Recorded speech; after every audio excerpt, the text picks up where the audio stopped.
ẹ̀jẹ̀ mi ní ẹ̀kí gbọ́ àkànbí ewé ayò ewé tún méje ìtún ló ní ọtún ẹ ṣe ìfà ló ní kan fà ẹ mọ́ra àìbínú gbogbo àtàrẹ gbogbo méjì ọkà bàbà gbogbo mẹ́ta ọkà wáṣẹ́ orí ló túmọ̀ ẹnu gbogbo ọ̀nà ní túmọ̀ ẹsẹ̀ akọni ìmọ̀ tú ìmọ̀ ọjọ́ ìmọ̀ èmi ni wọn kì í dálẹ̀ wọ́n bá lọ mẹ́lẹ́mọ́ wá fi jóye ẹlẹ́mọ́ akọni wọ́n bá lọ gbé fèrè wá fi jóye ẹlòkó bọ́wọ́ wọn bá tẹ̀ mí wá fi jóye aláre àwọn mẹ́tẹ̀ẹ̀ta parapọ̀ wọ́n wá jọ ń pẹ́ mọ́ ẹ̀ẹ́mọ́ olóko jẹ wọ́n pa Akíntọ́lá ọmọ Ògún wọ́n pàdé Ìyọ̀dà ọmọ Àtàlàbọ̀bà Àkànbí wọ́n pàdé Ṣàtàdàdẹ ọmọ ọba Ìjẹ̀bú Mèrè Aṣíwájú Odògbólùkẹrẹ ajagun lólòdì ọ̀run tó bá ṣe pé tìyẹ tó bá ṣe pé tìyẹ lọ́ bá ń darí jọ wí àpérò mi kún gbọ́wọ́ ọgọ́ ti ṣìgìdì máa gbé àgẹ́tì ló máa ń gbé àyàn tí ìlàyàn ewúrẹ́ Ọlọ́run dákun má padà lẹ́yìn ẹ kó má gbàgbé ọ̀rọ̀ tẹ́ Aṣíwájú Ọlọ́run dákun má padà lẹ́yìn ẹ Àkànbí Ọlọ́run dákun má padà lẹ́yìn ẹ. Ayandaba, ayandaba, ayandaba, ayandaba. Ayandaba, ayandaba, ayandaba, ayandaba. Atima ayandaba, ayandaba, ayandaba, ayandaba. Wanama ayandaba, ayandaba, ayandaba, ayandaba. Susu baby subramia. Subramia, Suku sunu baby subramia, Suku sunu baby subramia, Suku sunu baby subramia, Ejemo, Anamana, Ejemeje, Anamana, Wanamejemo, Anamu, Karatuba dodiri tukuma tukutuba dodiri ndemo, Eguma wego. Para tuba dodiri tukuma duku tuba dodiri ndemo obodo jisike nubo serona oyibo it is everyone be free ayandaba ayandaba ayandaba ayandaba ayandaba ayandaba ayandaba ayandaba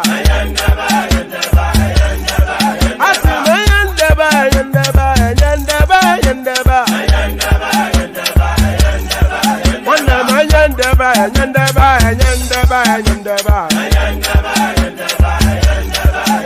Susu baby subramia, Suku sunu baby subramia, Suku sunu baby subramia, Suku sunu baby subramia. Ladies and gentlemen, sometimes you just have to act like you are drunk, like you are crazy. Confuse your enemies, confuse them. Oh, that's yeah, we mo. Yeah, we mo. Oh, that's yeah, we mo. No basa ega kontu mo. Iye die kugeme. Okwitara kara mi nguru ma mi ga kwuru mu gwo ya baby mo. Abe Maria. Why feeling? Ayandaba, ayandaba, ayandaba, ayandaba. Ayandaba, ayandaba, ayandaba, ayandaba. Atima ayandaba, ayandaba, ayandaba, ayandaba. Wanama ayandaba, ayandaba, ayandaba, ayandaba. Susu baby subramia, Suku sunu baby subramia, Soko sunu baby sobaramia. Soko sunu baby sobaramia.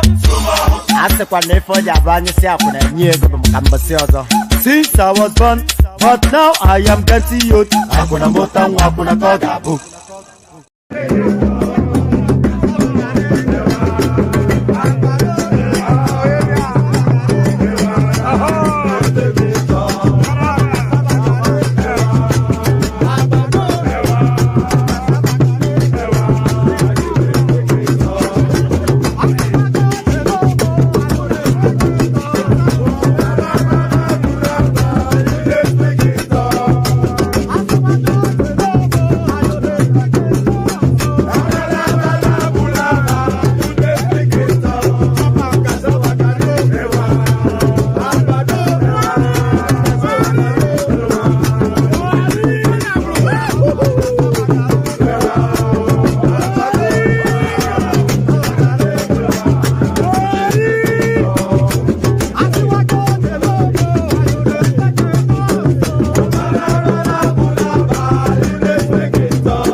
And there it is right there. So there it is right there.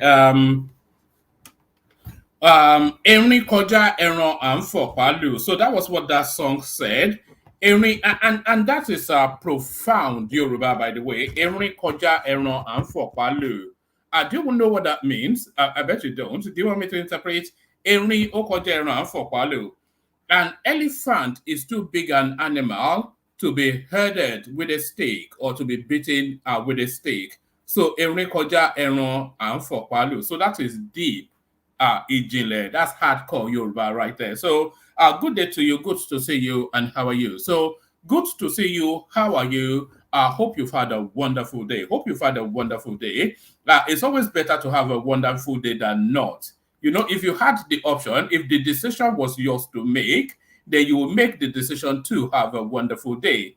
So maybe if it's wished upon you, maybe that progresses you in that direction. So hope you've had a wonderful day. So hope you have had a wonderful day. So hope you've had a wonderful day. We are fast tracking at rapid speed towards the end of this year. So be careful out there so that you make it into the new year 2024, which promises to be a year of abundance for everyone. I give you that guarantee. So say one man said so that 2023 promises to be a year of abundance for you and I. So a year of abundance for you and I. So let the abundance start with the super chats, by the way. That's always an abundance. But in jest, no. The usual protocol, I keep repeating it, but some of you still don't do it. So you're not hip to what is going on here. So if you are hip to what is going on here, then click on the like button just as soon as I say so. And then if you're not already subscribed, correct that immediately and right now. So click on right. Don't click on right or click on like. You know, that's your tonality. If you have a primary language and you are speaking in a secondary language, sometimes the tripping over of your primary to your secondary language inflects in just the natural flow of it. So click on the like button. That was what I intended to say. So do that immediately and like and right now. Click. I can't say the word right anymore. That seems to be what the problem is. Click on the like button. Click on subscribe if you haven't done that. And then if you want to come join me on the screen, your ticket to ride, your invitation to be part of the juggernaut train that is fast tracking to the place of abundance. I just open my mouth sometimes and the words come out, and hopefully I keep my fingers crossed that they go here. So if you want to come join in the session, click on here, and then that is your ticket to ride. So click on there to come join the session. So because we're in the festive season, the news cycle is a bit sparse. So there is not that much going on in terms of news. So we will couple together, and we have coupled together. And hopefully, if a panel turns up in the course of the session, we continue to couple together to put together what hopefully is going to be yet another epic and entertaining session. So stay with us. So click on like, click on subscribe, click on the hyperlink that says StreamYard, all that jazz. Where do you want me to start you? Should I start you? Let me actually, maybe I should start you with a clip actually, which I should have uploaded, but I have not. But I can do that immediately and right now. So I'll start you off. Yeah, look at that. I've got so many clips here that I need to delete one in order to slot in another. So I'll start you off with a clip that speaks to still that Akeredolu space. And yes, the guy has passed on, RIP to him and all that. But then, of course, there's still matters pending within his space and his life. So, actually, I'm just waiting for the thing to load fully. We're going to listen to Showore's take on Akeredolu at the moment. They say don't speak ill of the dead. This is certainly not speaking ill, but this is really asking to take account of exactly what happened in that space. So watch this. This substantive governor visiting the home of Governor Akeredolu, late Governor Akeredolu today. You see the demeanor of the wife and the contempt in the way he was looking at this governor who had just come to visit. You will know that it was all manipulative. And she's acting all sad now. But so 3 days ago, the wife of the governor was in Ondo State insulting everybody that they are bush people. A week ago, he met with some members of the House of Assembly. And now we're finding out tonight that Akeredolu didn't die in Germany. So they are all lying to the public that he died in Germany. Maybe they wanted to use that to take some more money out of the state. I don't get it. Everything is a lie. You know, now we might have to demand to see Akeredolu's body physically to be sure that he hasn't died a long time ago and buried before they came up to announce it. Because basically, what these people did, the wife, his son, and the political cabal in Ondo State, was just use his vulnerable condition to take out their greed on the state. 5 million people. They're just taking out money, forging signatures. That's why I say that if this was a saner society, these people will be investigated and properly investigated and indicted for the criminal acts they perpetrated using a vulnerable man. This should not have happened to Akeredolu at all. And that they could do this to their family, you can understand why they are so mean towards the people of Ondo State. And, you know, people will say, well, this is not the time to say it. But we had to say this during Yaradua's time. Unfortunately, we didn't learn from it. That's why this happened. Because had the law been properly done at that time after the Yaradua saga, we would not have had to go through this. And this is a shame. It's a shame that now we are finding out tonight that he died in his house. As of yesterday, they said he died in Lagos. The family, because I saw a statement issued by the family today, signed by one Akeredolu Jr., saying that he died in Germany. They even passed on information yesterday to the media that he died somewhere near Hanover in Germany. So they're still manipulating as we speak. But I knew as of yesterday that something is fishy about, because when President Tinubu issued his own statement, he never mentioned where he died. Lagos State, he never mentioned. It's unusual that they all did not want to talk about where he died. I have a feeling, I might be wrong, that this man probably died a long time ago before now, and they just kept him wrapped up somewhere in a cooler.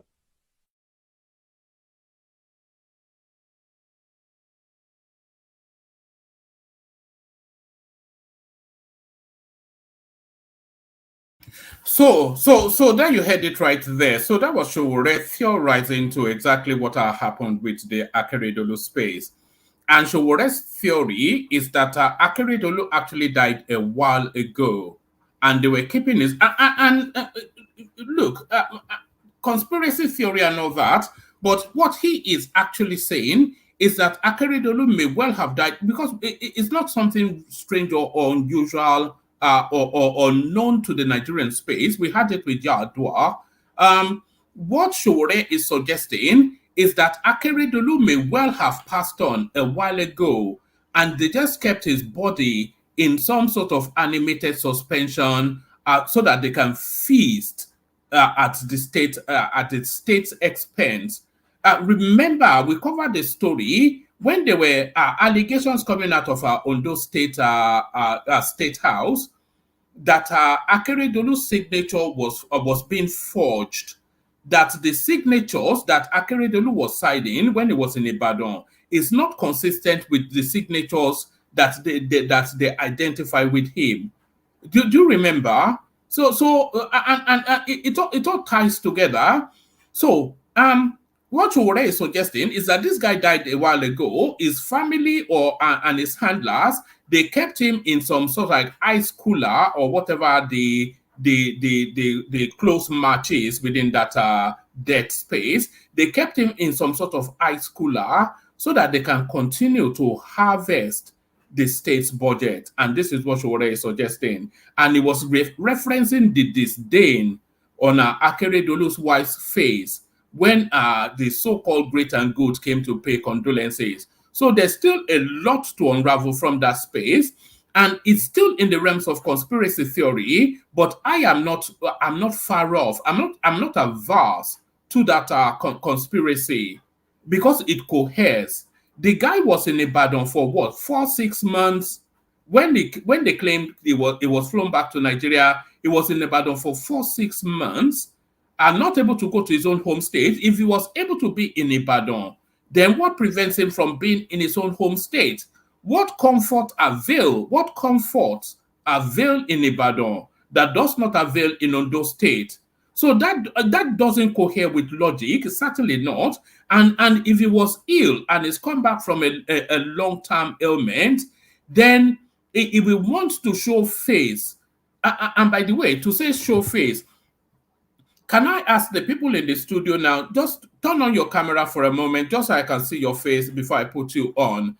That's now this new security measure that we're turn it on, then you can turn it back off. The people in the studio at the moment, just so I can identify. Yeah, so there you are. So you can turn it back off, and then you as well. So turn it on, just show your face, and then you can turn it back off. That's the criteria for coming on the screen, unfortunately. But no. So I've lost my train of thought. So yes. What comfort avail in Ibadan that is not available in Ondo State? So that already that somewhat fishy. And then they are speculated. And where did he even die? That remains a mystery. The first output was that this guy died in Lagos, and then secondary to that was that he died in Germany. Where is the cohabitation? Where is the coherence between those two statements? So that's not a slip of anything. That's not a slip of hold on, let me just do this.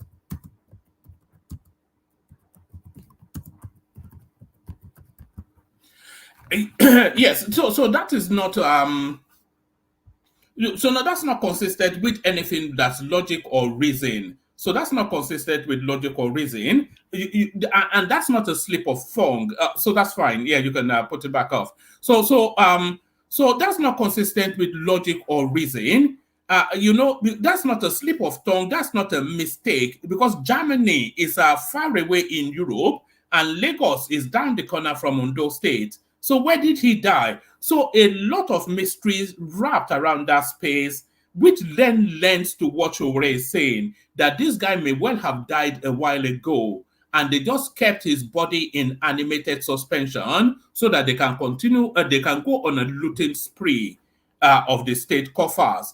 and the narrative coming out of the state that the guy's signature was being forged adds to that. So do you see? So there's a lot going on there, a lot going on there. So a lot going on there. But let's take you to other topics. I'll do a bit of a readout. Let me start it off with this. Where do I want to start it off? Let me. What's this one?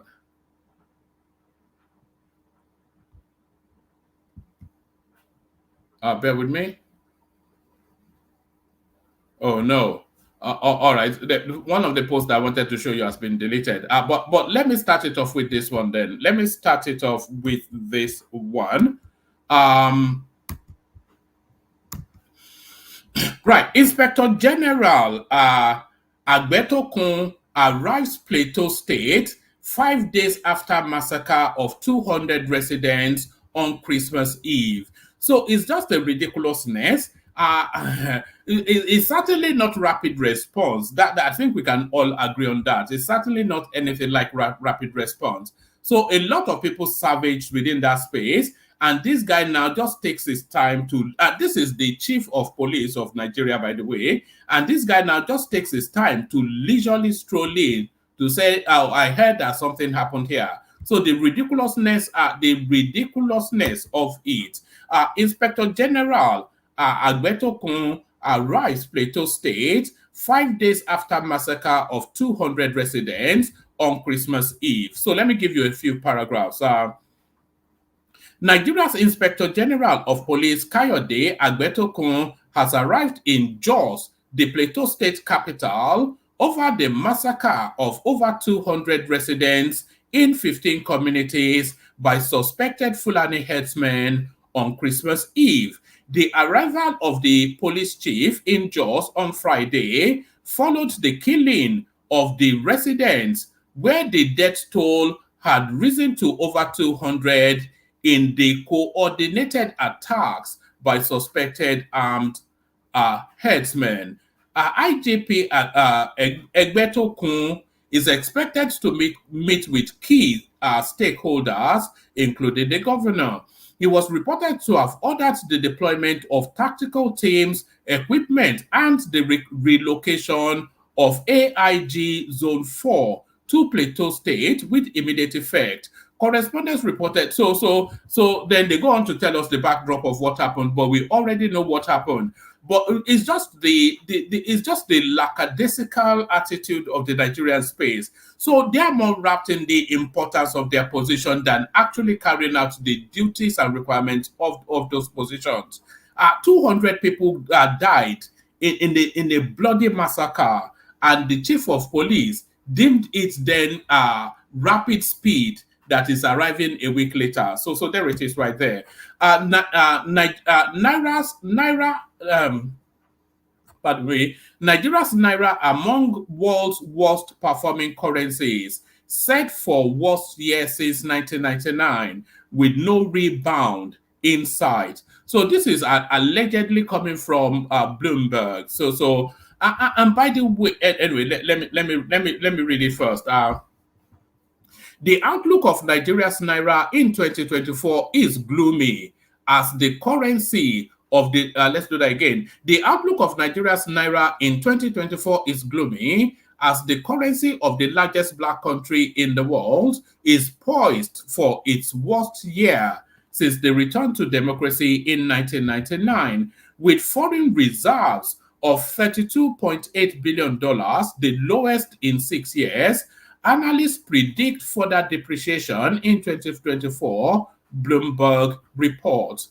The Naira plunged 55% this year to 1,043 Naira to $1 as of Thursday, making it the world's worst performer after the Lebanese pound and the Argentine peso amongst the 151 currencies tracked by Bloomberg. And that is in the official market. On the street, the currency trades for 1,208 Naira to the dollar. Foreign reserves in Africa's biggest crude producer are at the lowest in 6 years, with most of them encumbered by overdue short-term overseas obligations. So this is to tell you then that it's not that Tinubu has gone on a spending spree. So there are obligations. It's a bit like Peter Obi did in Anambra State when he told you that he left however many billions, but he had also post-dated checks for just after the new governor comes in. So that's exactly what's in play here as well. So the post-dated checks that Buhari signed, they have now come to claim from the national reserves. Foreign reserves in Africa's biggest crude producer are at the lowest in 6 years, with most of them encumbered by overdue short-term overseas obligations. Unless President Bola Tinubu's government lures international investors or ramps up oil output, the Naira may slip further, according to Vitavar Capital Management Limited. In the non-deliverable forward market, the Naira's 12-month contract is trading near a record low at 1,209 to the dollar. So the futures market speculates somewhat to where they. So I think we have somebody in finance in the studio that will probably tell us more. But just from my lay understanding, that future market tells you, it speculates to where the Naira would be in the future. So it's a forward buy. And that forward buy then tells you then that the whole of this year, the Naira is not coming below 1,000 to the dollar. In the non-deliverable forward market, the Naira's 12-month contract is trading near a record low of 1,200 Naira to the dollar. It is clear that further devaluation alongside tighter monetary policy is needed to reduce imbalances in the FX market, said Patrick Curran, a senior economist at wherever he's a senior economist at. The depreciation began after the central bank allowed the currency to trade more freely in June, and Tinubu scrapped costly petroleum subsidy that, combined with the weakening Naira, has fueled inflation, which is at 28.2%, whilst the benchmark interest rate is at 18.75%. The negative real interest rate has dissuaded overseas investors. So doom and gloom, essentially, what's the projection? The third worst currency in the world, according to Bloomberg, but that is not the true and accurate reading of it. This is a currency finding its value, because the Naira, as you all know, because we've discussed this endlessly on this platform, the Naira, as you all know, has been one of the most heavily subsidized currencies in the world. So that subsidy has now been removed. And the Naira now has been thrown at the mercy of the free market for it to establish its own value. And that is what, and I think the value of the Naira is somewhat in that region of late 900 to early 1,000 plus to the dollar. That's just what the Naira is worth. And as the economy continues to grow, then the currency continues to appreciate. So that's just where we are. So there is no point belly aching or doing somersaults on that. So no belly aching or doing somersaults on that, but belly ache and do somersaults on this. Why Iginla is the most accurate prophet of the year. So we're back in that space again. We're in that season again of prophecies for the year. Why Iginla is the most accurate prophet of the year. So is this a look back or a projection to the future? The year 2023 started with palpable fears and anxiety as Nigerians were eager to know what the year had in stock for them, especially since it is general election period. These trepidations were further heightened by heart-quaking predictions from notable clerics who churned out diverse prophecies on why President Tinubu will not win the election. However, one notable voice stood out like a voice in the wilderness who insisted that Tinubu will win the election as revealed by God. He said God revealed to him during his 2023 prophecies that there will be a win and gain here and a loss there, and that concerning the presidential election, he sees the most criticized and hated candidate emerging winner under the permissive will of God. So I'm not quite sure how he concluded that. I don't think Tinubu is the most hated, though, and most critical. If it's the most hated, he will not be the president. That's just it. It is the most popular amongst the field, and that is what a victory tells you. The lone voice in the wilderness that has been adjudged the most accurate prophetic voice in 2023 is the clergy with the prophetic mantle and Abuja-based general overseer of Royal Champions Assembly, Prophet Joshua Iginla. Interestingly, even when most religious leaders were prophesying something else, he stuck to his revelation that Tinubu is the major factor in the equation of things in 2023 election. It will be recalled that during his prophetic release for 2023, said God told him Tinubu will be a great factor in the forthcoming election. So it is the ambiguous language that they often use. This is really what the thing is. They use this ambiguous language that gives them an exit point. So Tinubu will be a major factor. If Tinubu had lost, he would have said he ran a keen and fierce race. And if Tinubu won, he would say, I told you it was a major factor. So that is heads you win, tails you still win, sort of a prophecy right there.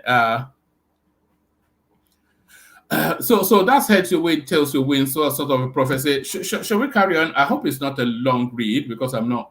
Okay, yeah. I think we can read it to the end.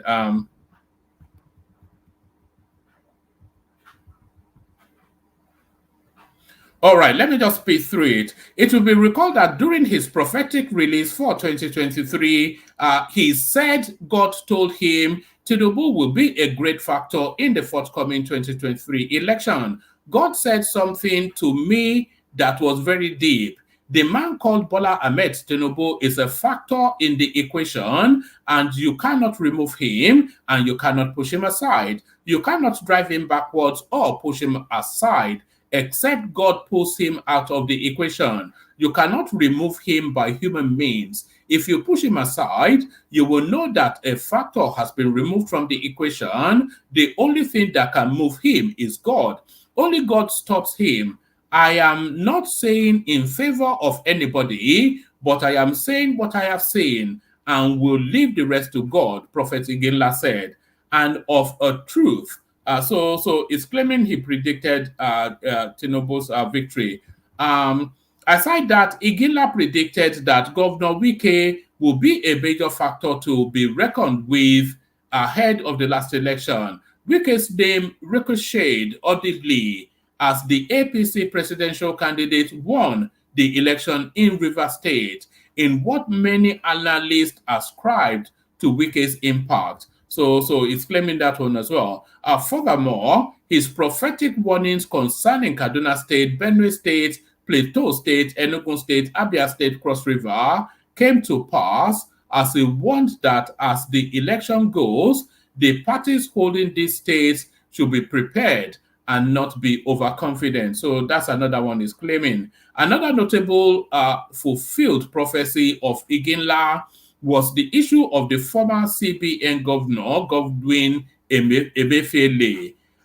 In his prophetic release in January 2023, he revealed that the CBN governor should pray well because he sees hard times coming ahead of him. And everyone could attest to the inglorious exit, shameful arrest, and detention of Emefiele. Interestingly, Iginla was the prophetic voice who accurately predicted major waves. So there it is, where in that season again, all these fake pastors and their dodgy predictions. So there it is right there. So there it is right there. Tinubu determined to end violence in Southeast Shettima.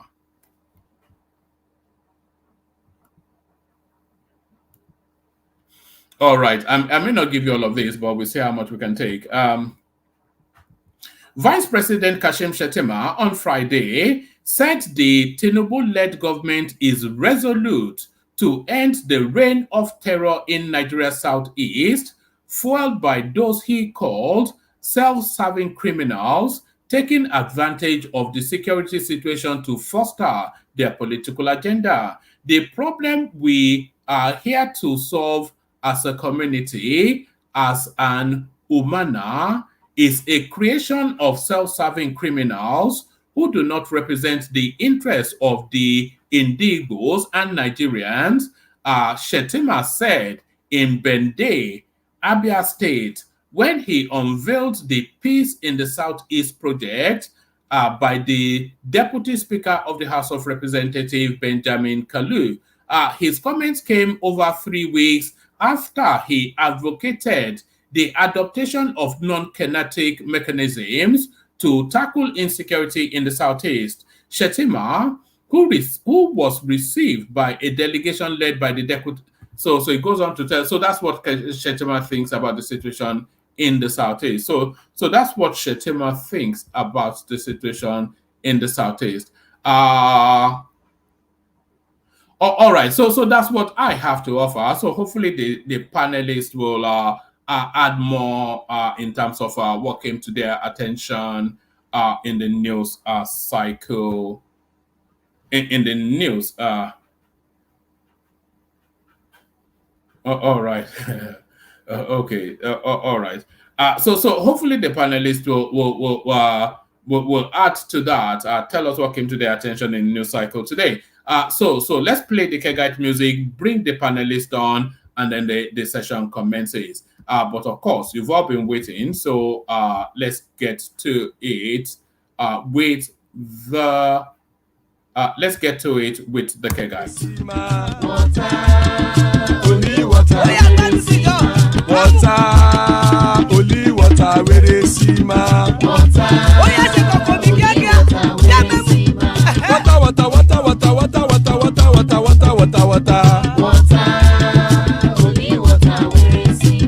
Hapa o naido.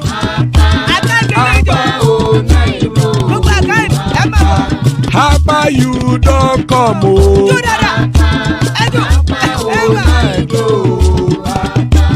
Hapa o naido.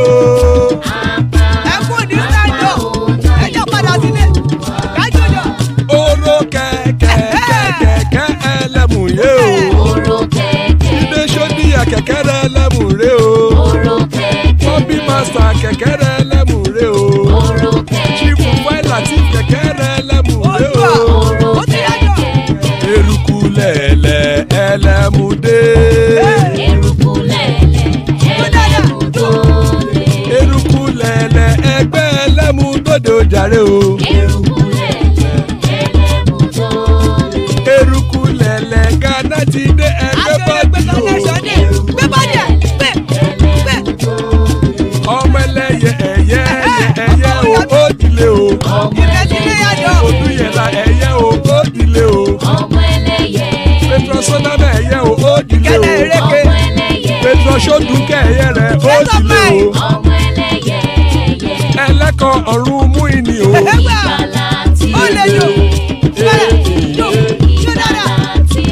Àkùkọ ọ̀run méjìkọ.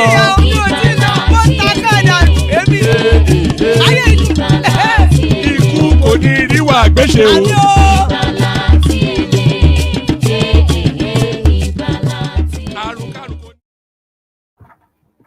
There it is right there. Ikuko Niru Agweshe, may death have nothing to do with us. So amen to that on behalf of myself and you, my friends. So amen to that on behalf of myself and you, my friends. Joining us, General Thomas, who looks as though he's munching his way through a meal. So there's Thomas right there. Good to see you, Thomas. The majestic Edo man, War Peace. So there is War Peace right there. King Emeka, he's with us as well. Good to see you always, Emeka.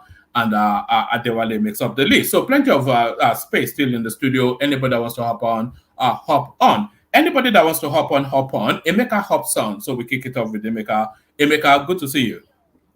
Yeah, well, good evening and Merry Christmas. I missed the show for quite a while. I was definitely for I had to see. Oh, Yeah, well, you were telling me on the backstage that there's been an attack. Who's attacking?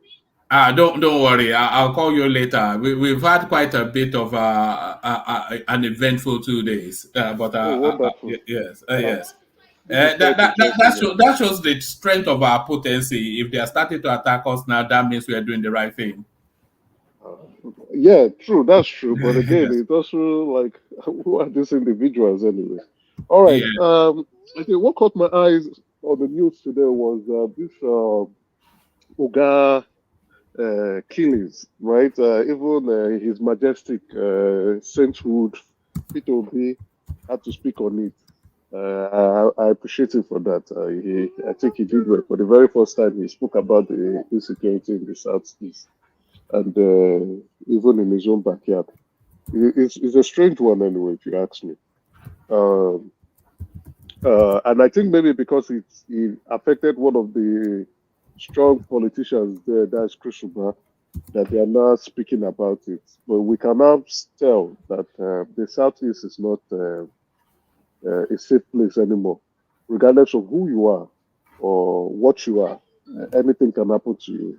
And then my fear now is Vice President speaking on this matter. Like the last time we spoke, once the security budget is going up, insecurity continues.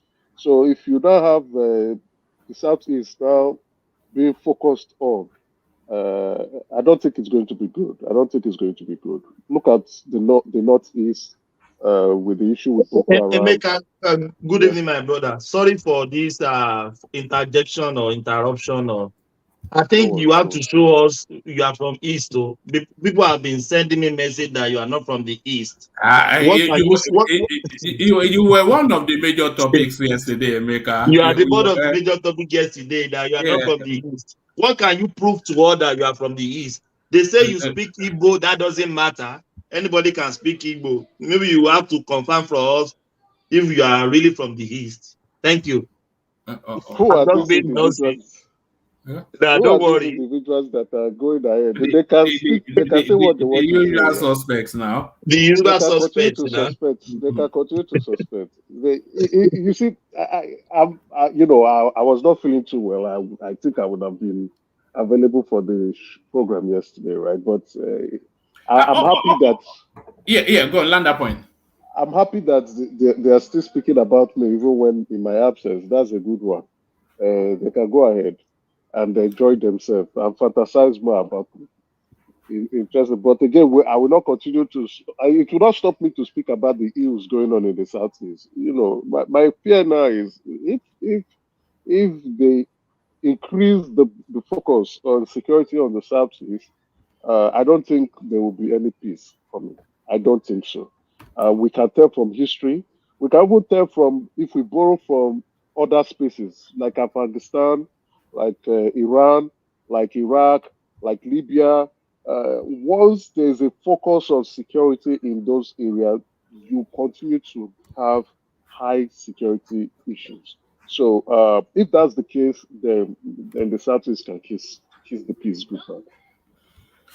Yes, Emeka, you were not here yesterday, as you said, but let me actually, because we had quite a delightful session yesterday, and the session wrapped around we were auditing the year. So we were Okay. auditing. So you might as well. I'll bring yesterday into today because you are one of the prominent voices. We were auditing the year that which 2 or 3 events shaped the year as far as you are concerned, and then who is your man or woman of the year.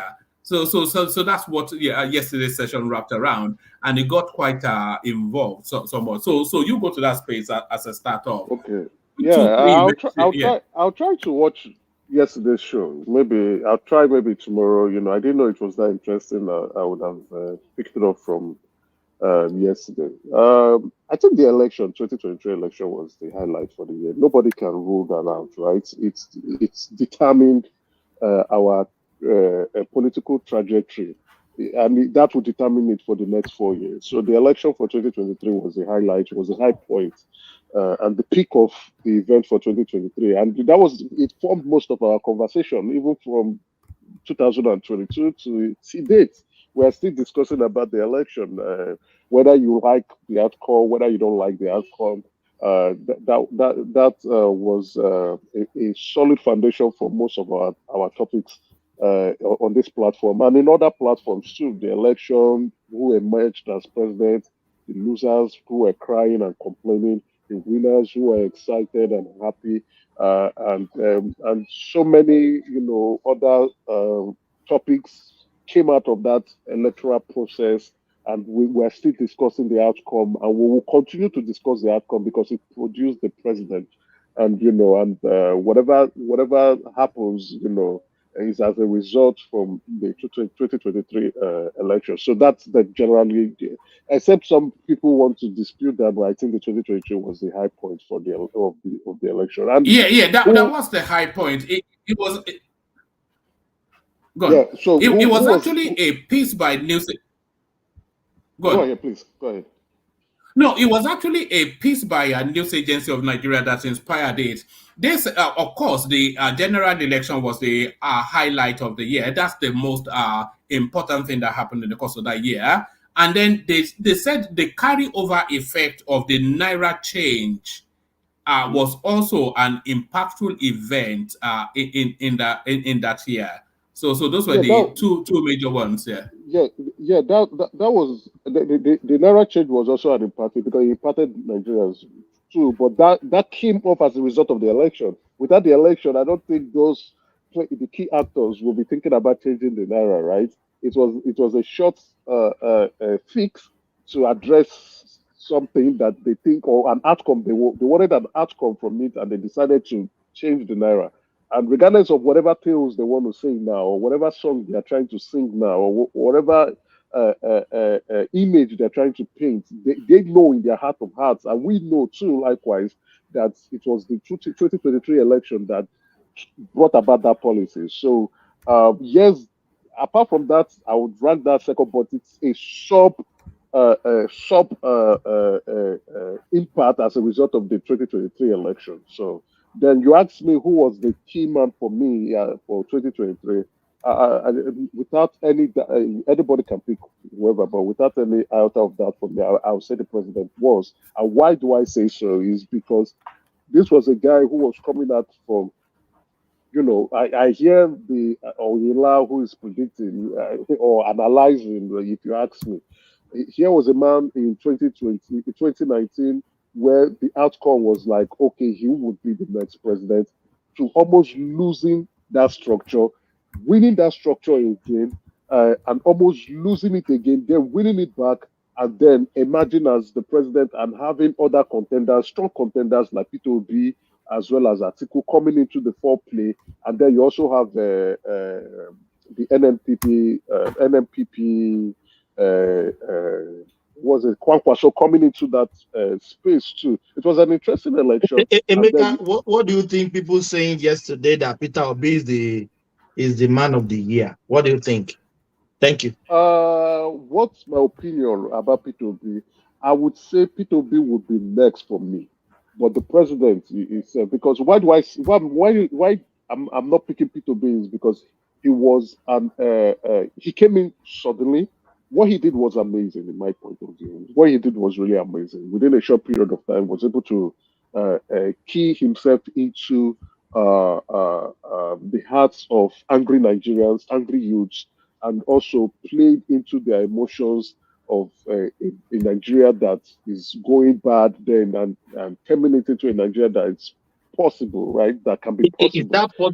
Is that positive effect or negative effect? Oh, it's a negative effect if you ask me overall, because now the country is very, very divided tribally. So, but I'm looking at an outcome, right? I'm also looking at the political phase. If you're comparing the president and Peter Obi, they are not mates politically, right? They are not mates politically. Obi is a quick emergence because there was, Nigeria typically was coming out of an economic war. You know, the previous president didn't address that space, and a lot of Nigerians were angry. Even wherever you are, diaspora or back home, we were angry over what the previous president did, and then what Obi did was to tap into that angry space, which is, you know, he threw him up 6 million votes. So that's remarkable. But again, Emeka, there's actually there's an argument to say that Peter Obi is the man of the year. Because there's somewhat of a predictability to Tinubu's victory, and he fought hard for it and won it. So there's that. But it's somewhat. But in terms of the surprise element, what Peter Obi did this year is on parallel. Arguably, Yeah, I can understand. Probably, I can understand. You can argue made the that. most impact. Yeah, the most impact in the political space. If we pick the 2023 election, right, and we say that's the highlight for the year, and then who is the man of the year? Arguably, you can put Peter Obi into that equation. But for me, I will give it to the president. Right? Why do I say I'm giving it to the president? Both of them ran for the race. Yes, many people predicted, okay, the president was going to win, but he was almost losing that structure. And that was why he did that rally cry of a Minoko, right? Where he was saying, oh, it is the turn of the Yorubas. And if it's the turn of the Yorubas, it is my turn. So that rally call, you know, is just like when you are about to slaughter a sheep and the sheep bleats and said, this is not the time for my death. And you say, okay, we'll free you now. So he was at that point being undermined by those he has supported, those he has given the platform to emerge at the zenith of their own political affairs. And then he could see the other undertone, the other play, their hands, the other grand structures trying to undermine him. And he came out to say, no, it cannot happen. You know, he cried, you know, and things turned out. Not even that. You saw that most of the policies towards the February 23 election were made to sabotage the president, and not for Peter Obi. They were not really interested in Peter Obi. They knew Peter Obi was going to lose the election, but they were done as a matter of fact to sabotage the president, right? So that one way or the other, Atiku will emerge. You have people within the presidency trying to sabotage the president. You have people within the Atiku camp trying to sabotage the president. And you also have people within the president's camp trying to sabotage the president. And again, the masterpiece, which is the second most impactful event for 2023, which was a Naira change, was done to sabotage the president. And in all these pitfall, holes, the president emerged victorious. Yes, anybody could. Yeah, that's why I say arguably, right? Arguably, you could throw Peter Obi into the equation. Arguably, but again, if you, for those who didn't understand that political terrain and what the president was fighting against, you might say, oh, it's Peter Obi. No, it was actually the president for me. If we are picking the 2023 as the highlight of the year, it is actually the president. For someone who had planned, even for bringing his predecessor in, that after this it will be our turn, the Yoruba turn, it will be my turn, and then seeing the other turn, you have his close allies. They removed Oshomole as the APC chairman because they wanted to undermine the president. So they've already made up their mind that this man was not going to be the president. And you could tell from President Buhari the way he was behaving. But when he saw that, I think destiny has made this man to be the next person, he decided to fall in line and, okay, I will support. He succumbed, my brother. He succumbed. It's not like he actually wanted Tinubu to be president. He succumbed to it. So if you know that space properly, you know the journey through and through, you would like, oh no, Asiwaju is actually the man of the year. And arguably, yeah. Yes, the title of this session actually is Mahmood Yakubu, the man of the year. This title actually came out of yesterday's session as well, because there was an honorable shout out to Mahmood Yakubu as possibly the man of the year. And the argument was that he superintended probably one of the best, if not the best election that the country has ever experienced. And there were one or two glitches here and there, yes, but nothing impactful that would that changed the course of travel of that election. There was a very strong argument that Mahmood Yakubu should be the man of the year. Do you have sympathy for that argument? I do not agree. Why? Not because I chose the president. I do not agree. He did his job. He did his job. So, and also the Electoral Act for 2022 has arrested that Orubebe's effect, where someone will want to come into and disrupt the collation of results. So that Election Act of 2022 was done to address such that you cannot interrupt the collation of the result at any point in time. And if you are not happy, you have to go to court. And that's where the go to court statement, which a lot of obedience don't like, came out from. So what they were saying is that at any point in time, what Orubebe did in 2015 cannot repeat itself in any of our election cycles anymore. For me, I think Yakubu, he did his job as INEC chairman. He did the job well. So I won't want to give him extra kudos for him doing his job. So I think for me, he does not qualify one bit at all. Yeah, being the man of the year. What he demanded, he did his job, and he got Emeka, may I interject, please? Yeah, feel free. Good. What criteria are you using to qualify Tinubu as the man of the year? Yeah, I just gave some criteria. Yeah, right? I know. He won the election. Yeah, he won the election. He won it honorably. Is that correct? No, he said he won it against all odds. All odds. Against all odds. What way did he win it? Tinubu didn't win the election. INEC won the election for him. All right. It's not all right. Listen, so one man. Mahmood Yakubu one man. Yakubu. You need to wake up and wait. You have a president, and you are still in denial of who your president is. Come on, man. Listen, sometimes, the worst thing, I've seen psychophants in my life. The worst thing somebody can, psychophancy, this is of the highest level when it comes to Emeka, And sorry, Dewale. Morris, attack his narrative rather than his personality. So you can criticize what he has to say, but don't go after but that's a fact. The problem I have with a lot of you guys on this platform, you don't want to hear the truth. You just want to hear narrative. You want everybody to yes along. I'm not going to yes along. One man, you know me from day one. You keep doing this. Hold on there. Only dead fishes go with the flow. I don't go with the flow. Morris, nobody says you should go with the flow, right? Yeah, right? Go ahead. But you keep peddling. We don't know the truth.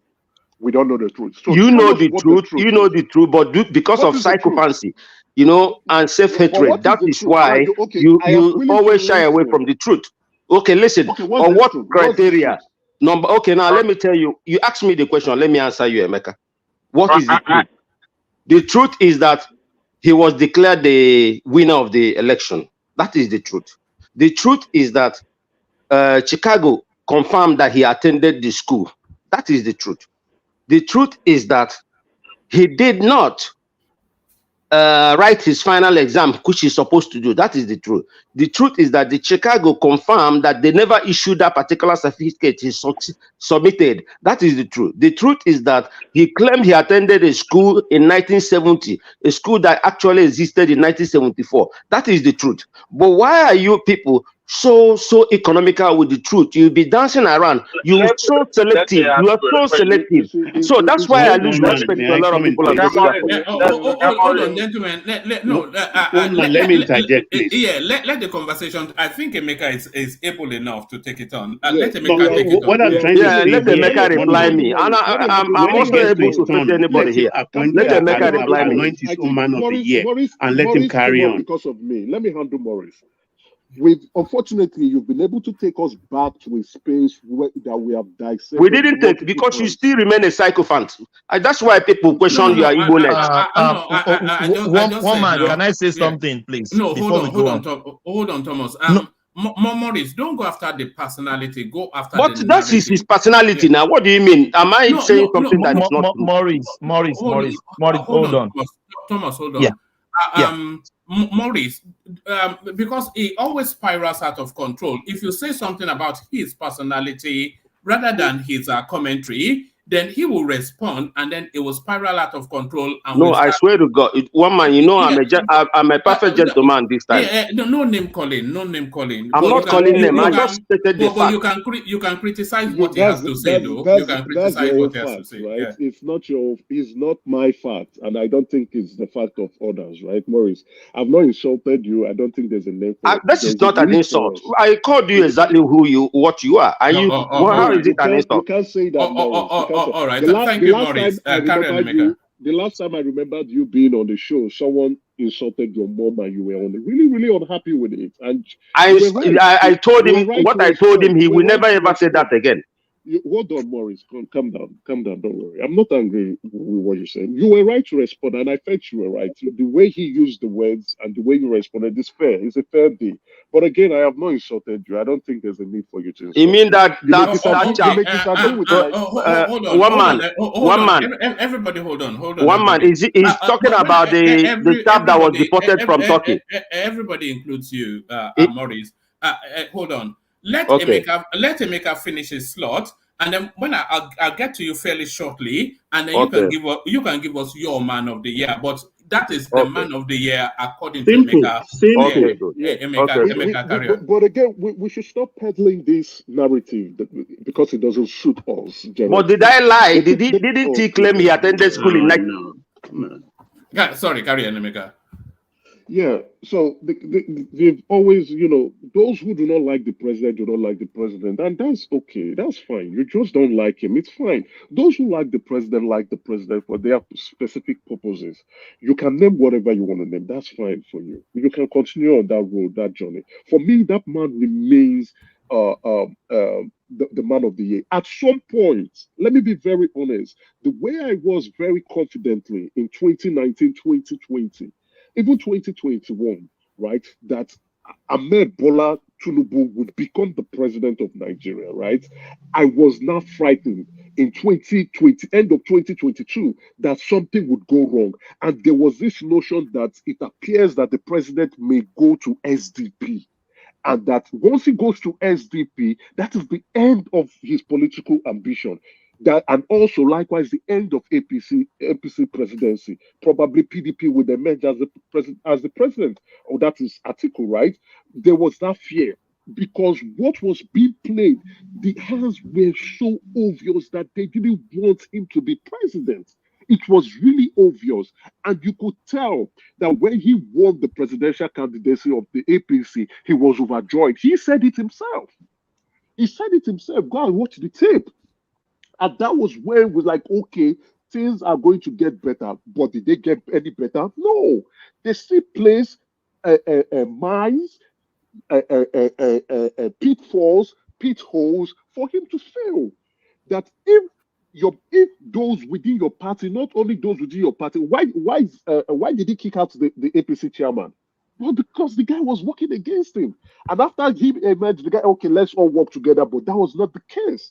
So for a man who has been deemed and reasonably fairly assessed that he would emerge as the president or the presidential candidate of a political party that he helped to form and develop, and you are now seeing the signs that this is not going the way that it's been planned, and he emerged as the candidacy, and then the election, why would the party be fighting against him? It's not going the way as we planned. He emerged and he became victorious. Then if you want to come out here to say INEC won in the election, that's what you want to say. If you want to come out with the education, but that's not what the narratives are. Let's be very factual and be fair to the president. There may be some concerns that you have, but that is not what the narratives are. Truly, if you are being objective and if you intend to want to be objective, for me, that man remains the man of the year. You might say it's Mahmoud that INEC won I don't think so. If INEC wanted to give him the election, they will win Lagos for him. Likewise, they will also want to remove the Abuja consign, the 25%. They will ensure to do that properly. They will also ensure that he wins in all the stronghold, like in Katsina and in Kaduna. They will do that properly. But let's speak like intelligent people for once, and also be objective, and also open ourselves to hear other voices. If you close your mind, if you close your heart, and if you close your brains, I think you'll become an echo chamber to you and yourself alone. Open your ears and listen to other voices, and listen to their views, and try to put it in place and analyze it factually and objectively. You will see it's ridiculous to begin to say that, oh, I hear it from other spaces. I hear it even from other people on the platform here saying that Obi won the election. What I tell those people is, what was Obi's vote if he won the election? Where and which states did he win the election? Give us the count. Even Obi himself cannot come out authoritatively to tell us the number of votes that he won if he won that election. And even in the court itself, they told him, show us. I read the petition. We analyzed the petition. All these discussions we're having here, we analyzed it here. We dissected it here. Ogbeni came with his viewpoint, legal viewpoint, and dissected it with the legalese involved. Kolate came and gave his analysis. I brought my own view. Baba brought his own view. Ajami Koko brought his own view. All these people are Agbado boys. So what are you claiming? You analyze what? Analyze on this platform. One man and all of them, they are Agbado boys. Now, what do you mean that we analyze it here? All right. Take us to your woman of the year, Emeka. My woman of the year. Well, let me think out. I'll be very honest here. I don't know. I don't have any. You know, that's the thing. You know, yesterday everybody struggled as well to find a woman. And they were coming up with Amoso, the hodler, and then they were coming up with names like Natasha Apote, and then because the women didn't do anything. If I want to give someone, I think I'll give it to the dancing queen of the obedient movement. Aisha. Aisha, yeah. That's a good shout, actually. Yeah, I want to give it to her because, within that space, what they were able to do within a short period of time was really remarkable. And again, the woman has been a very loud mouthpiece within the Which Aisha are you talking about? Aisha Yeshufu? Yes. Are you kidding me, Emeka? Are you kidding me? I don't have. Hold on. She was quite impactful this year. Impactful on what? Impactful what? Ignorance? It doesn't matter now. Let me laugh. Let me laugh. I've not got there yet. Don't be angry yet. Don't worry. Relax. So, my view, she's here to reconcile the campaign funds that they donated, right? These are people who claim to be righteous, and yet they're preferring the funds and the donations that the other, especially diasporas who gave money to them for the campaign. But if you ask me, I don't have woman of the year. But if I want to pick someone that was in the news, that was in my face, that really made me very, very upset, because she had a huge impact, watching her and the way she spoke carelessly, and also with the result and the outcome they got, I'll give it to her. All right, brilliant. So you've caught up with yesterday. So now catch up with today. Did you see the clip of Sowore? His take that it is more likely that Akeredolu actually died a while ago, and they kept his body so that they can harvest the Ondo State Treasury. And adding on to that, the confusion about exactly where he died. So some say he died in a hospital in Lagos. They couldn't find a dialysis machine. And another claim that he died in Germany. So the two don't even sit side by side. And then the countenance of the wife, the fact that they were telling us that his signatures were being forged, all of that lends somewhat to the theory that Sowore is putting forward. What's your take on the Akeredolu space? Sowore may be right. Why do I say Sowore may be right?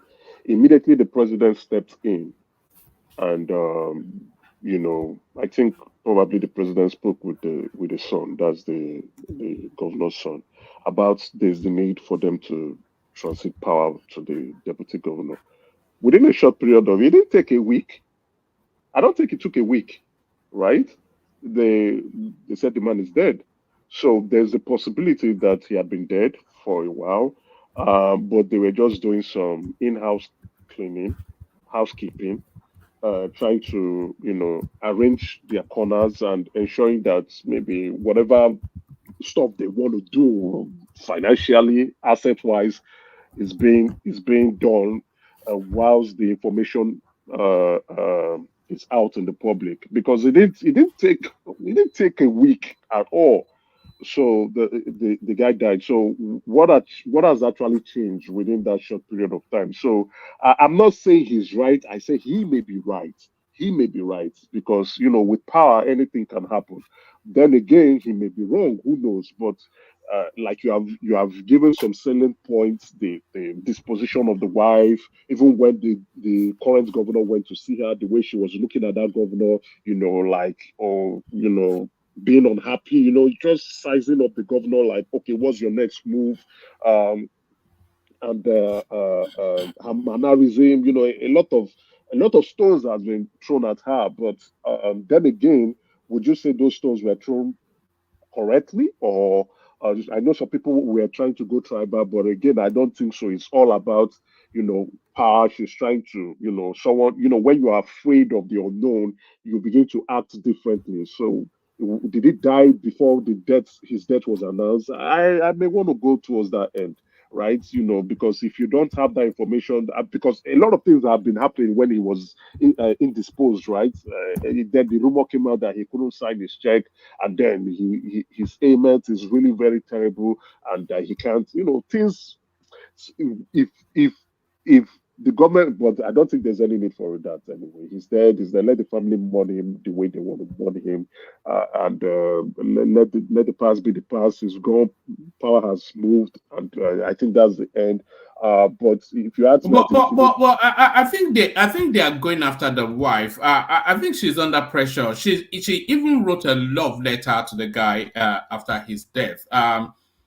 He yeah, said, I don't think it's. did you see the love letter she wrote? I read it. You say Yes. what I would say is that let the woman mourn the husband the way she Sorry, wants to because mourn that the love husband. letter has been in the media space before the demise of. I think that was one of the anniversary that she wrote down. That Oh, Okay. okay.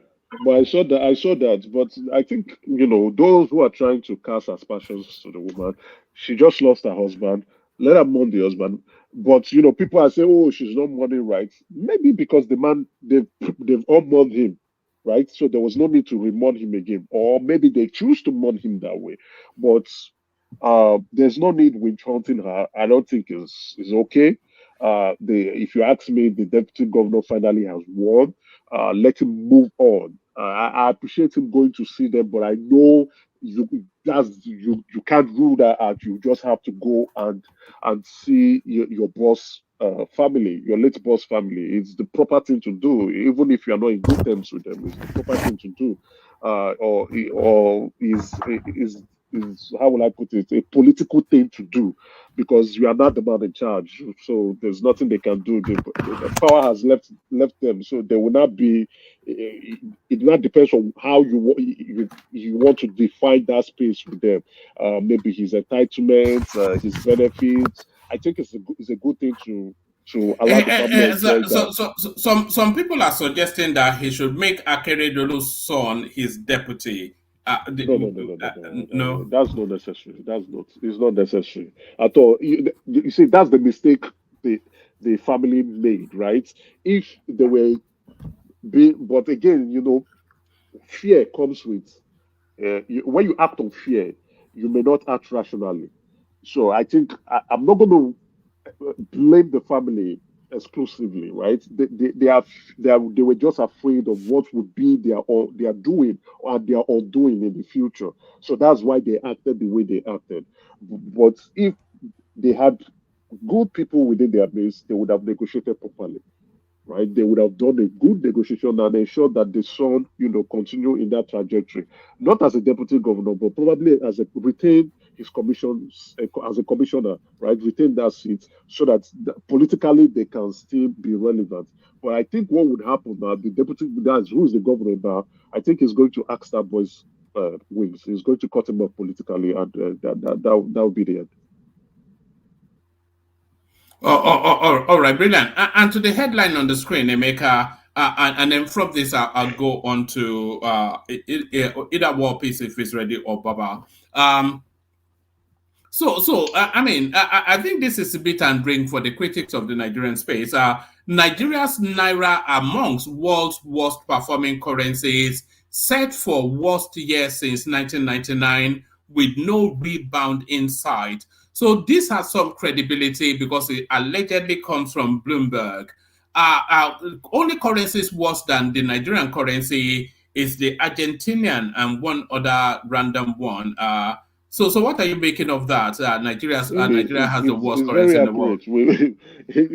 I don't think Bloomberg should be telling us what we know. We all experienced it. Those of us in the diaspora who send money back home, and those in Nigeria who actually spend money, you see your purchasing power going down. You see the devaluation of the naira. You can feel the impact, right? So it's as accurate as it can come. If the Argentina peso is doing this badly, I wonder, right? If it's worse than us, I wonder what they'll be going through. Where they just had an election, right? So we could see the radical changes going on there. Anyway, like they say, no rebound. Apparently, the currency has lost 55% of its value.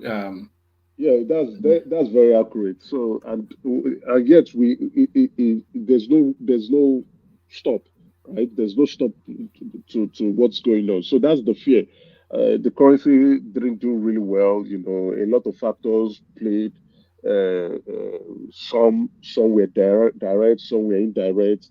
But you know, we'll be hoping for.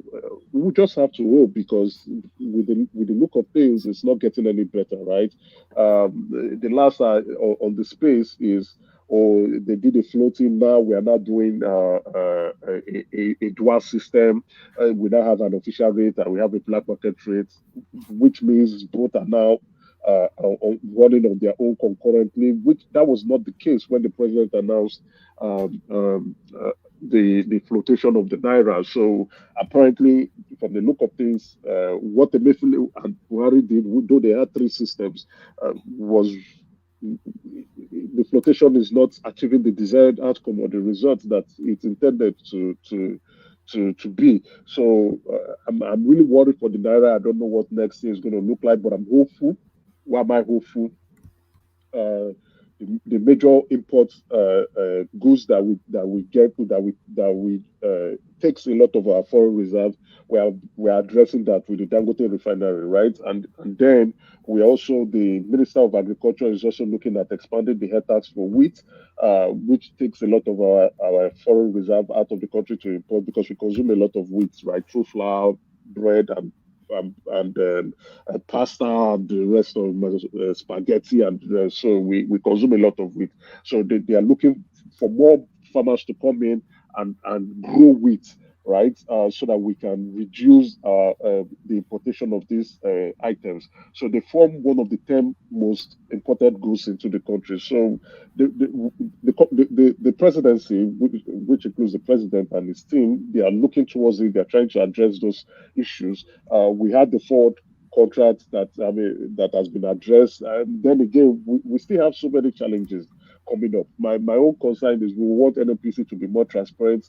Once they sell, they bring this money out and give it to the CBN, exchange it so that we can have more foreign currencies into the foreign reserve, right? So, but we are going to have more nosedive of the naira. I see that coming. I see that coming because the major concerns are yet to be addressed. Well, maybe towards the second quarter of 2024. But Emeka, now you can buy top choice properties at half the price in dollars. Okay. Yeah. And it's like 1/3 of what a property that costs, let's say, 200 million. And before, when the rate was like 400 or 450, how much that would be in euros.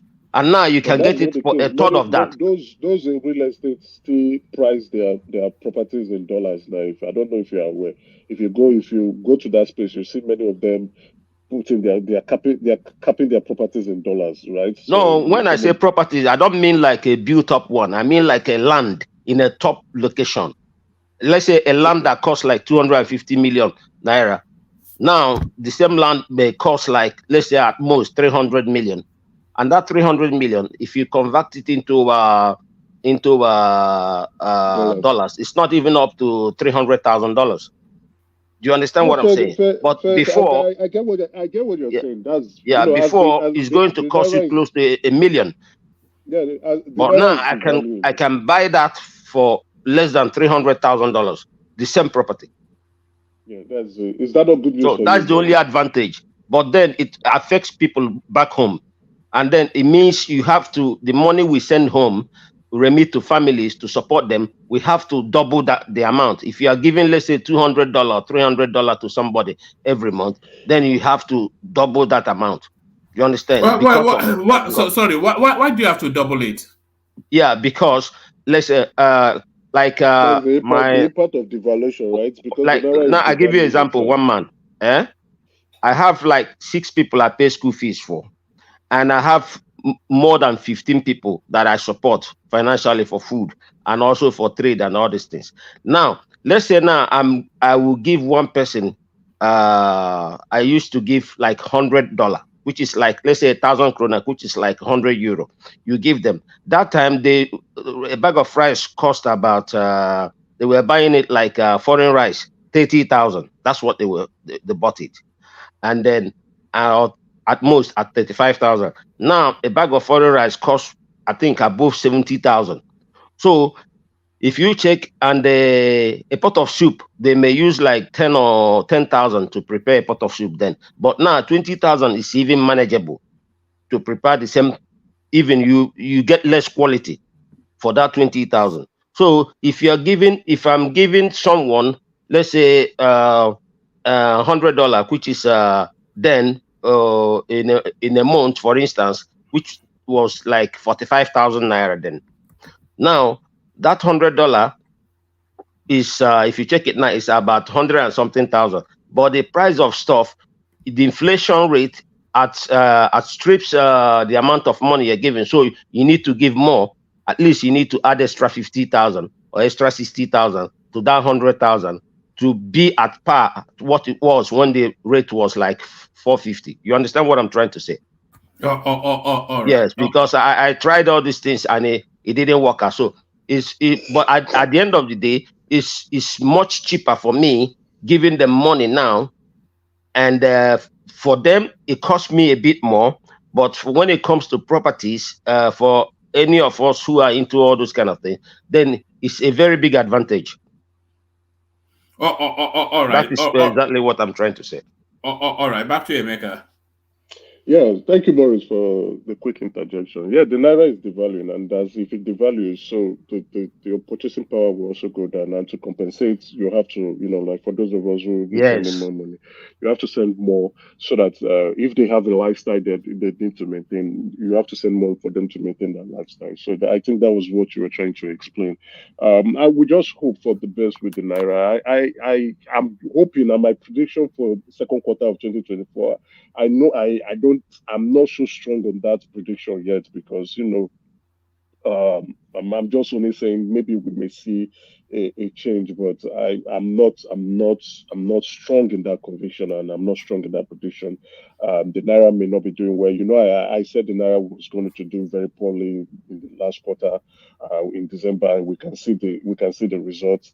We're in the festive period. We are consuming a lot. Hopefully, there may be a change from February when things settle down and people are back to work, and production activity kicks in. Well, let's see second quarter of the year.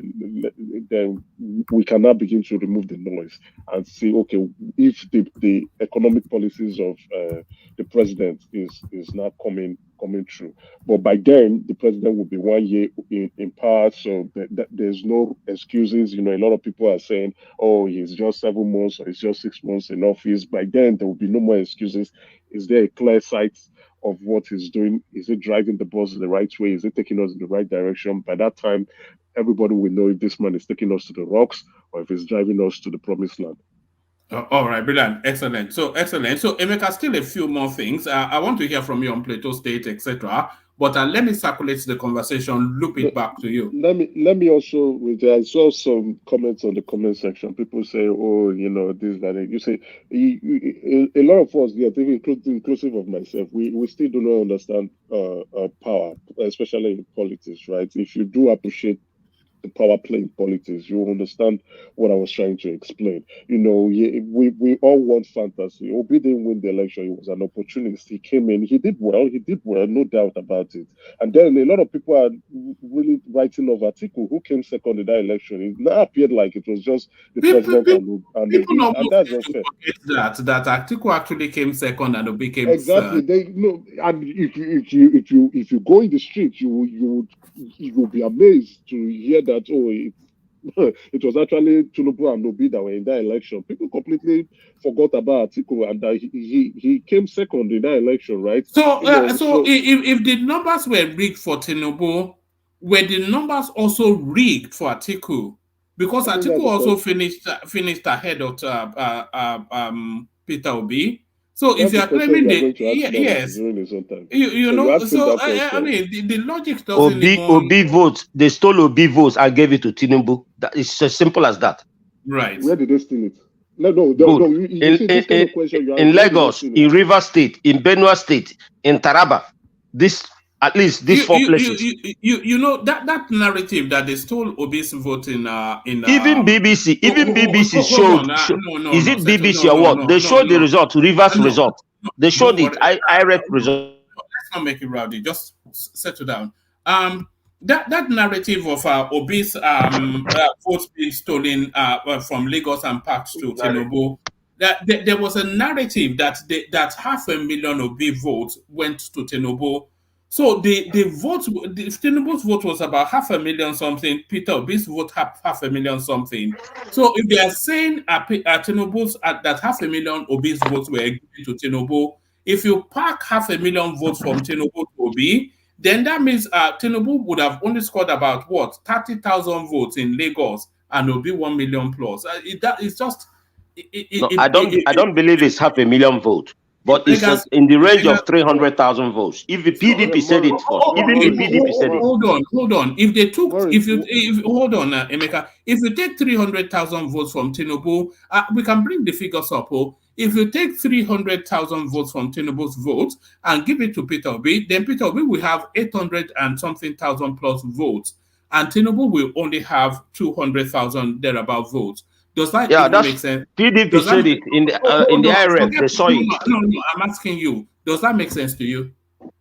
That Peter Obi when you people like one man, you ask me a question. Let me answer you. Answer it frontally without doing the ad hominem. Okay, good. Listen. It's not about listen. You know what I find strange.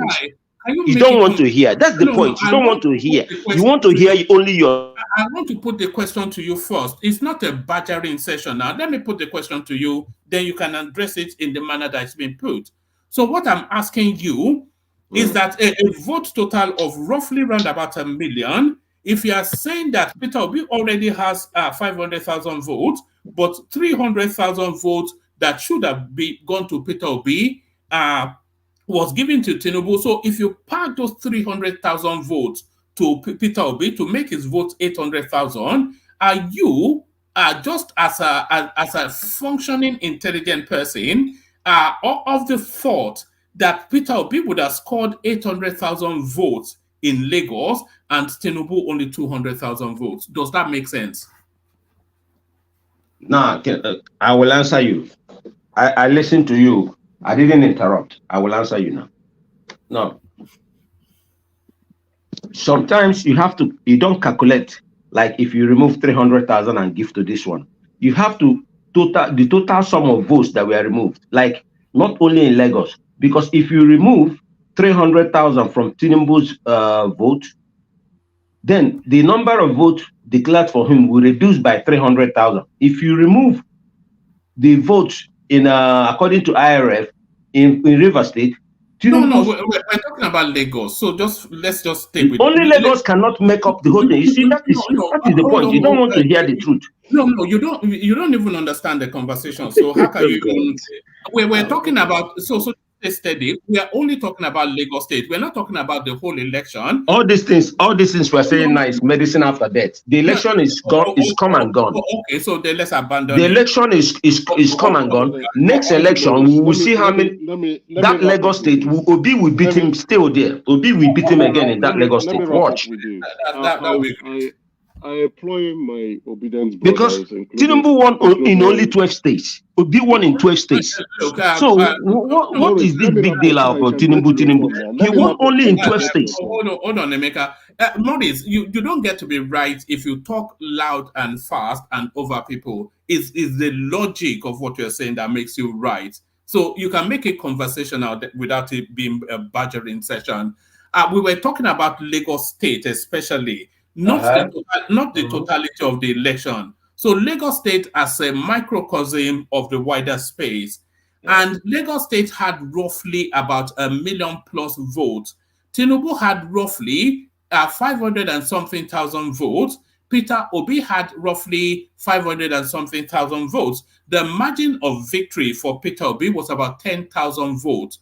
But the argument is that about 300,000 votes from Tinubu, from Peter Obi, from Tinubu should have actually gone to Peter Obi. So if you take 300,000, so we're not talking about the whole country, we're talking about Lagos. If you take 300,000 votes from Peter Obi, from Tinubu, and give it to Peter Obi, which will make Peter Obi 800,000 votes, are you saying that Tinubu will only have 200,000 votes in Lagos? Does that make sense to you? That's just the question. So don't go to Rivers. Yeah, it makes sense. Yeah, you ask me a question, and then I'm telling you it makes sense, and then I'll tell you how it makes sense. Now, to be honest to you, before the election, because judging by governorship election, how strong Tinubu was portrayed to be in Lagos, my belief was that if Obi can get 25% in Lagos State, that's good enough. But this election in Lagos State showed that Tinubu is not popular in Lagos. It's only through rigging. This is not governorship election. This is his home ground, his home turf. Obi won him there. Even the PDP, when they went to the what do they call it, collection center, whatever, they saw the result, and then PDP came out. They are not supporting Obi. The PDP came out and said Obi won close to 900,000 votes there, which they confronted INEC officials, said, this is Labour Party's vote. Then why is it, are you crediting so number of votes to Tinubu? It's not the Labour Party that said, the PDP people said it themselves clearly. So tell me also they are lying, and I will believe you. Everybody's lying. You guys are the only one telling the truth. Okay, woman, let's move forward. Hold on, Baba. So this election showed that Tinubu is not popular in Lagos. Tinubu is only popular by intimidation, by thuggery. Forget all of that. That's just jabada. Is he popular? If he's popular now, why he lost in his own state? He's your president. Let me round up so that we can go to other people and also introduce Maurice so that he can come to the story. Okay, I'll end up with this. I employ my obedient brothers, right, to get off their fantasy headspace, and because it's not going to be going close to something else, like what they say, Dululu. So just get off that space, and there are so many controls during the election process. The polling unit agents do not agree with when we are hearing. Initially, we were hearing the IREF server was shut down. Right? Some people don't even know the difference between the IREF and the BVAS. So say the BVAS was shut down when the BVAS was the biometric system itself that you hold and you do for accreditation. Then from there you can now upload to the IREF. Some confused, even Obi himself confused it when he came out in the public space. You understand? It shows that he was unintelligent about the process of what he was even participating in. Then they said the IREF server was shut down. Now is like the deduction and addition of votes when you have your polling unit agent. Let me round up. I'm rounding up. INEC said the BVAS had a glitch. No, this cannot carry on, guy. What's going on now? Of course, it cannot carry on because you want to hear your own narrative. Just get out, man. Sorry, carry on, Emeka. This guy is a ridiculous person. Polling unit agents do not agree with the narrative of deduction and addition. They didn't come out to begin to say, oh yes, they stole our vote here, they stole our vote there. They did produce their EC8 form, to show that, okay, our votes were deducted and added here. They didn't do all that. And even at that space, they didn't even still go to court to still prove all this. So all these narratives will not help. You know why all these narratives won't help them? Is because you are now already believing that you won an election and it was stolen from you, which means you are not going to work extra, or you won't go to areas where you were weak to see how to convince those people to vote for you. So they are just being delusional in my viewpoint. You lost an election fair and square. Pick up from the places. What about all the results? What about all the results INEC gave to them? I'm done. It's unbelievable. It's unbelievable. It's unbelievable that you guys are going circle around the truth. It's unbelievable. Maurice, settle down. We love your voice on this platform, but we are not going to let you hijack the session. No, because you want to hear. It's only one narrative. You don't like to hear counter narrative. That is the point. Well, no, we like order here. Maurice, we don't like rowdiness. Right? We don't like rowdiness. No, but I can't stand people lying through their teeth. So educated people lying through their teeth. I can't stand it. That's not a problem, Maurice. If you think I said a lie, that's fine. When it gets to your own space, you cannot say everything you want to say. If you even want me to come in, I'll come in. But you made me even forget some of the things I wanted to say. You made me forget about my thought process. And you're not the only one here. Now let one man give other people chance. Now you've been talking a long time. You didn't even want us to move. All right, Baba, you're up next. Baba, apologies about all the rowdiness. It's usually not like this. Apologies about rowdiness. They don't want to hear the truth. Baba, you're up next. Baba. Thank you, man. I salute your patience for management of kind of rowdiness. I salute your panelists. Welcome to the one-man show. The show where ideas contest, and of course, opinion flourishes, diverse opinion flourishes. So the listeners are at the mercy of various and vibrant ideas. And on the comment section, I salute you all, both favorite and not too favorite people. Salute you for coming every day. Those that come on board and those that remains at the comment section, I salute you all. Yes, our listeners, esteemed listeners and viewers, I salute you also for coming again today, like you did yesterday. But please like, share, and subscribe. But you know, the most important of all is the thing for the moment. Click the like button so we can come back again tomorrow and build. We don't have to be static.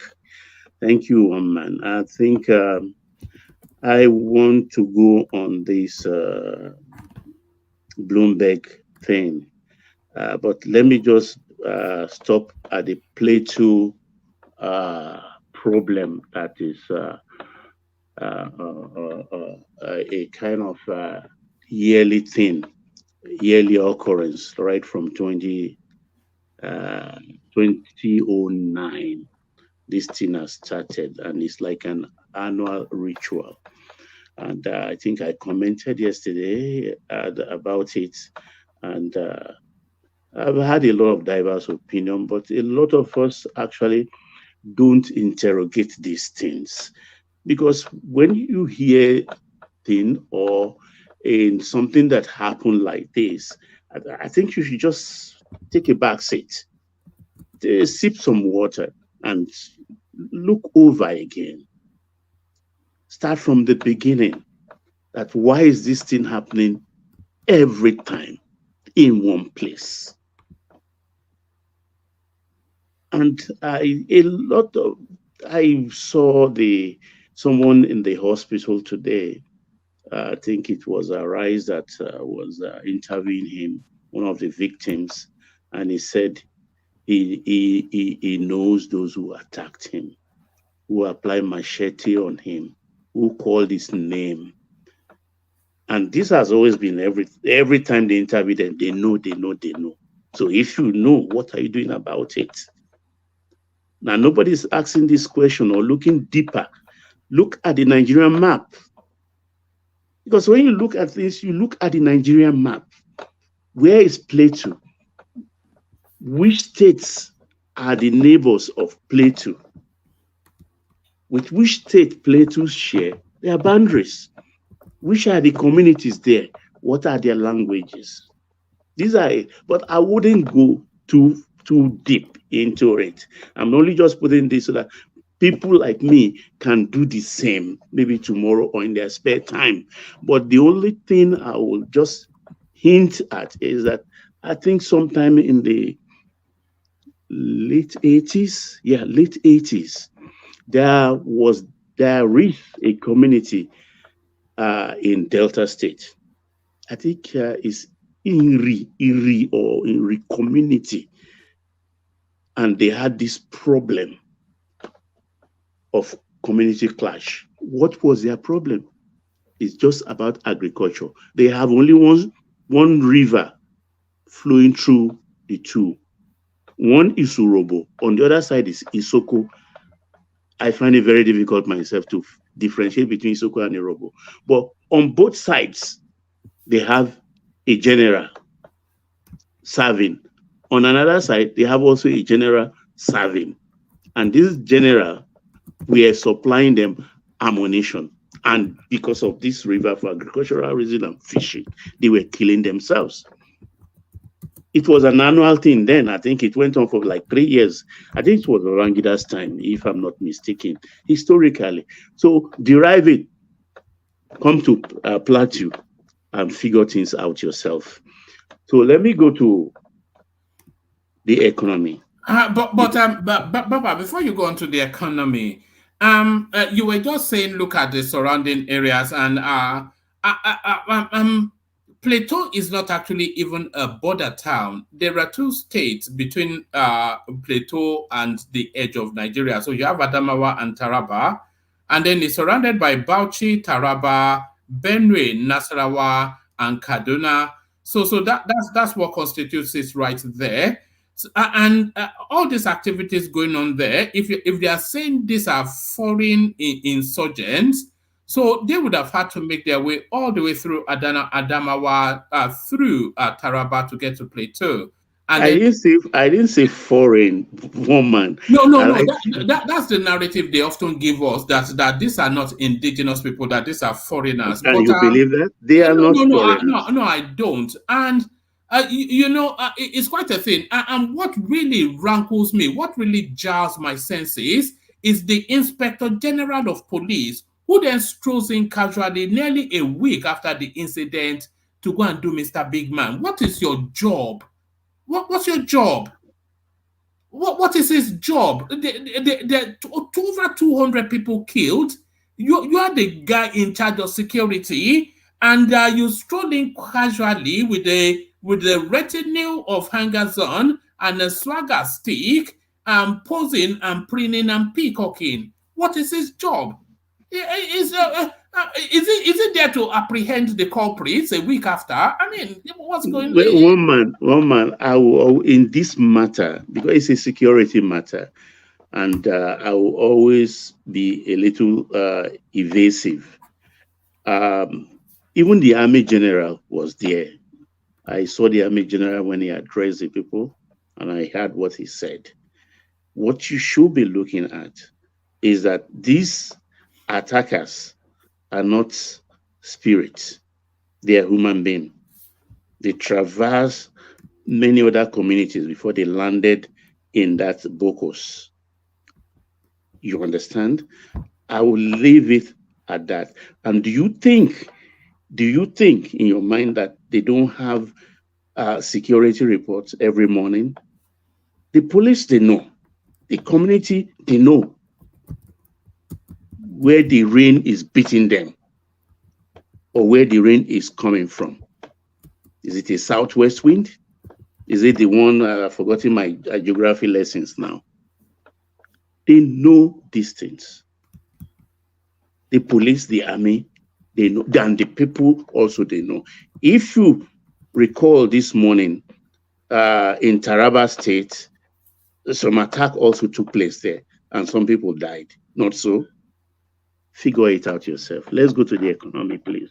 Yeah, no, Baba. You lie, one man. You don't draw me in. You can't suck me in this one. But anyway, let's go to the economy. But no, we can't continue like this. That's just it. Baba, please don't be angry. Eh? Oh, no, Baba, please yes, don't sir. be angry. You see what I believe, Baba, is yes, sir.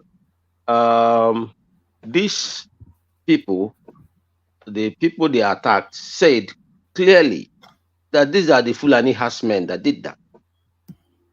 They know the people, and if you watch, the people also say some local councils within that area has been occupied by these Fulani people. And the government and the army knows those people are not from there. Okay, imagine now half of your local government, foreigners come, drive out the locals there and occupied it. The army knows they are living there. They're living there, cooking there, living there. Why didn't the army go to drive them away? So that's I believe there's some sort of religious undertone in all these things. Because if you watch the location of Plateau and the people who are coming there, they want to take over those places, driving. Why can't the army go? Since those people living there are not ghosts, and you know these people are the people who came and invaded people, killed them, and took over their house. Let's say now, Baba, I come to your house now in Abuja or anywhere, and then I, bootstrapped your door down, plundered half of your apartment, and occupied it. I'm not ghost, and I live there every day and night. And somebody will say, "Oh, we don't know who is doing it," but the people are living there. I will IDF you, and that means you are the mass. Carry on. Do you understand what I'm trying to say? And I don't even blame the Inspector General of Police. One man is right, being angry at the Inspector General of Police, walking in there after 1 week. But what about their own governor? 24 hours after almost 200 people were slaughtered in his state, he was busy jollof rice in Lagos at Tinubu's house. Somebody going to pay a visit. Who is supposed to be paying who visit? Is the president supposed to be there? If something like that happens wherever we live, the president will be there immediately. But the governor himself abandoned his people, slaughtered, and they're still in cold blood, fresh blood on the ground, and then boarded the flight to travel to Lagos. Then how can we be angry on the Inspector of Police? That is the point I'm trying to make. Maurice, you see one thing that we cannot shy away from is it is time we add the state police.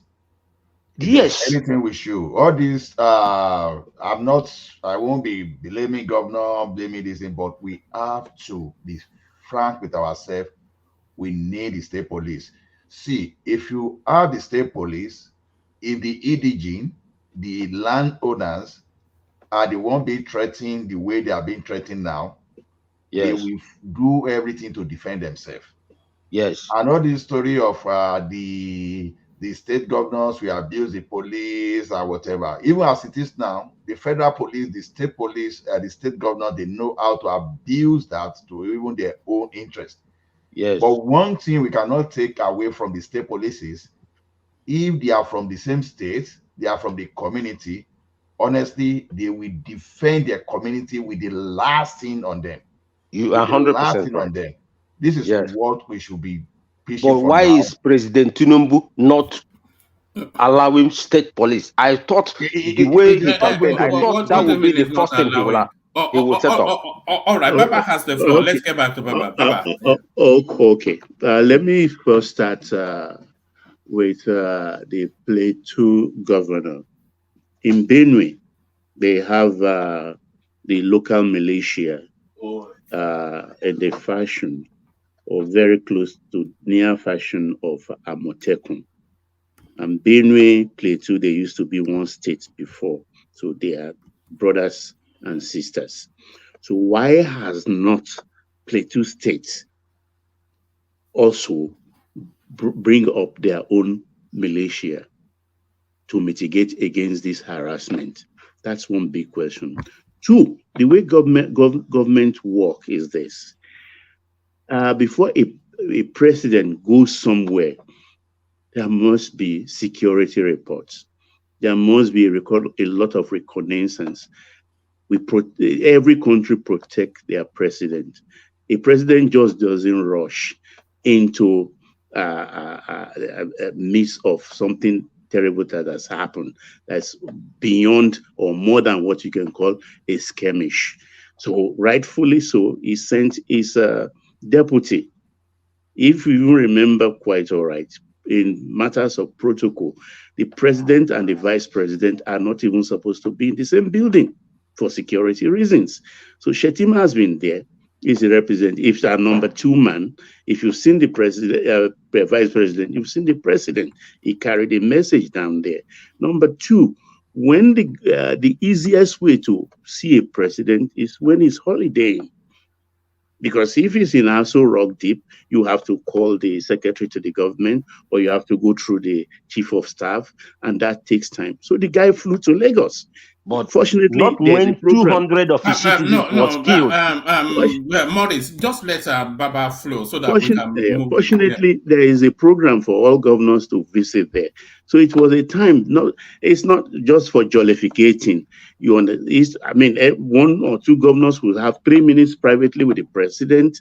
It's like you go to your age grade meeting in the East.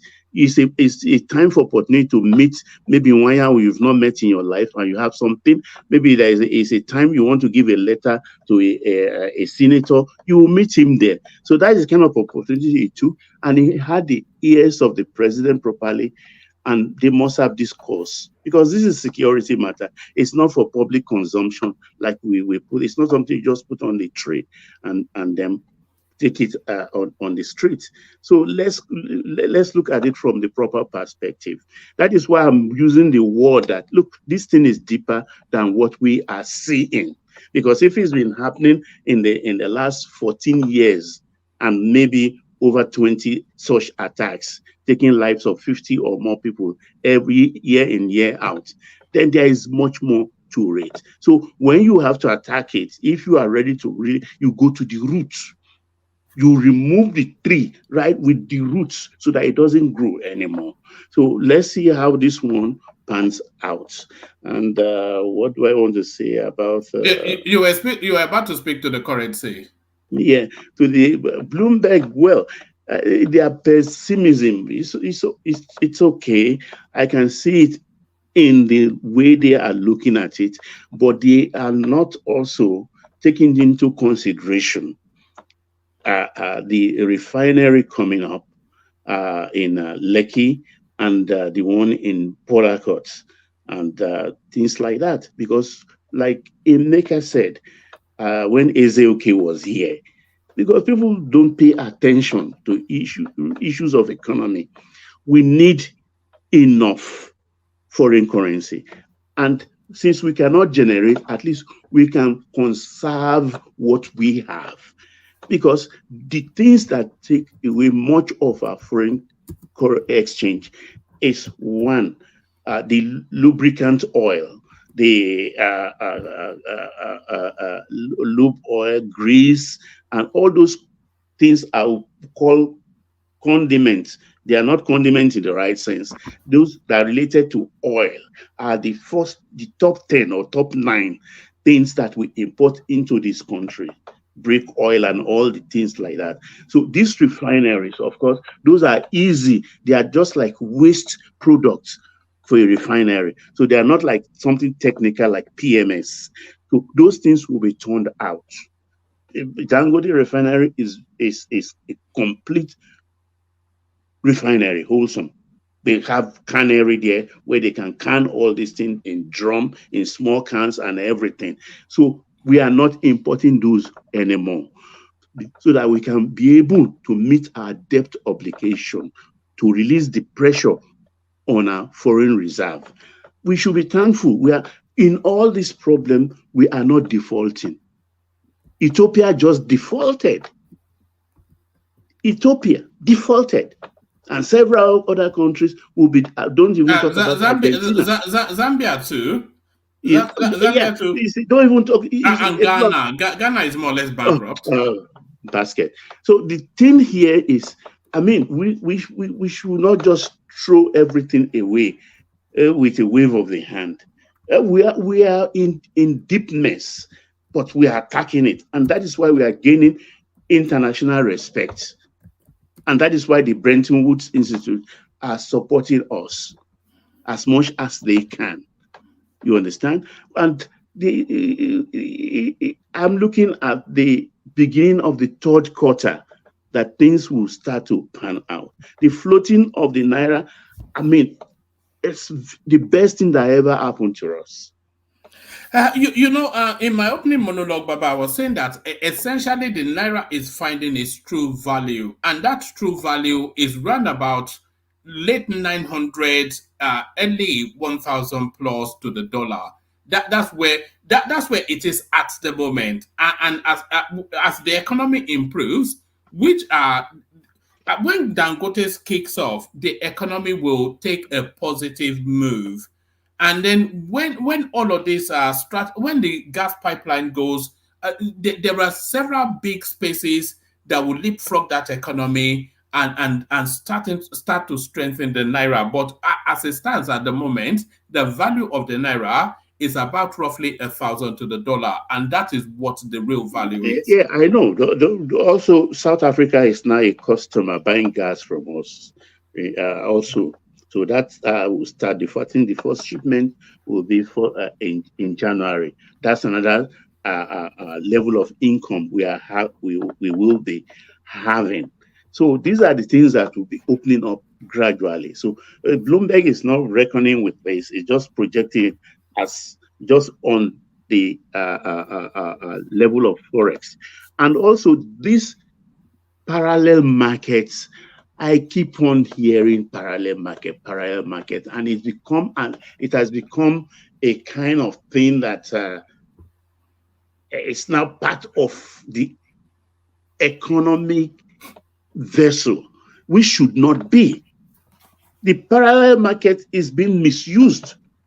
The instrumentality that brought it to fall is being misapplied, because what we call parallel market today is just the BDC. It's the BDC. And the lingo just covered it, become parallel market and become something that is part of our economic calculation every day. Something that even if the president desires, he can with a fiat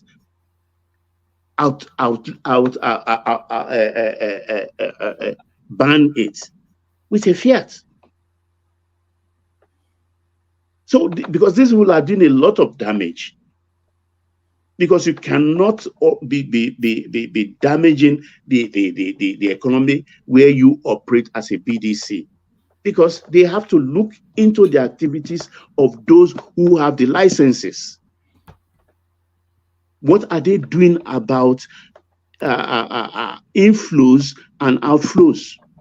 Because your license does not permit you to take inflows. And they are doing it illegally. In other clients, people run into trouble for this when you run a BDC. So I don't know why they are wasting so much time in going after these people. Because it's so bad that you have an inflowing bank right now in Nigeria, let's say a mere $100,000. It's your account clerk. After he confirms the inflow in, that will even call you that he has an allergy that can buy it. Whereas it's supposed to go through this central bank purchase mechanism, and they give you the naira, they credit you with the naira, and will not charge you 3% withdrawal rate, because it's just you are selling in naira. But if you are withdrawing, they charge you 3%. If you are a good negotiator or a good customer in good standing, they charge you 2.5% or 2%. If you are taking hard currency from the bank, these things have to be regulated. You don't leave your currency just to the vagaries of the street markets. So, and I hope these people there right now, of course, they know the two sides of the street, talking in terms of economy, and I think they will address that in the new year. Thank you, one man. All right, thank you, Baba. Baba, let me take you to one last conversational space before I go on to Maurice. The question, Baba, is that is this guy taking? I was going to say taking the piece, but for the purposes of civilized language, is it taking the Mickey? Is this guy trying to poke fun at people? So this is something that I came across. It says our contributions are ongoing for an ex-colleague's wedding. Somebody in the United Kingdom sent 3,000 naira. That's right, 3,000 naira. The WhatsApp group admin had to ask if it was a mistake. The guy replied, "It is the spirit that matters." It took a lot of restraint not to curse the guy out. So, I mean, what is the intention here? It clearly is spoken for. Is sending a message. Is it not three? Is that even a pound? I'm not even sure that's a pound. Somebody is getting married and you send £1. Eh? What do you think is going on there? I think he's sending a message. It's one way or the other. He's sending a message. They have to look well and then maybe get the gist of the message, because I don't £1 for somebody who's doing it. Where did they do that to buy the matchstick they used to light the gas stove that will cook the culinary things they have to prepare, or what? I don't know. It's funny, but this is the cyberspace for you. So a lot of funny stuff. Some people do it for content and things like that. That is how I look at it. All right, all right, brother. Stay with us, Baba. I saw it and it tickled me, so I just thought I'd bring it here. So thank you, Baba. So that's Baba, of course, the excellent Baba. So let's go from you, Baba, to Maurice, who now takes the spotlight. So Maurice, you're up next. Where do you want to come into the conversation? Plateau killings planned to cause political religious unrest. I prefer to freelance. Oh, okay, free flow. Okay. Good morning, by the way, gentlemen. Good morning to you. Yeah, it's been a while. I've not shown up. You know, this period is business period for us, so that's why. But even when I'm not on the show, I always watch from background, and I always like, even before the show starts, I always click the like button. That will help. Well done. Everybody should follow your example. Yes. It doesn't cost anything just to press like. It doesn't cost nothing. It's just less than even a second to do that. So I can't understand why people find it difficult to do that, to press the like button, because it helps the platform, And having said that, I would like to talk about the currency. Like Baba said, the parallel market and the people who the government should go against. For me, I don't really care about bank rate. Even Baba himself is not going to take his US dollar or euro or pounds to bank to exchange at bank rate. He will not do that. He will still go to exchange it at black market rate. That is the truth. So, but the only market that I use and that is good for me is P2P. That's the only market I know. Is that on Binance? Yes, but I don't even. I prefer to use Huobi. I do it. I was using Binance, but now I prefer to use Huobi, because even Huobi give better rate than Binance. You understand? And the Binance or Huobi, they give you the black market rate. Like a few days ago, I wanted to sort out some old women. I exchanged at 1,210. You understand? 1,210. That's about 3 days ago or something like that. For $1. So that's the only market I prefer to use. And I think, like you said, when Dangote's refinery kicks off, I think that will help stabilize the economy and stabilize the naira. The condition of naira now favors. We may think that it favors us here, but the greater population at home really suffer because of these things. Because Nigeria is one country.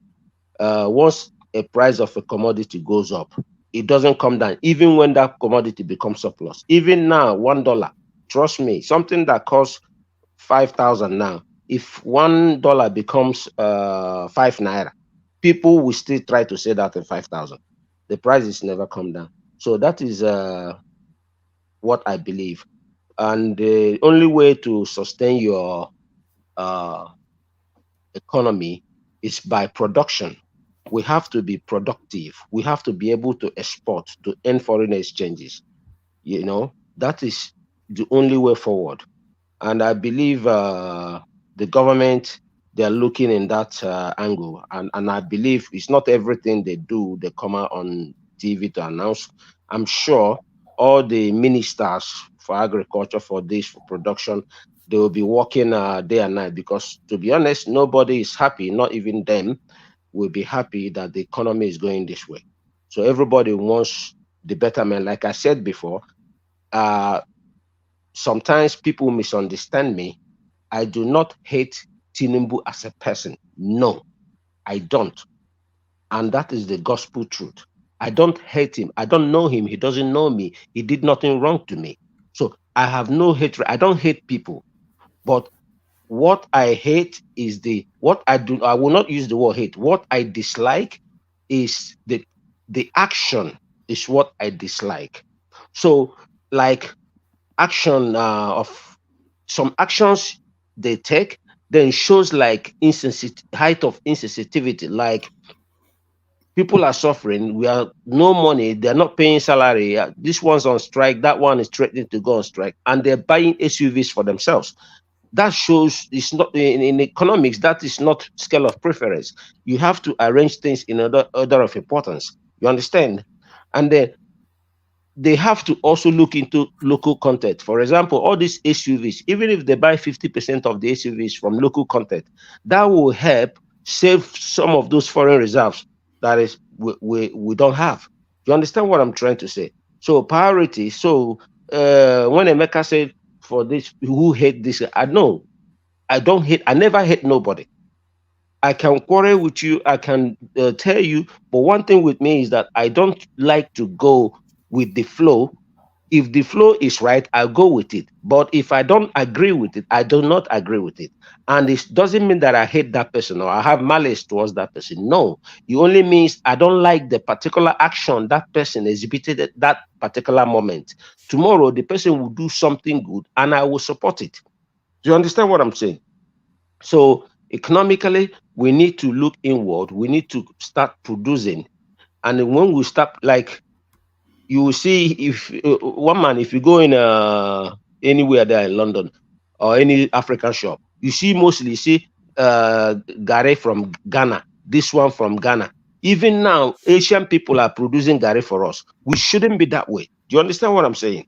That packet, the one they call Sun, all over, is produced, I think, somewhere in Asia. But these are the things we can do, simple things, and that will generate money for us.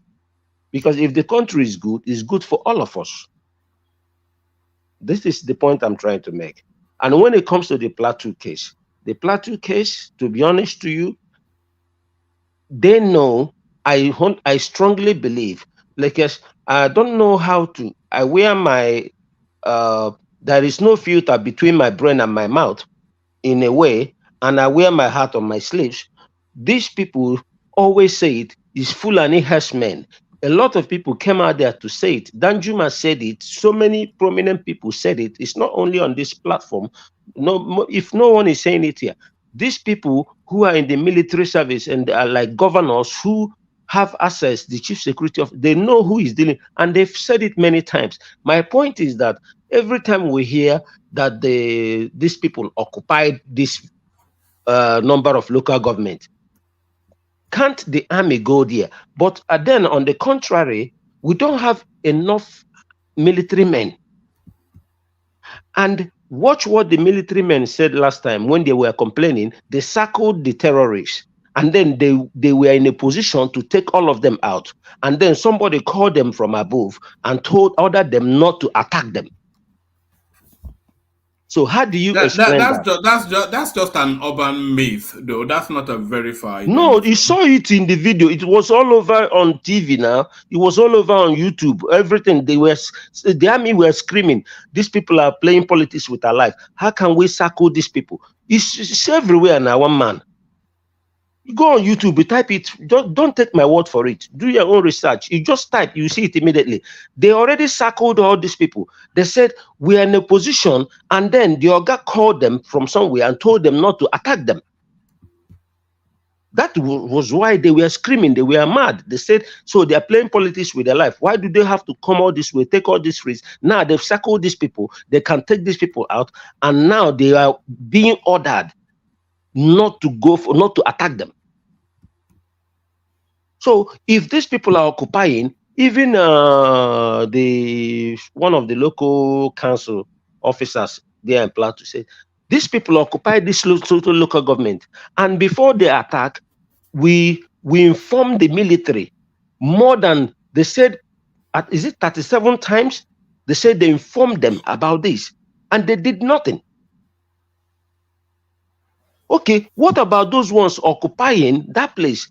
One man, didn't you see the video where even the military were protecting the terrorists who came to negotiate how much the farmers will pay them in Castena? Didn't you see that one too?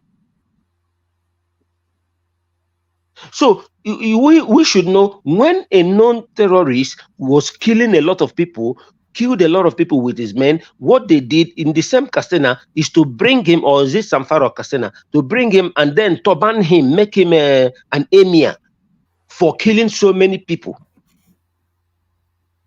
Everyone saw that too. So this problem, just like the other gentleman suggested, they know why they don't want state police. They say governors will abuse. What kind of abuse? They will not abuse it. They will protect their people, because if every state can protect themselves, most of these things will stop, because the state will not think twice. The people that will the composite of that police something will be indigenous and locals, and the locals will attack. They will never allow other people to come and do that. Then why? That is why Tinubu is a Democrat, and I'm wondering why he's reluctant in signing it. Let there be, because even Southwest is not spared.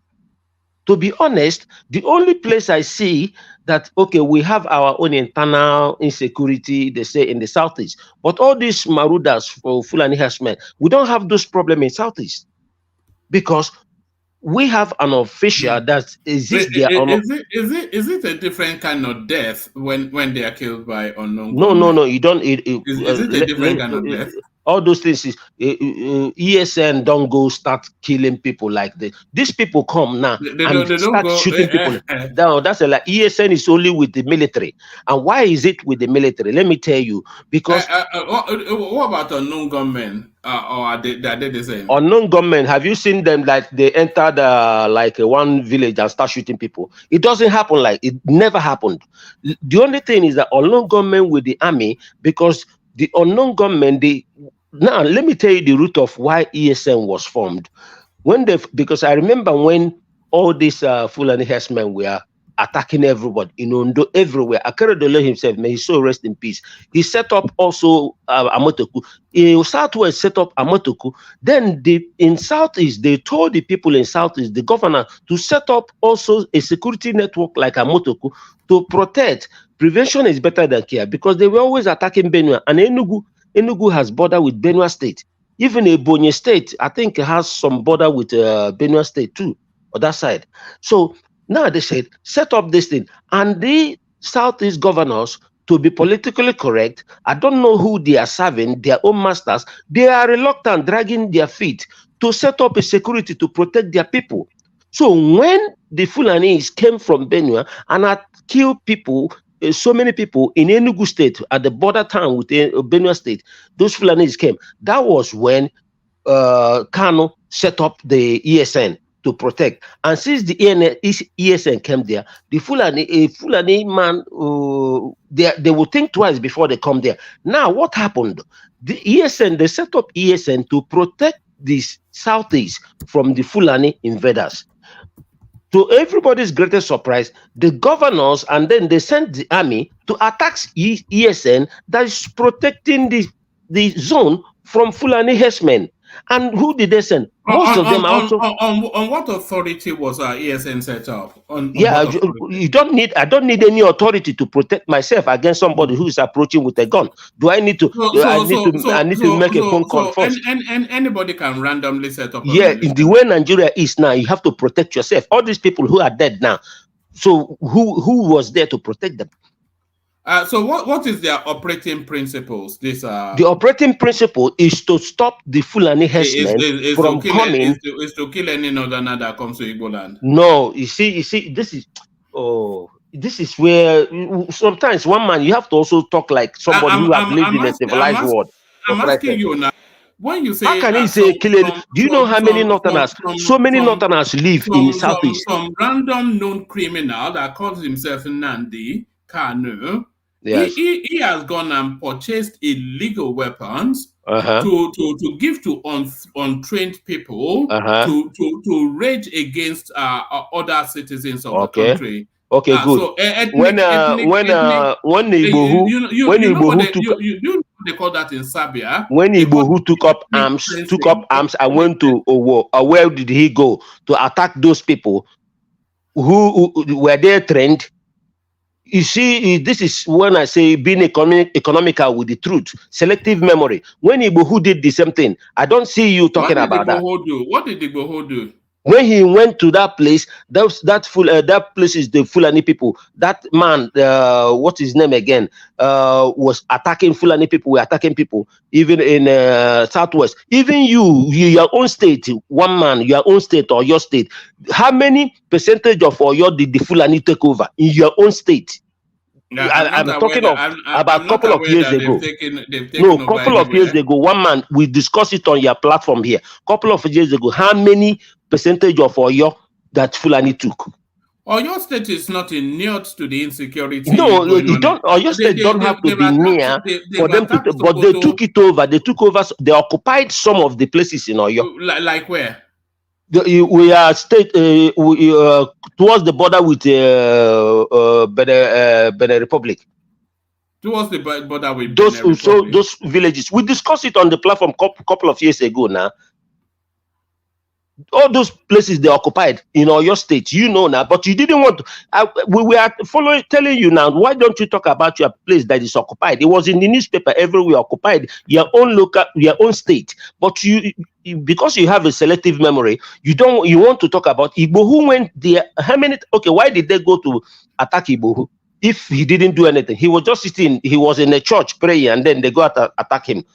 Why did they attack him? So one man, sometimes this thing, we are talking of human's life. I don't need, like me personally, if the Southeast governors had done what they're supposed to do to create the same thing the Southwest created, there would be no need for ESN. But they did. They didn't. What did they do? They couldn't agree. Ask any Igbo man. They couldn't agree. What did they do? They did it separately. Umahi is the first one to set up his own. What was he using his own to do? To intimidate his political opponents. That's what the only thing he was doing.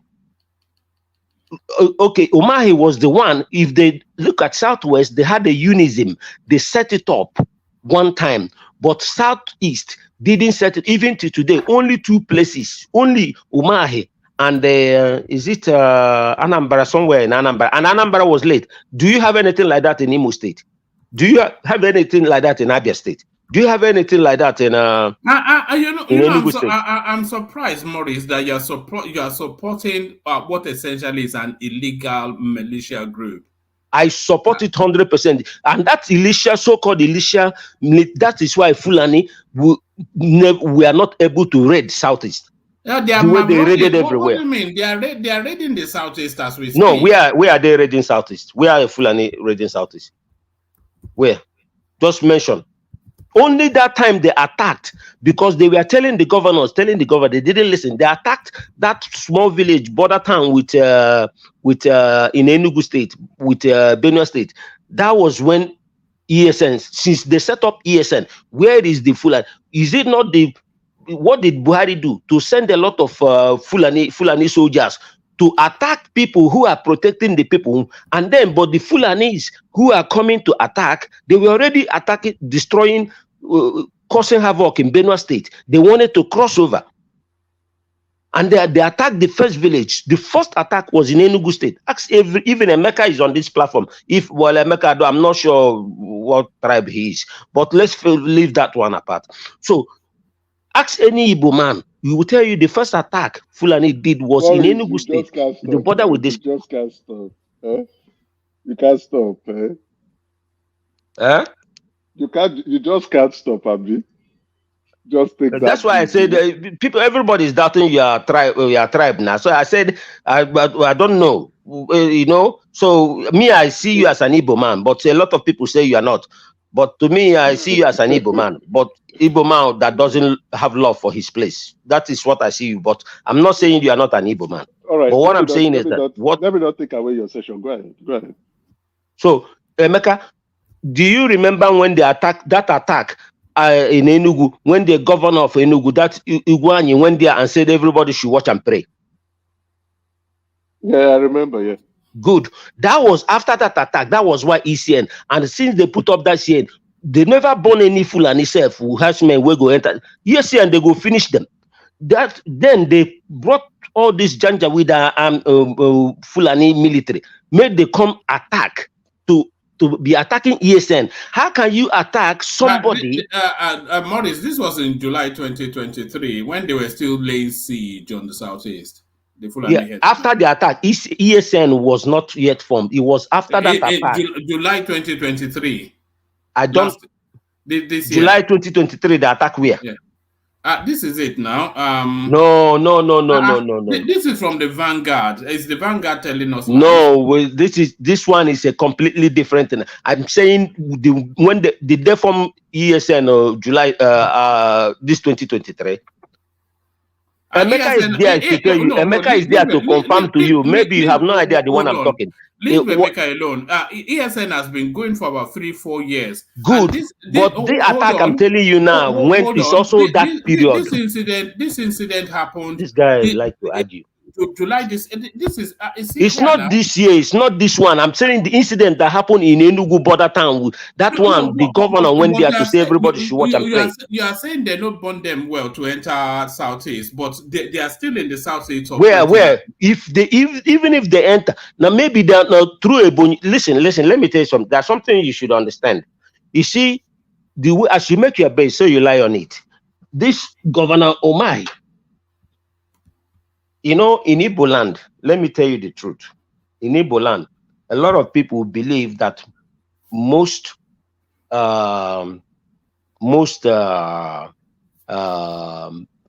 from Ebonyi State are actually not full Igbos. They are like Northerners. I don't know what you are talking about because I'm coming. That is where you are seeing that attack. You say is coming now because Ebonyi State is the only. This is in Abia State, not Ebonyi State. No, Abia State is the one. What happened in Abia State was when Ojuzo Okalu created a market, one place, a market he created, and he made it like all these Fulani people who come and sell their cattle. And in that place, they've been telling them that the Fulani is there. They brought their brothers. One thing, do you know one bad thing about that? Hold on 1 second. Let me give you one paragraph. It says the people of, apologies for how I'm pronouncing it, the people of Umuniochi in Abia State are again living in fear following a resurgence of killings and kidnappings allegedly being perpetrated by armed Fulani headsmen. This is coming just after a few months of respite from the same ordeal. Last week. Let me tell you what happened. Let me just give you the date. Last week, precisely Sunday, June the 25th, 2023, So you're telling us that they're not operating in the southeast because of ESN, but as early as June this year, according to Vanguard, one of the established newspapers in Nigeria, the whole of the southeast under siege. This is it. Southeast. No. South. This is the headline. That is not south. Look. There's something isolated incident. Do you know what happened? That is the market this new governor closed now. That is the market, because Ojus Okalo is the one that created it. These are people who sold. Let me tell you something. Do you know, like somebody like now, Ojus Okalo, if he comes out to contest for even ordinary local government chairman, he will fail. Igbo people will not vote for him. Any Igbo man will tell you that. Now, because Ojus Okalo, these are the people who are playing politics with the life of their own people. He created that market, and this man just closed that market. What did they do? That's the same market. They found dead bodies. These Fulani people, they are selling cows there, and then they brought among them also kidnappers who are sleeping there. So in the night, they go and kidnap. So nobody suspected. But later, people had impression that this. And then the last governor, they told him to close that market. To be politically correct, he had a meeting with Buhari, and whatever they did, the market still. But this governor now came in and closed that market, and they found everything. That is exactly what happened. But what is happening in Benue and this thing is that, and in Southwest, a lot of places in Southwest, if they will just come in and start shooting villagers. And then you are telling me that those villagers have to wait for the Nigeria. Which kind of security? Who are they going to wait for to come and protect them? The same Nigerian army? Is that who you're going to wait? Yeah, go ahead, my brother. Yeah, let me jump in. One man. Are you in France? No, I'm not. I'm going there next year. So I was asking Mr. Triumph about Marseille. Yeah, you're going to be. So yeah, one man. I don't think. At first, I didn't want to criticize Tinubu about this stuff. I said, let me give him time to react. But the Nigerian government is not treating this with the level of seriousness it deserves. You know, if you think about it, I think Morris is right. If you think about it, this that area, Plateau, it's an elevated area, highly fertile soil. Benue, Plateau, Taraba, the most fertile region of the country. And now we're witnessing indigenous people getting displaced from their homes through violence, attacking Nigerian citizens, and they're taking over their lands. Good. They're taking over their homes. And the military is doing nothing. And we're watching this happen in the food basket of the country. Do you know what will happen if these fundamentalists take over that region with their ideology, and they start to control, and they place emirs in those regions, and they take over the food basket of the country? No, these are just tribal skirmishes. One man, these are not tribal skirmishes. No, that's not tribal skirmishes. Security How did they take Sokoto? How did the Hausa people become minority? Security officials said it's even tribal, to be honest. It's tribal. Security the way we see it. Yeah. It's tribal. Security officials said you know the over 200 motorcycles. You know were riding to this village. You know the Ife and the Modakeke people, they've been killing each other for going on 2 centuries now. It's not the same. One man. It's not tribal. This is religious something. Those people are Christians. No. This is religion. The problem. That's religion. That's religion. That's the problem. We shy away from the truth. Yeah, when we look at things from the lens that you're trying to portray it, this is like Ishekiri and Ijo fighting in Warri. No, one man is not even close. When you shoot up a whole village and then you go and settle in there, and everyone, including the governor, was saying that people are squatting in lands where people were shot up, and nobody has asked them to move. Good. And then how do you explain that? What in God's name is going on? No one has asked them to move. In what world? In Benue, the same thing was happening. Otom said it, that they moved people out of their homes. They're living in IDPs, over 1 million in IDPs. Before the election, I came on your platform, I was saying it. We have 1 million people in IDPs in Benue. What is going on? Why are they asking 1 million people? Look, there is what we call war economy. War economy is thriving in all those places. This is not war there is economy. No 1 million people in any ID camp. Otom said it. Otom said, go and look up the statistics. That's what I call war economy. Should we I mean, should we even have refugees in a country where there's no war? Should we have refugees in a country where there's no war? You should not have IDPs. In Abuja, there are IDPs. Did you know that I've donated to IDPs in Abuja? Sorry, I've donated to IDPs in Abuja. Should we have refugees in a country where there's no war? Indigenous refugees in IDP camps in a country that is not at war. This is the problem. We are at war in the north. We are being economical all the time. We are at war in the northeast. How can you have this sort of situation and then you're trying to minimalize it? And you see the people there, you see the people occupying the place, and then it's military is not. And somebody will tell me I have to wait for the military to protect me. How is that possible? It is tribal. You are enjoying it now because people are coming from outside. The Hungarian Prime Minister is talking about Christianity, and it's not tribal. It's religious. It's religious. It's not going to happen. Those people are Christians. The people attacking them are Muslims. It is not tribal. You can the people are attacking them are Fulanis and Muslims. They are the ones occupying that Muslims. One voice. Yeah. It's not going to work. These people, the people in Plateau region, in that belt, these people are some of the oldest people in Nigeria. Remember the Nok civilization? These are the descendants of that area. That's where they found the Christians there. And Muslims are attacking them and say it's not tribal, it's not religious. In Plateau, in Taraba, in Benue, Southern Adamawa, Southern Gombe, Southern Bauchi is all predominantly Christian. Good. This is a fact. Why is it that the attack is always on the Christian side? Hold on. There are ethnic skirmishes based on resources. No, one man. No. Exactly, one man. You are putting in the proper. What they are trying to do now is to cash in. They always look for anything. Is trying to grab is this also ethnic in Benue State? Hold on, Morris and hold on. It's a result of climatic changes. That's a lie. Come on. It's a result of climatic global warming. This is what is going on. Come on now, don't do this. This is what happened. In 2029, in 2009, when it happened, no, it wasn't a Christian religious thing then. In it was also ethnic when they took over Sokoto, removed Hausa people from their land. It was also tribal, The Hungarian president. Even the Pope can come to Nigeria now and come and defend the Christians. When they took Ilorin, was that also tribal? Maurice, if you don't mind, let me just interject for a minute. Yes. You see, Baba, the thing is this: it's both ethnic and religion. Let's just face this fact. See, we keep excuse what we see. We can't know more than Danjuma. We can't know more than Otom. We can't know more than Akeredolu and all those people that have resisted this. See, as Yoruba will say, Pastor Jana Ajofra Jajin. See, we keep saying, oh, let us take it easy, let this, and these people, we see what they've done. They've done this in the history, even before modern Nigeria.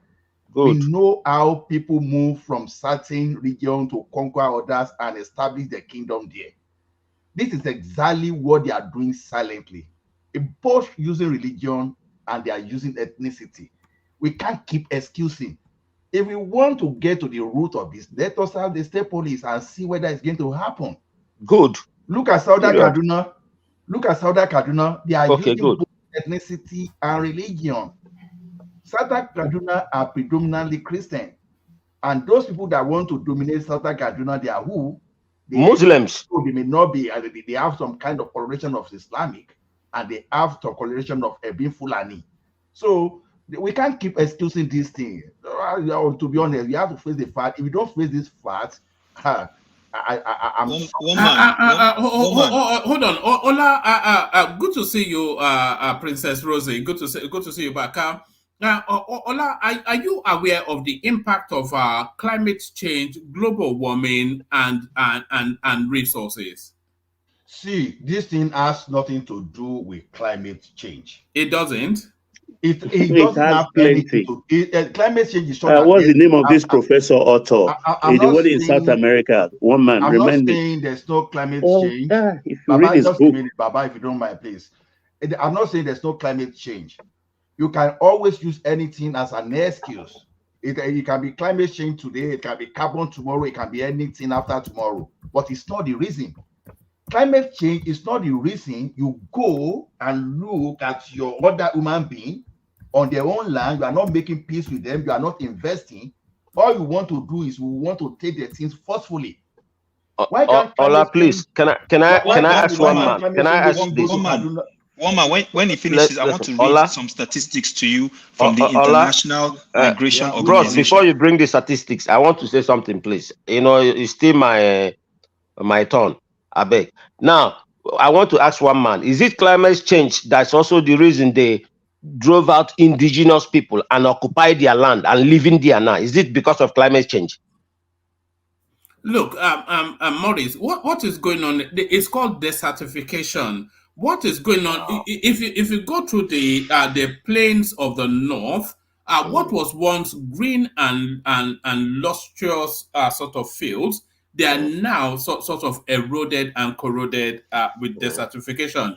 So it's pushing people further into where the land is more fertile. And of course, where the land is more fertile, there are already people indigenous to that space. So okay, what about the ones in Ondo State where they occupied all those bushes, occupied that place, moved there with their families? Akeredolu was fighting against them.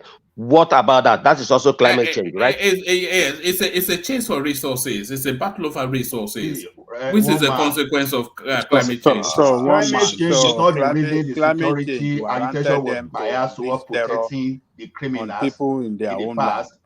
Yes, now they are trying to. So climate change warranted them to unleash terror on people on their own land and sack them. Hold on now. And sack them out of their land, maim children, women, old people, and everybody. So climate and change occupy. And occupy. Yeah. Now that's a rather graphic description, but but really. But that's exactly what happened. Yeah, hold on, Maurice. Now, hold on, Maurice. Let's be conversational. That is what happened. But why did it happen? Is the thing. So there has to be a reason now. So we have to ask one man. If their land was fertile and resourceful, would they come into your land to chase you off your land? No, let me tell you. When you see terrorism, call this terrorism. This is. It's a clash over resources. I wouldn't go as far as terrorism. Clash over resources. You can't over resources through violence. It is not the way. It is just because we had a government who was backing them. Period. Was backing them. Yes. That is just what we had. Simple. You had Buhari that time was saying that he want to go into archive to look for what do you call it? Gazetted routes. Gazetted routes. To look for solutions. Waterways. To look for solutions. No solution. What is the solution? He said Gazette that is not in existence anymore. A Gazette that been eliminated by what do you call this thing? The do you know why he was doing that? So he was to bring peace. Backing his own exactly. To go nice words. No, look, one man. I want to present you with statistics. A country cannot be stable when you have government that cannot fight. Ajale Koko. Do you know in Imo State? Ajale Koko.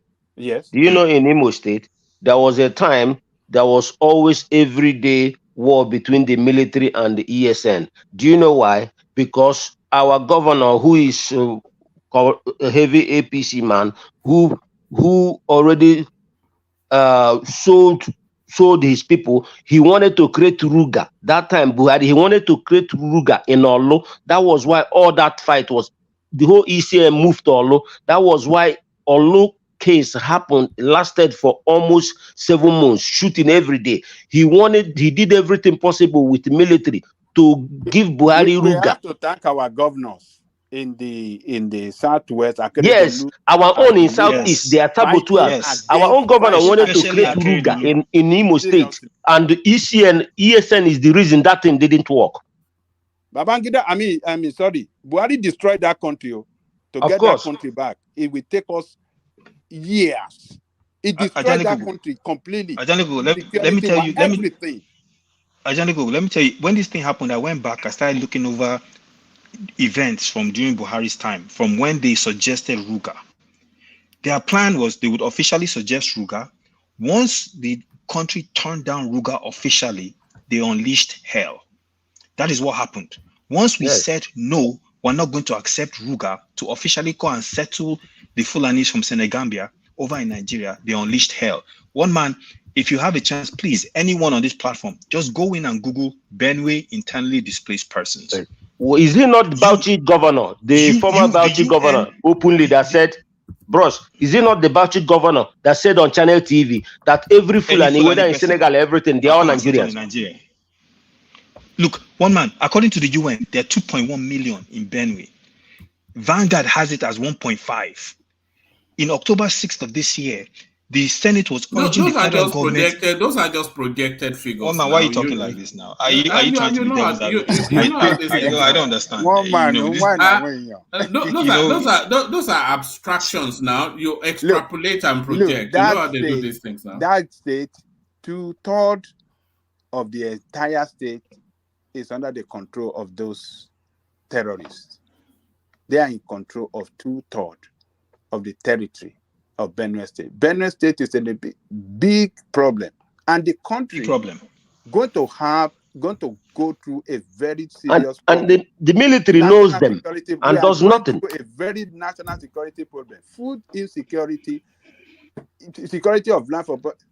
Whatever happened to that state, if that state will be completely taken over, hunger will finish everybody in that country they call Nigeria. They will control our food source in that country. Yes. And one man, this is the thing that this is why I at first I didn't want to criticize him, but I went back and I started looking up all these numbers, and I said, how can you not criticize him? You came into office, you get security reports. There's no way he doesn't know this. If me sitting down in Canada knows this, then how would he not know this? And if he knows this, why is there not a state of emergency? In Taraba, in Benue, in Plateau, in Southern Kaduna. No, they will prefer to buy SUV. Forget this SUV. Forget this SUV. You know, but it's true now. Am I lying? Yes, you can't be saying the SUV to every conversation now.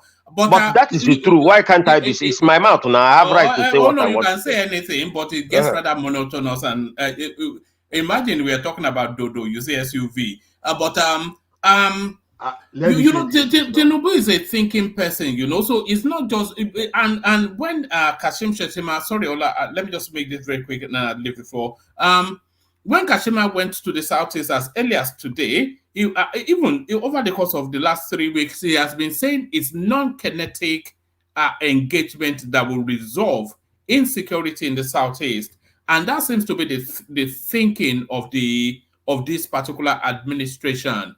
So it's not just roll the tankers out, go and blow them up, shoot till you can shoot no more. No, because how long have we done that? One man. Nobody's saying that. Our governor is the cause of he's responsible why all the insecurity is happening in Imo State, because he tried to use the military and attack people who are protecting the people when the people already told him create a security network just like they did in Southwest. This man refused because he wanted to create Ruga. He did everything possible to create a local government. Do you know the problem? I don't have issue with fellow Nigerians living in my place or having a local government. But the problem is that if you put 10 Fulani men in one place, come back in 6 months, they will be more than 1,000.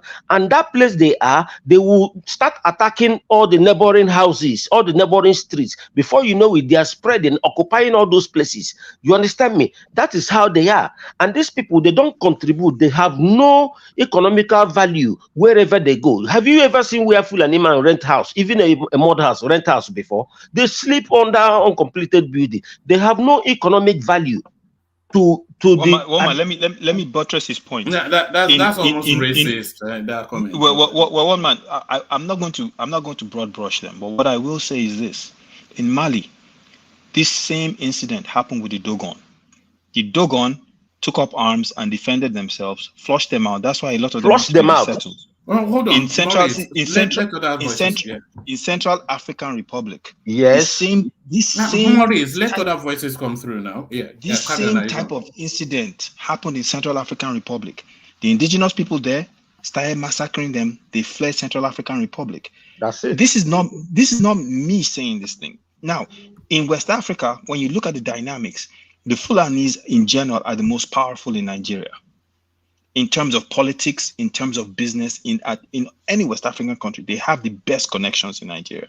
What Buhari was attempting to do was to take those people that had lost in Mali and those ones that had lost in Central African Republic and bring them to settle and give them fertile land in Nigeria.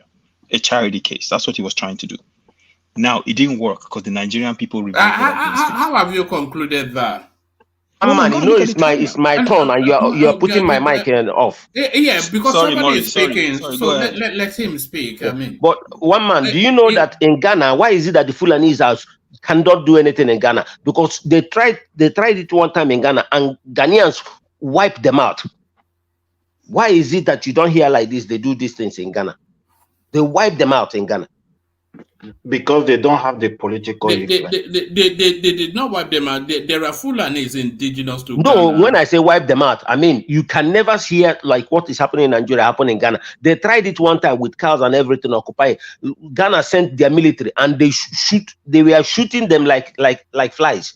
That is why they never stopped it today. The Ghanaians don't have that thing. And they are, they are heavy, like a lot, they are minority in Ghana. Nobody disturbing them. You have Fulani, you have very good Fulanis and Hausas living everywhere in Southwest, in Southeast, everywhere they live. Genuine ones. But there are some ones who are from like somebody like Buhari is somebody who he's not only is a nationalist, he's he's a extremist when it comes religious extremist. These are the people with the Bauchi governor, the one that said they want to bring the whole Fulani all over Africa and bring them to Nigeria. Is that he said it on Channel TV? How are you going to defend that? Omar, we have a real problem on our hands. A big one. That lady should be my talking of man of the year. I will give the governor of Borno State man of the year to me. Yeah, Zulum. Yes, he will be my man of the year, and my lady of the year, woman of the year. I'll give it to that gentle lady, the one from Channel TV. Let me give you a solution. Yes. All right, Maurice. Thank you, Maurice. Let Izon take the floor. Okay. Good night, gentlemen. Let me go and sleep. All right, good to see you again. Merry Christmas to you, Maurice. Okay, and Happy New Year. You no go there on tomorrow. Who tell you that? I'm always on. Okay then. Tomorrow. Happy New Year, Maurice. Yeah, till later today. We don't already enter New Day. Okay. All right. Okay. Yeah, woman. My solution to this is if anyone from BAT's government is listening. What they need to do is they need to talk to some of those leaders in Middle Belt, like T.Y. Danjuma. They need to get an exclusive Middle Belt military force made up of people primarily from that region. Those boys are in the military. I've met people from Middle Belt, Birom. I've met some people from Taraba. These people are not cowards. Trust me on this. They're not. If they take an exclusive military force made up of those people that report directly to the presidency, watch how fast they clean that place out. It will shock you. Watch how fast they clean that place out. The problem is for some reason, and I don't know the answer to this question, but for some weird, strange reason, our federal government is inept in really confronting this and dealing with it with the seriousness it deserves. How can you have people that squat in someone's home? You shoot people out of their home, you burn their homes, and then some other people come and settle, and you haven't moved them out. In how many years? Do you think there's an element of exaggeration to these narratives? One man, I don't. You know why?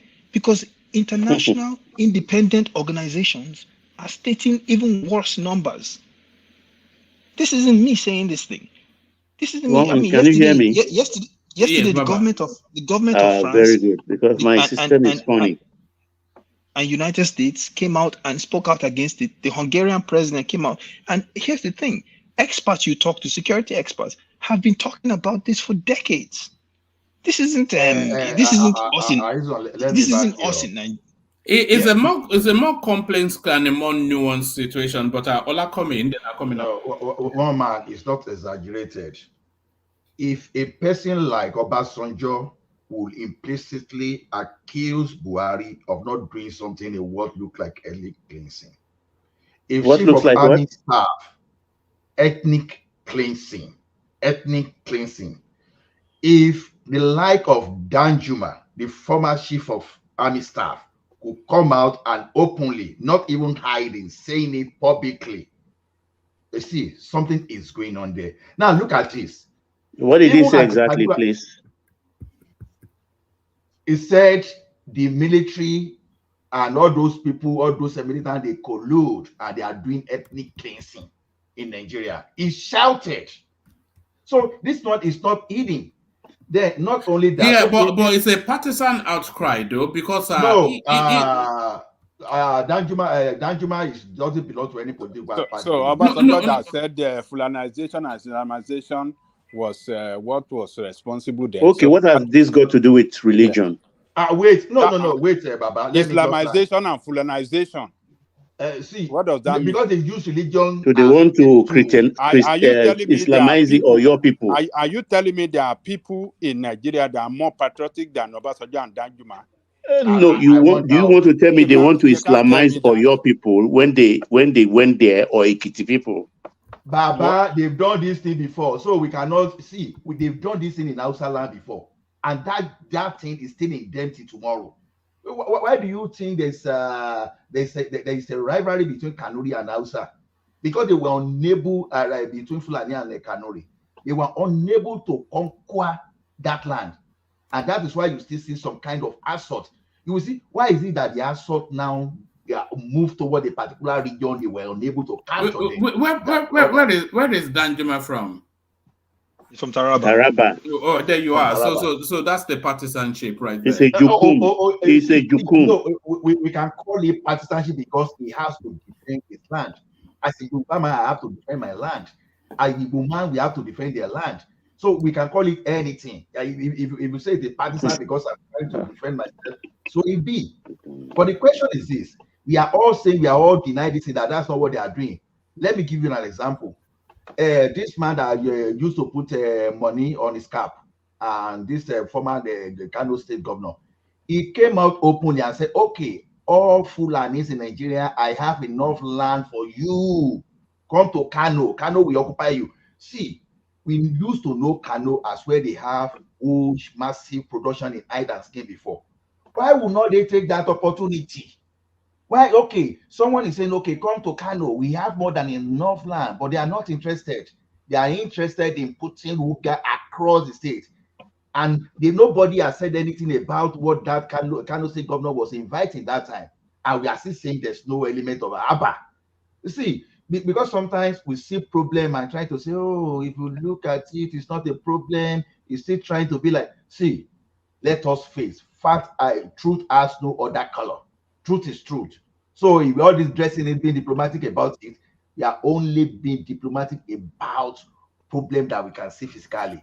So we can't be more patriotic than all those military. Ola, do you know that do you know that there were conditionalities to when Buhari bought those two Kano jets from America? Do you know there were some conditions to them? Yeah. See, whatever condition that is to them, it's not my problem. No. The conditions are part of this narrative. Are the conditions of the Americans agreeing to sell the Tucano jets to Nigeria was that they should only use it to fight the insurgency in the northeast?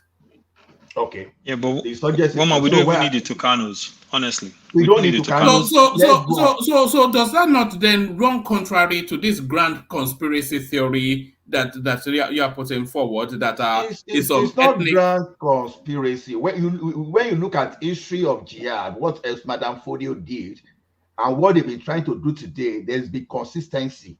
Even from that time of Madame Fodio to today, there's consistency. So the only difference this time around is this: we are not allowing states, the ethnic group, to fight the battle. So government said, I'm fighting on your behalf, but the government is not potent.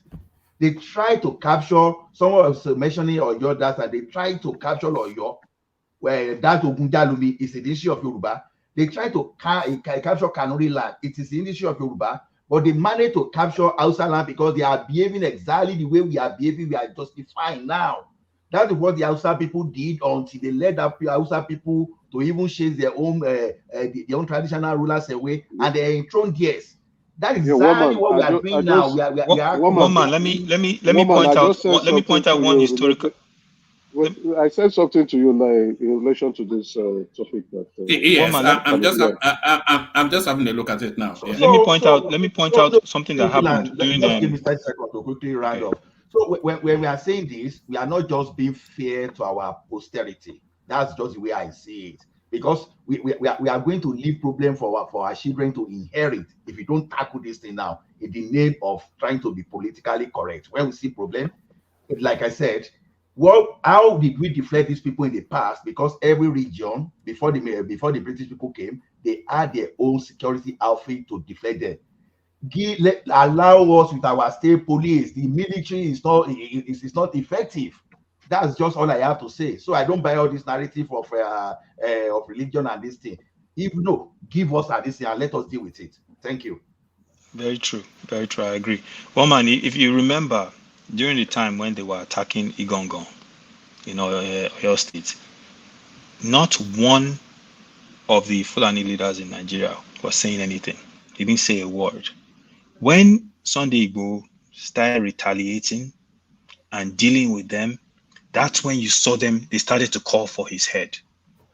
They started calling him all kinds of names. They were saying that he should be arrested. Then the state went after him with the full force that they should have used to go after the people that were terrorizing those communities. You understand you see what's going on here. And now the man has to live in Germany and can't come home because he chose to defend his community. This is the fundamental problem.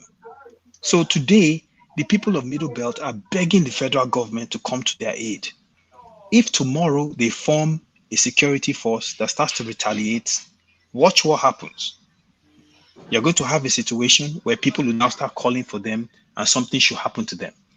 So that's why I'm saying that, it's essential that Tinubu's government treats this with the sense of emergency that it deserves.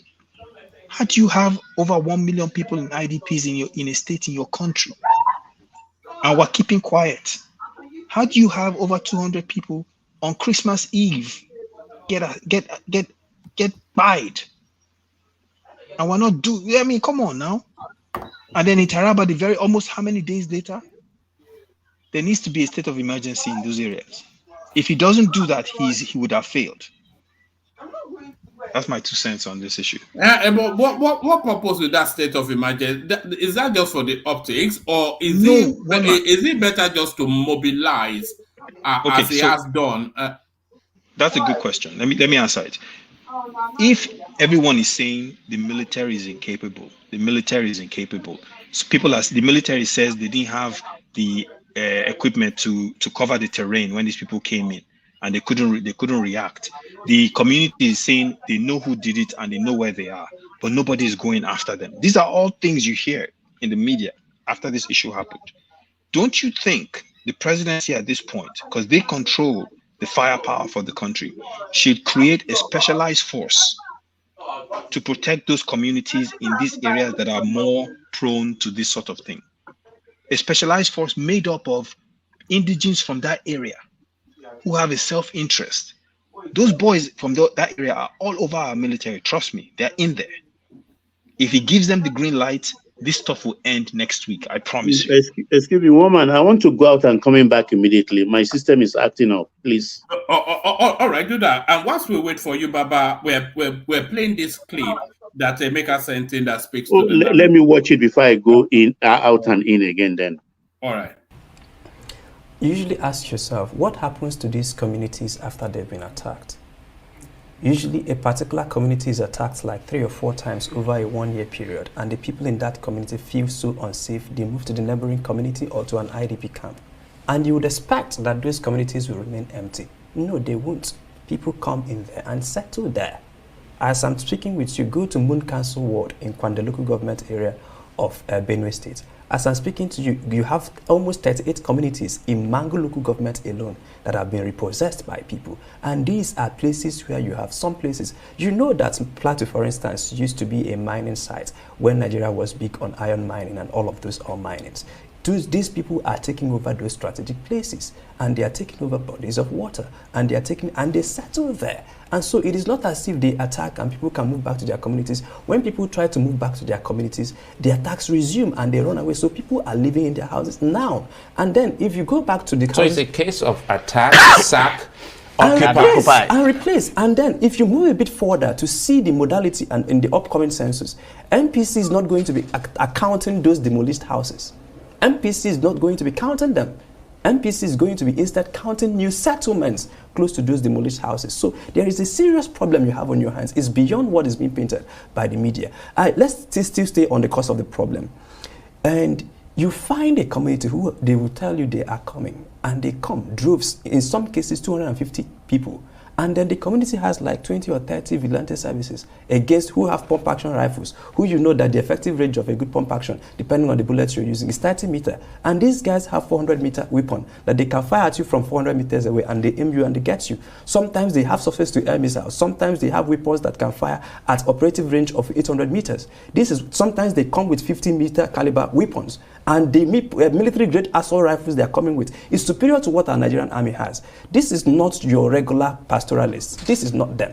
This is a full-fledged terrorist organization. And when you hear the vice president telling people to live in peace, to embrace peace, no, you are embracing deaths. So what you're telling them is to sit in one of the people I interviewed, I can still see their faces, really. I've been to these places, I've seen shallow graves, I've talked to kids, I've seen people who had different kinds of things. The pictures are all over my laptop here. I can show you this after the program. If you see what is really happening, one of the people I talked to, I said, why are you staying in this community? You know that they will come back. He said, life in the IDP camp is death. Life in the community is death. I don't know whether they are coming or not, but I can't stay either ways.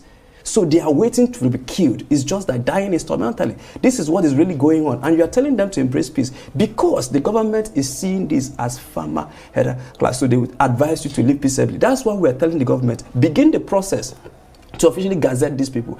Again, let me take you back to Boko Haram. Nobody goes to any community that is attacked by Boko Haram to tell them, live peaceably with your neighbors, because they've been officially gazetted. And Nigerian military knows what they are dealing with, terrorists.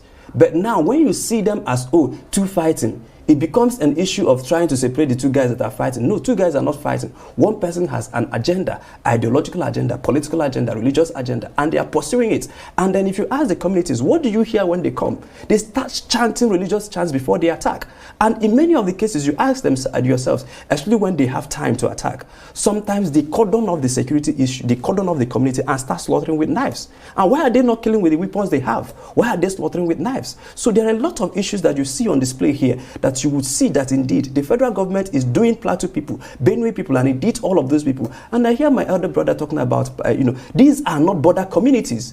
Plateau is not a border, Benue, Kaduna. So these they move up and down.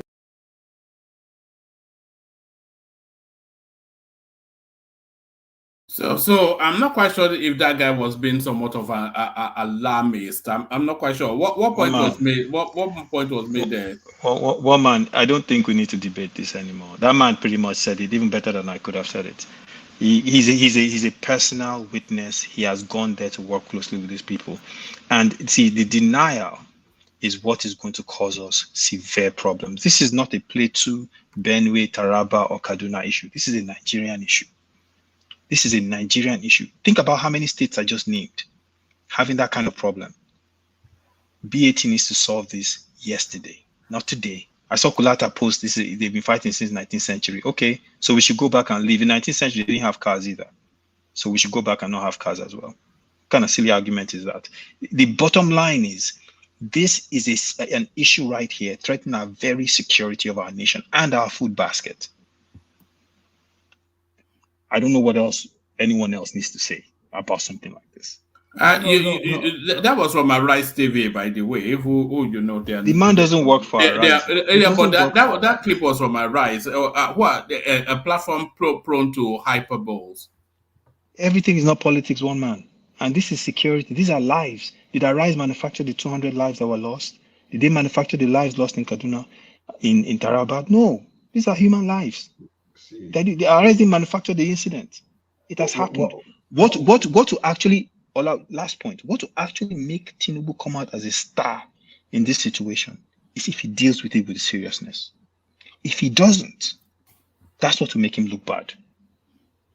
See, that's what we are not ready to face is that this is existential threat. Like we say now, even though it looks like some part of the country are safe, right? That is what it looks to us now.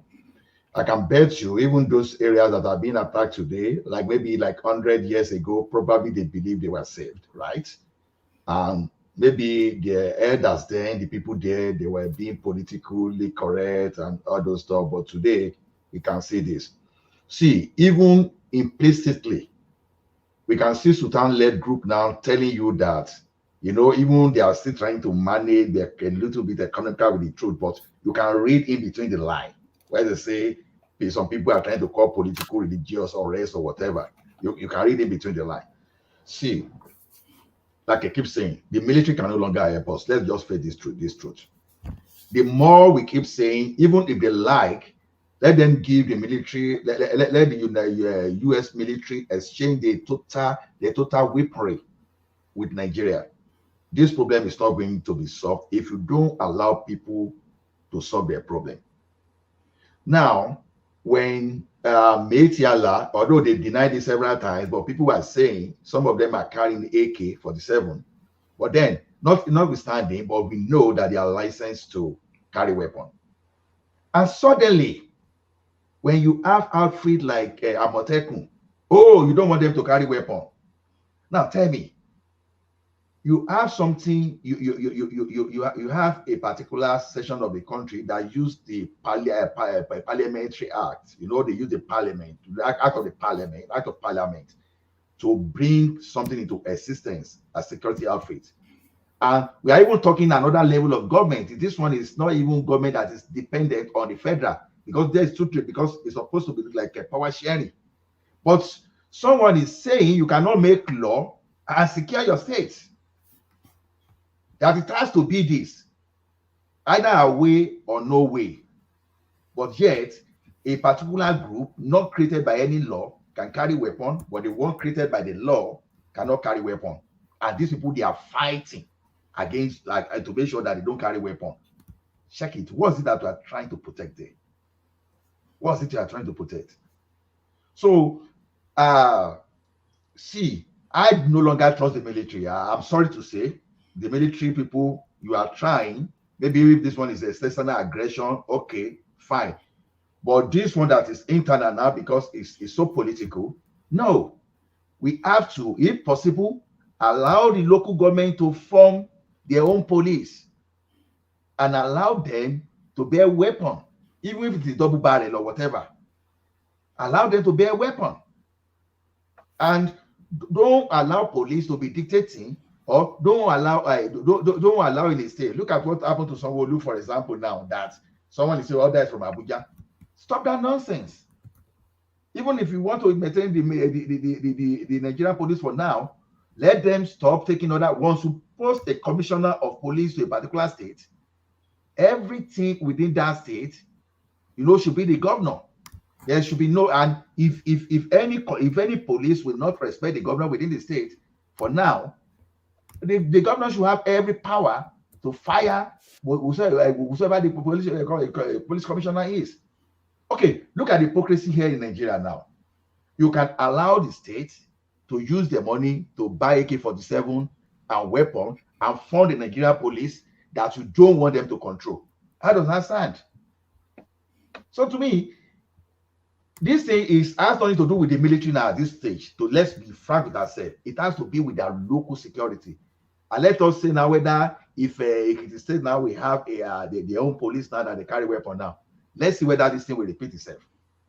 Give Borno State to carry their own way, from the own police and carry their own. Let's see whether this thing is going to happen. We've seen how El Rufai over time, while trying to present himself as the hero that was trying to solve security problem in Kaduna. Look at how this guy managed to give himself away. Like say, oh, we even trace them to where they are. We gave them money so that they don't come and pay our people. How does that sound to you? Why not doing that one? Why not doing that one to make sure that there's a peace in Southern Kaduna? But what you were trying to do in Southern Kaduna is even to make sure that the people from Southern Kaduna, they no longer have voice. Oh, we have to be the same religion. And we have to replicate that across the country. Even why El Rufai was trying to sound like a hero, he still gave some kind of video that he was giving himself away. How does what El Rufai said that time? How can you differentiate it from what this Pansat is obsessed with me? I don't know. what Danjuma? I say no, Baba. It has become. No, I'm just a side comment. I can read what Pansat is writing about, Baba. No, but Pansat is Can I interject? It's from another world. It's from another world. Ola, can I interject briefly? Please go ahead, War Peace. War Peace. World War, Lele, not War Peace. I won't try to fake some Edo word, but nothing. But it looks like you are not facing reality. And I'm going to say something that's pretty upsetting. Your president, by joining APC, is compromised. And the reason I say that is the alliance he formed is with the upper echelon of I hate calling tribes, honestly. I don't like it. But since we're essentially talking about Bororo problem, we can call out Bororo and not the entire Fulani. But Tinubu signed a deal with the devil, essentially, because the APC, the formation, the partnership with Buhari is kind of like almost compromised him in doing any sort of action. I can tell personally he's pissed off with the situation, because if you read his attributes, if you read his tributes to Akeredolu, he specifically mentioned that Akeredolu fought some marauders or something. He used a strong language, but that just betrays his own personal feeling. But I think he cannot act because they will not let him act, because all of a sudden they can make the security situation that's already bad in the country, they can make it much worse. So I'm not like, it's unfortunate that I'm saying, it's almost like I'm saying like we're helpless. We're not 100% helpless, but if you expect an action from Tinubu, especially this first term, I think it's not going to happen, except it's driven from maybe foreigners, like this pressure that the Europeans and all these things are doing. But look at Ogun State. You guys forget that Ogun State has displaced people. Ogun State has IDPs. These people are living in Benin Republic. That's Tinubu's zone. That's his own people. He's helpless. But has he addressed that? No. I'm not saying he should favor Ogun State or whatever. But what I'm saying is, when you think about the alliance that these guys signed, we're talking about with Buhari, that was the patriot of these people, frontally. Before he became president, there were so many things he said. At some point in time, he was even about to negotiate with Boko Haram, even though this is not Boko Haram. So I think if they pull any move right now, the security situation in this country will turn to something else. You know, Kulata, even in the course of the build-up to Tinubu taking hold of the reins of power, we had been speculating that he was always going to be tested. So there are two spaces that are really going to test him. this insurgency / Boko Haram / headsmen, they are going to test his will, and they have already they fired their opening salvo in Plateau State. So they are waiting. They fired the opening salvo, and they're waiting to see how it's going to deal with that. And it's also going to be tested by the Southeast. But I think it's already been managing that Southeastern space. So that seems to be settling somewhat. But these guys, they are going to test him frontally. And the only way they know to test him is what we just saw in Plateau State now. So if he doesn't respond to that in an alpha manner or in a decisive manner, then this will be a recurring decimal all the way through his administration. And if he recurs all the way through the first term, he cannot ever tackle it. Yeah, I mean, it's a tough one, honestly speaking. Honestly speaking, the way you can deal with it decisively is for those locals to arm up. I mean, they defeated them in the past. In the 19th century, they weren't able to penetrate there. They remained pagans till the British came. And they can't, like, I mean, the likes of Danjuma and co, I just think, I really don't respect that guy by any stretch. It's just a noisemaker. When he was busy making fun. You don't have to. You don't have to. Why? Well, because I have my reasons for saying what I'm going to say. He's speaking for his people. So why do you He speaks for his people, but is he empowering his people? They're two different things to just be speaking and empowering. I don't have to. Obasanjo empowering us in the Southwest too? How? But you have to speak. Obasanjo is not empowering us. When I say empowering, I don't want to open up my mouth to talk about empowerment I'm talking about. So, I mean, and he can be making billions of dollars, literally. And you just go there and cry wolf. But meanwhile, behind the scenes, you are mixing it up. In front of everybody, you're crying wolf. Like, we know we need some sort of local security. And we know, even with local security, it's going to be an escalated crisis because of the power base that those groups have in this country. It's not like in the Central African Republic, like everybody knows what happened there.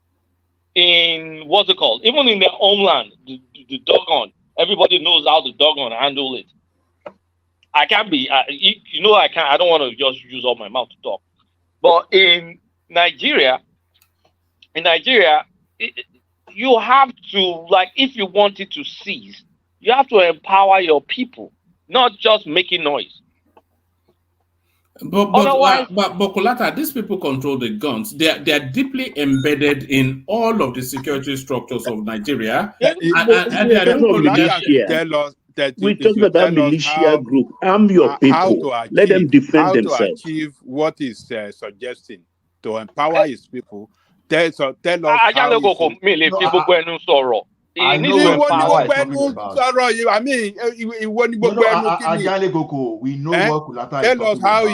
cannot do that without mentioning names. That is the problem, and he doesn't want to do that. So don't force him. No, we are not forcing him. He can hint us. How will he have empowered his people to fight against those people? But I hinted. Did you take the hint? Get the content. So when we have government that fail to secure the people, and you are saying that ordinary individuals go and empower people to fight. Sometime in 1980 something, Erie, in Delta State. Will it these people are the people responsible for the dismantling of Oyole. The government is I want to ask this our brother. The original Oyo was not where we are today. We know all the history. Oyo was not. I mean, this Oyo was not of Ilorin. Oyo was yes. These are the people. If not for Ogunjalima and Ibadan, they will have taken over the whole of Yoruba land. Thank you. But let's face the reality right now. Our military, our military is compromised. The allegiance of some officers is not to the country. So there's so many information that if you send, that goes to where it's not supposed to go. And the country, Nigeria, is not a country. Many people see the ethnicity before they see the country. So you can't say, okay, I'm already a Fulani settled in Nigeria for centuries now. And then when some Bororo comes from that was displaced in Central African Republic, comes in, or from Cameroon, or from somewhere comes in, I see him as my brother first before I look at my own territorial integrity as a Nigerian. And we have all that into all the power structure. So you're now saying government, when the head of the government is rotten. And when the politician is handicapped. Kulata, wait. See, do you know why we are saying this? You said Tinubu is compromised, all those things. I don't buy all those that. No, you said it is false. As a politician, he cannot do anything in this. Wait now. Obasanjo has some kind of agreement, because it now depends on who you are. If you have confidence in yourself, if Tinubu will not be able to handle that again, then that means that, oh boy, anybody that still take any politician seriously, then the person needs to call himself. You better start rethinking that, because even the Obasanjo that you named, did he handle it? It did not. No. Obasanjo during is another thing during the Obasanjo period. He actually wanted to undo that of Sharia. You know, he came online. He said, he even called some of them about you will not do this, you will not do that. He said, politics. Okay, you say you want to practice federal system, and that should factor in your diversity. But the problem we are having now is this: it's not about your diversity, but imposing yours on others. If you keep your diversity to your region, no problem.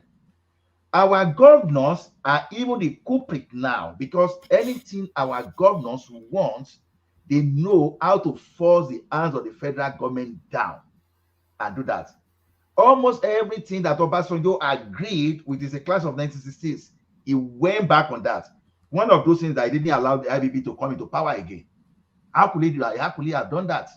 So IBB is a Nupe man. Ola, look, Obasanjo could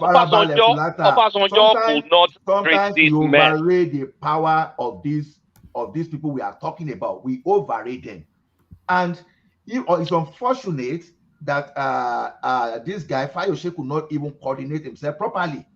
Just with ding dong and cutlasses, he kept Ekiti relatively safe from these people for 4 years. Isn't that why we're telling you that Danjuma is not doing what he's supposed to do? Danjuma is not the governor. The governor is not going to do crap, because the government will not do anything.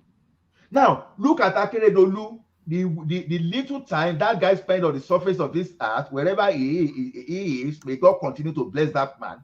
I don't care about every other thing that he did wrongly. Whether we like it or not,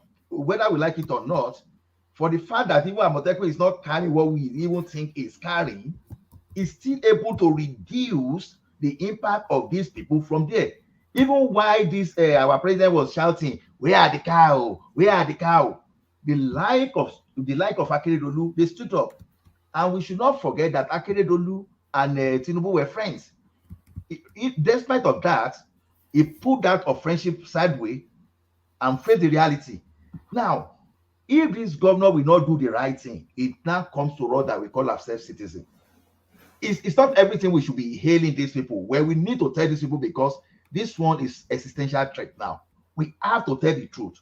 If Tinubu doesn't want to get that one into his elderly skull, we have to keep saying this. See, what you were about to say is thick skull. Then we also it's elderly skull. All right, okay.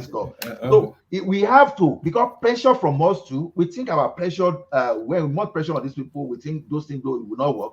It works, but when we start supporting, they believe you are okay. That pressure is what you keep it. Don't say. Look, see, Jonathan would have done this thing now. That's my grudges with Jonathan. He was trying to use that for another time. Who says if this guy is so afraid of all these people that he has allegiance to, who says they will allow him to go to 2027? If you cannot do it now, then I'm sorry to say he has done nonsense. He has become he has messed up the opportunity to do the right in his life. So you can't be telling us in the past you are going to do this, you are going to do this, and you start telling us stories that you can't. Don't trust the military for anything. The military should not even be responsible for our internal security to start with.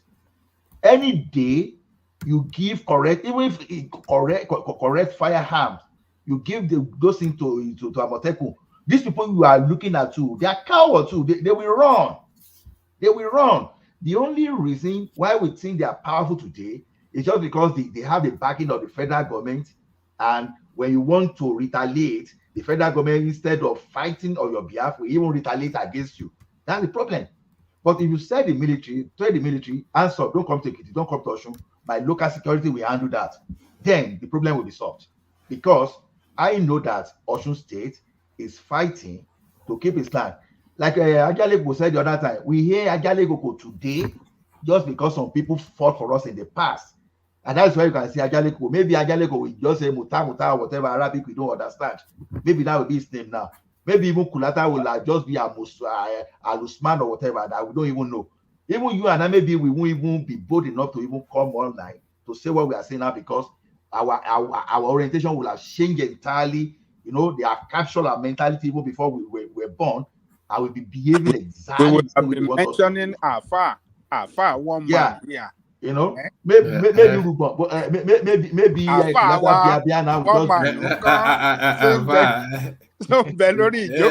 Okay, how were they stopped, Ola? How was Usman Dan Fodio stopped from dipping his Quran in the Atlantic Ocean?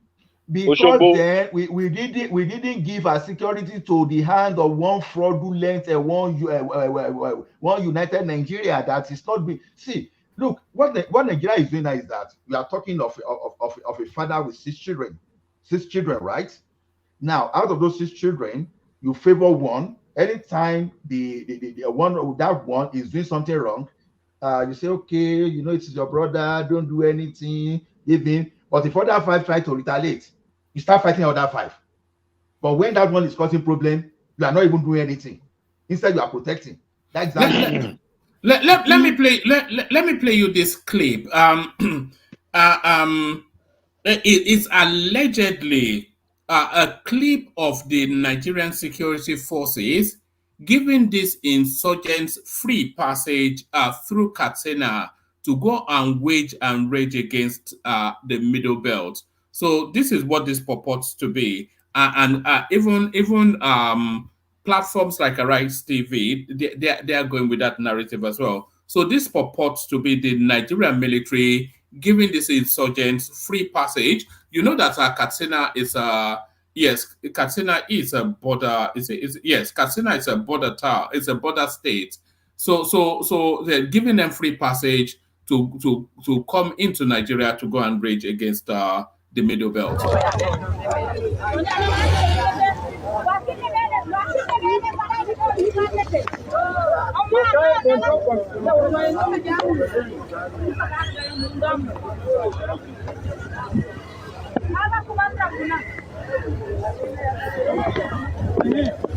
Hello Sunusi.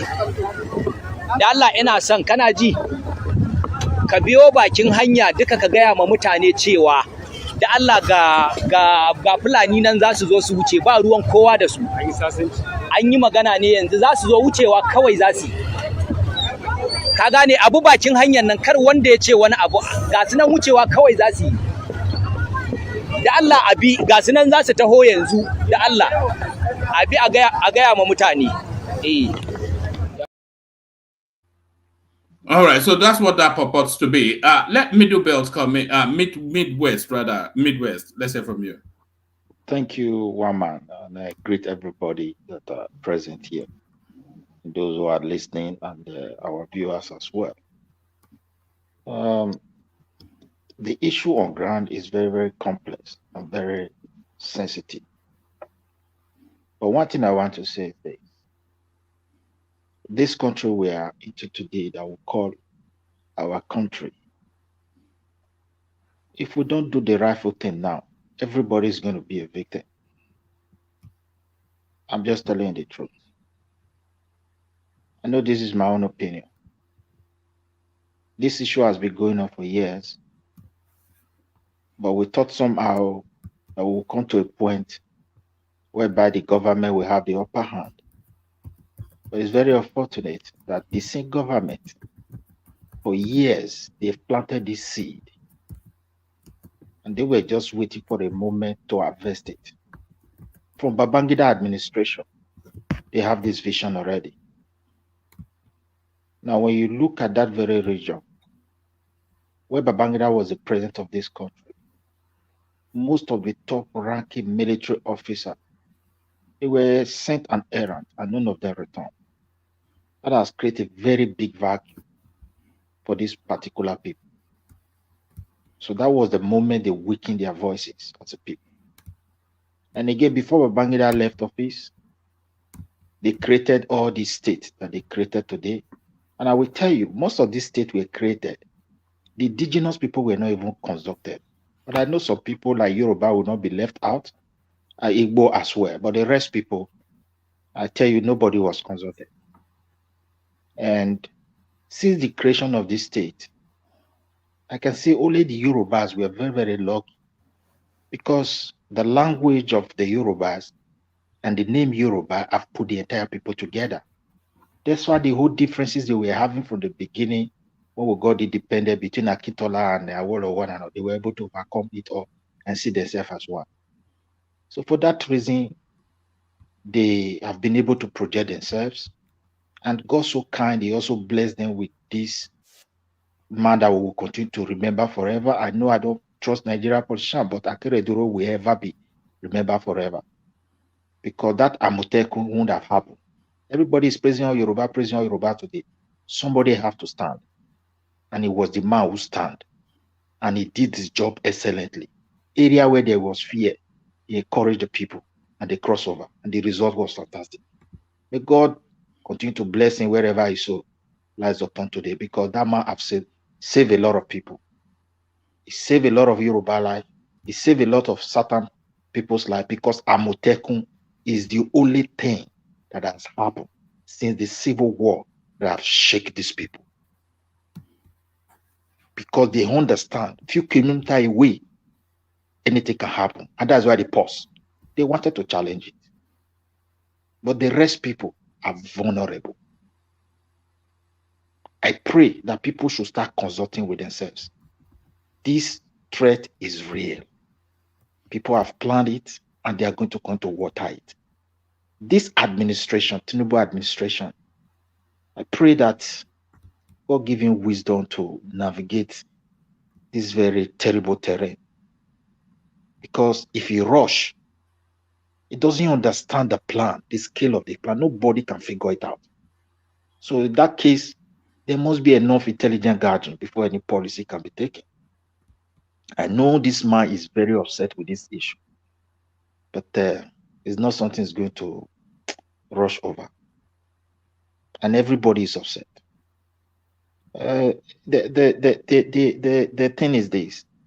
You see, this tribalism is real among us. And people will see truth. They don't want to say it anymore. Let me ask a question, by the way. Tinubu came to office less than few, I can say, not up to a month. I think they announced that they're going to retire more than 500 generals. They did not say common army.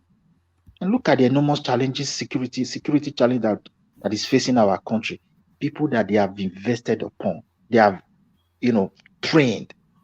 People who claim to be that they dedicated to serve this country. That is to say, within the security architecture of Nigeria, the distrust among them, based on ethnic and tribal line, is also a very big issue. I think most of those generals, I see when they were celebrating their retirement, I don't know, I think close to 300 or something. If I'm not correct, somebody can, correct me again, because I saw a little. I will push you as you've opened that place. See, okay, later you put it for me. there's nothing wrong in retiring all those generals because what were their impact? And don't mind you, just within 8 years, they've restructured that the echelon, that cadre of the military. You know, it has been biased towards a particular ethnic group. Wait. No, Obasanjo did it in 1999 when he retired political soldiers. So why not flush them out? Get it this way. You know, let us not be deceiving ourselves. For him to secure his administration, people that he trusted so much, he will consult them, and they will give him list of people they feel that can be a threat to this government, and that's what he did. Buhari did his own. Jonathan did his own. Obasanjo did his own. Only we don't want to say truth, but sometimes we just, it's normal. We have excuse to protect, even if we want to give excuse to justify what had just happened. Like what somebody is trying to say is pointing to Delta State here. Isoko and Orobo. Which fight Isoko and Orobo they fight? We not go last few times their chief will meet and solve the problem. Which fight? They never fight before. It's even Nigeria that came there to come and destroy Bende on behalf of the people. Drawing line without consulting people. Who does that? Is it not the sign of the conquest we are talking about? So I pray for them to understand this scenario. I only worry for the unborn generation. This battle is of two phases. The first one is this confrontation. The second one is to ruin the economy. No matter the brain we put together, then people will continue to migrate from the south in large proportion, and none of them will be able to return back. That one has been planned as well. Some of the things they do to this our economy, they do it deliberately. They understand that this thing is going to ruin the economy. And if it happens, their own people will not go. Their own people can live under mango tree and take it as home. But for you, you can't take it as a certain person. So you think of Canada, you think of Britain. And once you start raising your family there, you will not even think of going back. Imagine even if you're a family of 4, now you want to go to Nigeria. My brother, I think ticket was almost 2 million, 130 time they convert to Naira for a single adult. If I'm wrong, people can also correct me. Then when you are a family, you spend this money, you come back to Europe, and when are you go to recover from that cost? So before you know, you have white hair, your children are graduating, they are marrying here, they can't go back. And look, I'm also from Edo, you are Yoruba. We are, if we want to talk of closeness by blood, historically, everything is this tribe. When you look at some Yoruba throne, when I see the nature, the way people dress and say they are representing Yoruba tradition, sometimes I cry. We have to be sincere. These people have penetrated us. All those battles our ancestors fought that we are referring to, that one has gone. We must analyze the one that is before us now. Yoruba is not Yoruba of some years ago. Your traditionals too, they are hijacking all. I'm just telling you. And they are penetrating everywhere. They master the game, but this is the time to stop them. Enough is enough. These are life, my brother. It has happened to these people, they have gone. We that are alive, that have our loved one, we have to be worried about our own. These people is already rest in peace. They are not coming back again. And these people are not going to stop. They feel entitled that this country is their property and they must surely have it. It's very sad that this is now our country. I lose hope when I saw this video. Nobody can convince me that Nigeria will ever work. Nobody. Except they restructure this country and give power for indigenous people to project their strength, then everybody will respect one another. Because that's what they took from everybody. And that's the only way we can plan to develop our country. The way it is now, people feel they have the upper hand and they can do anything and nobody can ask them. And indeed, they are doing everything. Nothing. Nobody can dare question them. Tinubu have to really take time and observe. You shouldn't jump into all these things. And they shouldn't take any form of conviction that it has nothing to do with the conquest. No, it is real. But he must gather enough intelligence about the preparedness of these people, because this administration is very fragile and it's still fresh, it's still very young to the reality on ground. And this is a country where you don't have data What we have is just figure the formula because the process of data processing is not in existence in any level in Nigeria. It's not there. So whether you like it, you take it or you leave it. And I don't know. But you should exercise patience and take proper action to deal with this issue and let it be once and for all. Thank you, one man, for giving me this space to talk. My heart bleeds. I cannot lie. Since I saw this image, I think of my own future, my family, my loved one, and the entire Nigeria. Thank you. May God bless you, my brother.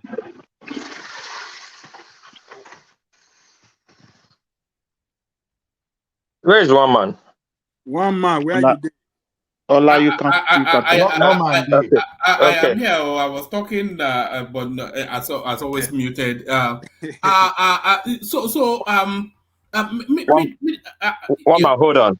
Yeah. You let me out for so long. For how many hours now? 6 hours? All right. Wait, hold on now. Hold on. Let me come to you with this story because this is from your space. Let me bring it to you. I'll play it for about 3 minutes and then you pick it up. I had reported in the head of the convention scheduled for Saturday, that's December the 30th. Meanwhile, the spokesperson of the Papa-led group of the Labour Party, Mr. Arabambi, are you going to be moving soon? Publicity Secretary, Mr. Sam Oropa, heading the attack. Mr. Arabambi says that the leaders were beaten up and manhandled when they went to prepare for Saturday's event. He also accused Mr. Olumide Akpata, who is a contender in the race for the ticket, of not calling his men to order. Mr. Arabambi also promised to report the attack on the group leaders or to the security agents. So that's what we're going to be discussing right now on the program.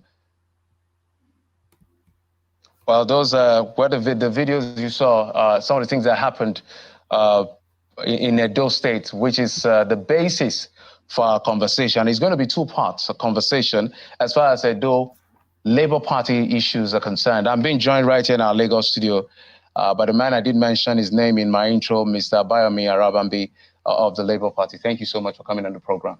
And thank you so much. Good evening, Nigeria Community of Citizens. Thank you for inviting me here. Joining us via Zoom, the chairman of Edo Labour Party, Mr. Kelly Ogbaloy. Mr. Ogbaloy, thank you so much for joining us.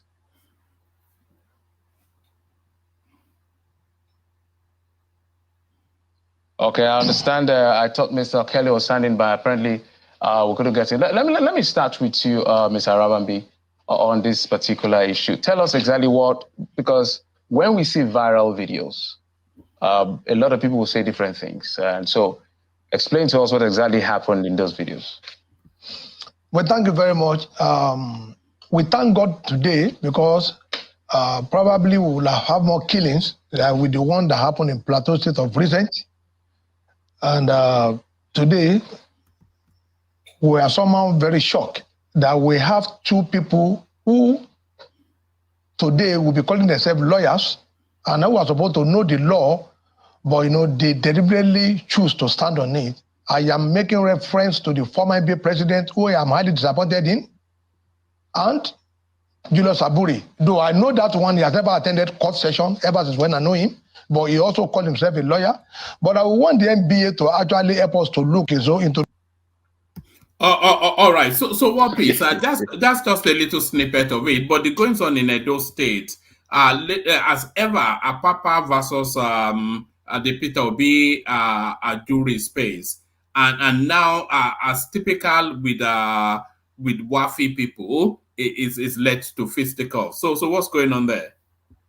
Thank you, one man. First of all, let me quickly tell people, I'm not a Labour Party member. I'm not obedient. I'm not Agbadorian. I'm not Kwankwasia, another PDP. But unfortunately, happened in my state yesterday. I think, one man, did you check your WhatsApp? I sent you full clips, the videos to you. Yes, I saw it, but it's too graphic. Yeah, it's too graphic.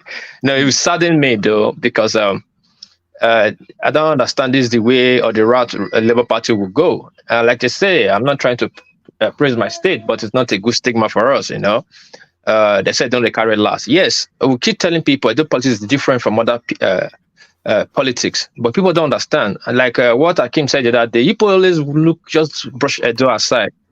It's unfortunate, Nisha, at you people risk, as 35 states risk, because actually we actually stand for the stability of that country. But now, as they say, there's this, according to Labour Party, they have a by-election that's going on, so they are sending delegates to come to Benin, to different states, to now get their people ready. So I think according to them, Apapa came too, but Apapa escaped with luck. If they have caught him, I think they have removed 2 of his eyes. So they came to carry out their own functions, which is on their own. I don't know, see the video. The way to describe it is so funny. So if they have caught him, they will have caught him. Yes, now I know my people what they are going for. That is 2 left eye. No, I'm not straightening it to him. Now what people don't understand, the guy that beat up there, one is a Benin Edo man, and Ishanda Aslem, the former youth leader, and one other guy I don't know. You see the beating they gave to him. One man can send it to Ajako so I could see the beating. Which Aslem? Aslem or Jesua? No, Joshua. That just Aslem, the former Labour youth leader, national youth leader, that was joining Apapa. Remember the guy that was supporting Apapa in the court, fighting the other guy in the court that day at the beginning. So him and one other guy plus Apapa came to Benin, and information got out that they are in Benin, and they are going to hold their own fraction. This thing. What triggered Benin people is that, or Labour people is that. There's a fraction going on. There's this problem going on. Why are you coming to come and create another more problem? So if you come now and create your own, choose your own people, that means those states will have 2 fractional people. I mean, 2 leaders or 2 candidates. And again, that can be happening under some other state. But don't try to Edo. Since Edo is the headquarters of Labour, at least try to let them have stability in that place. But he came anyway, and the guy got the beating. They got the beating of their life, which is sad to me. You don't use violence to settle your. The tone that you used to say beating of their lives, it didn't sound like though it was sad to you now. It sounds as though you relish it. They got the beating. No, the guy that white. You saw why they were matching that stamping on that guy's head. Now I saw all the videos, many videos. I still have more. And that guy is my Benin brother too. Though it's for the Asian stock. That's one thing for Benin people. They don't care. They don't use sentiment. They don't want to deal with you. They'll deal with you according to the substance on ground. They didn't say, "Oh, you are Benin. Okay, you go which side and start beating that guy." The other guy was less beaten than the Benin guy. The Benin guy was more. Oh, he got beaten. But my question is this: they will be waiting for his betrayal, because he was leading Apapa against Abure, so that triggered people more. You are son of the soil. No matter what, settled in house. So. They even let him to explain. After they gave him a lot of beating, and they're asking, what did you come to do in Benin? But it's sad though. What is Apapa and Abure him in this thing? Can't they settle their problem once and for all? This is how they want to turn Labour Party in Edo State to thuggery and violent. They should stop this wahala. This is not going to help anybody, one man. And it's very, very sad. I'm not really supporting it. I send it to Ekene, But again, look at it. It's not really good for the both party. Apapa should stop this. He should not take Edo as other places is doing his dilly-dally. Edo people are very, very, very, when they want to do something, they do it beyond. That's why they said do not carry last. Huh? Apapa is not the problem now. We have people that attack the Apapa people now. Those are the ones. Why is it? He's not supposed to come at all. There's a court. He lost a. See, in Edo State, Apapa lost a court case. Why? In Edo, as a Nigerian citizen, is not supposed. No. They have 2 court cases. That is the funny thing. They have one against Apapa in Edo, and Apapa have one against them in Imo. And funny enough, I don't know how they're going to win that case. I don't understand. 2 of them have 2 verdicts. Let me sort this one out. Both of them have 2 good verdicts for the against and for. In Imo, Apapa have a good court verdict to remove Abure. In Edo, Abure have a court verdict to keep Abure there to remove Apapa. Just that. You understand? So just that Edo won't come first before Papa won't come second. So in any way, the 2 verdicts stand, but which are they going to honor? Now you're heading to Supreme Court So told them they're going to Supreme Court with two different court this thing. So I don't know the one Supreme Court is going to take. Is the one in Edo that still affirm Abure as chairman. That's why Abure is still there. You understand? So if Abure be affirmed as a chairman, why you come to cause disunity over there? Because his presence there will cause problem. You're going to bring. Of course, he's going to conduct his own election, just like what happened to Obaseki in PDP legacy and legacy members and what they call themselves. That's the Nobi side. They had two fractions, the Ogbede Yama, and Obaseki has his own. That's why Benin people could not vote. Benin PDP delegates could not vote during Wike's this thing, during presidency, because they had two fractions. So when you come and create two fractions like that, you've already spoiled that state. You already spoiled the chances for them to challenge PDP or APC. Now they're already accusing Akpata for being Obaseki boy. Now you are coming to create somebody else there. You just destroy labor in out. At least you would have given that respect, give Benin that respect, leave them to do their own shenanigans. Then continue your national wahala with Abure. When you win, you can resettle everything. Now see what happened now. Arambe, no, he was lucky too not to come. Like maybe Juju work for him. But it's sad. Now he has started like this now. Other people will take note, and it's not good. It's not going to be good for labor.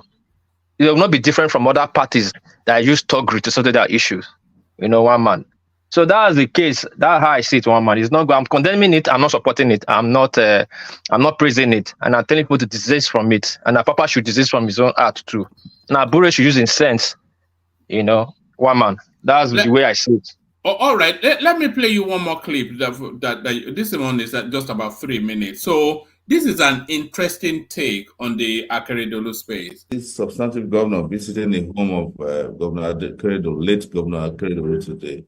You see the demeanor of the wife and the contempt in the way he was looking at this governor who had just come to visit. You will know that it was all manipulative. And she's acting all sad now. But so 3 days ago, the wife of the governor was in Ondo State insulting everybody that they are bush people. A week ago, he met with some members of the House of Assembly. And now we're finding out tonight that Akeredolu didn't die in Germany. So they are all lying to the public that he died in Germany. Maybe they wanted to use that to take some more money out of the state. I don't get it. Everything is a lie. Now we might have to demand to see Akeredolu's body physically to be sure that he hasn't died a long time ago and buried before they came up to announce it. Because basically, what these people did, the wife, his son, and the political cabal in Ondo State, was just use his vulnerable condition to take out their greed on the state. 5 million people. They're just taking out money, forging signatures. That's why I say that if this was a saner society, these people would be investigated and properly investigated and indicted for the criminal acts they perpetrated using a vulnerable man. This should not have happened to Akeredolu at all. And that they could do this to their family, you can understand why they are so mean towards the people of Ondo State. And, people will say, well, this is not the time to say it. But we had to say this during Yar'Adua's time. Unfortunately, we didn't learn from it. That's why this happened. Because had the law been properly done at that time, after the Yar'Adua saga, we would not have had to go through this. And this is a shame. It's a shame that now we are finding out tonight that he died in his house. As of yesterday, they said he died in Lagos. The family, because I saw a statement issued by the family today, signed by one Akeredolu Jr., saying that he died in Germany. They even passed on information yesterday to the media that he died somewhere near Hanover in Germany. So they're still manipulating as we speak. But I knew as of yesterday that something is fishy about, because when President Tinubu issued his own statement, he never mentioned where he died. Lagos State, he never mentioned. It's unusual that they all did not want to talk about where he died. I have a feeling, I might be wrong, that this man probably died a long time ago before now, and they just kept him wrapped up somewhere in a cooler.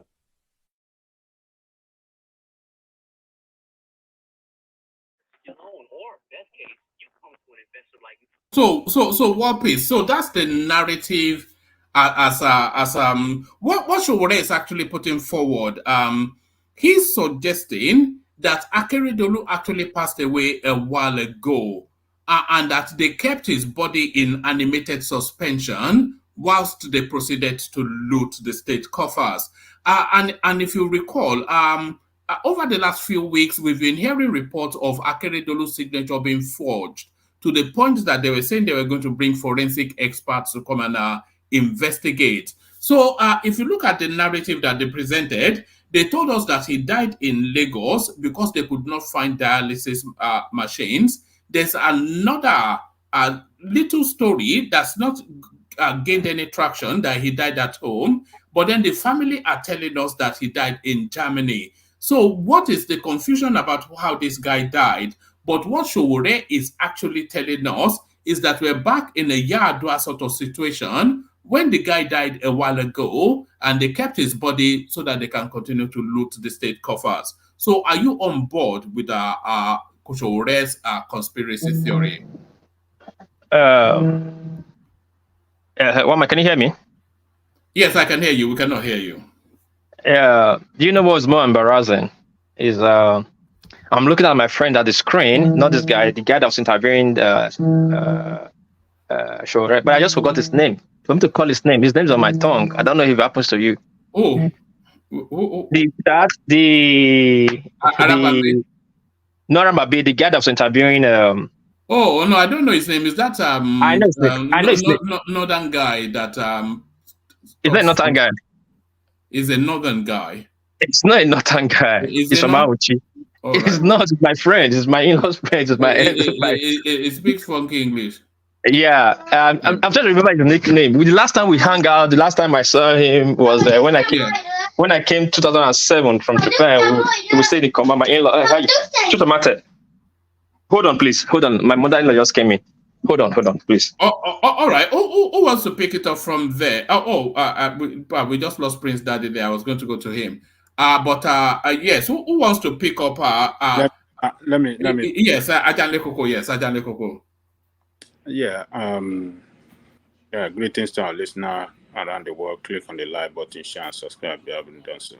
Well, I think Showore, as we know him, investigative journalist, is doing it again the best.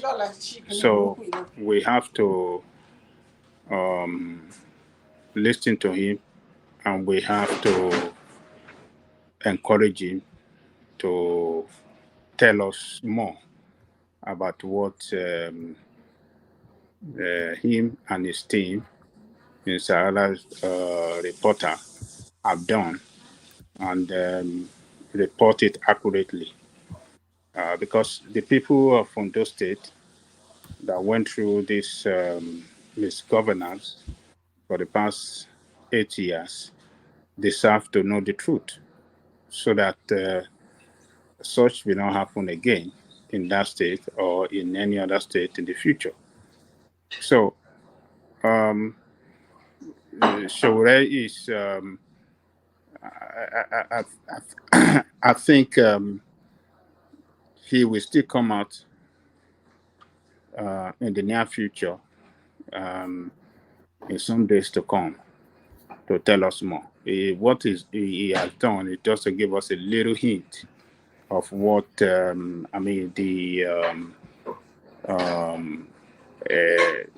what the family, in conjunction with some of the political associates, the cabal, as they call them, have done with respect to covering up some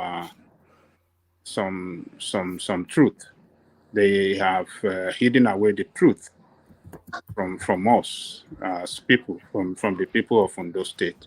So we when we one man, the last time that, on the very day that the news came out that this man died, there was conflicting report. He died in Lagos. They were looking for dialysis machine to for him. Another report is saying that he died in Germany.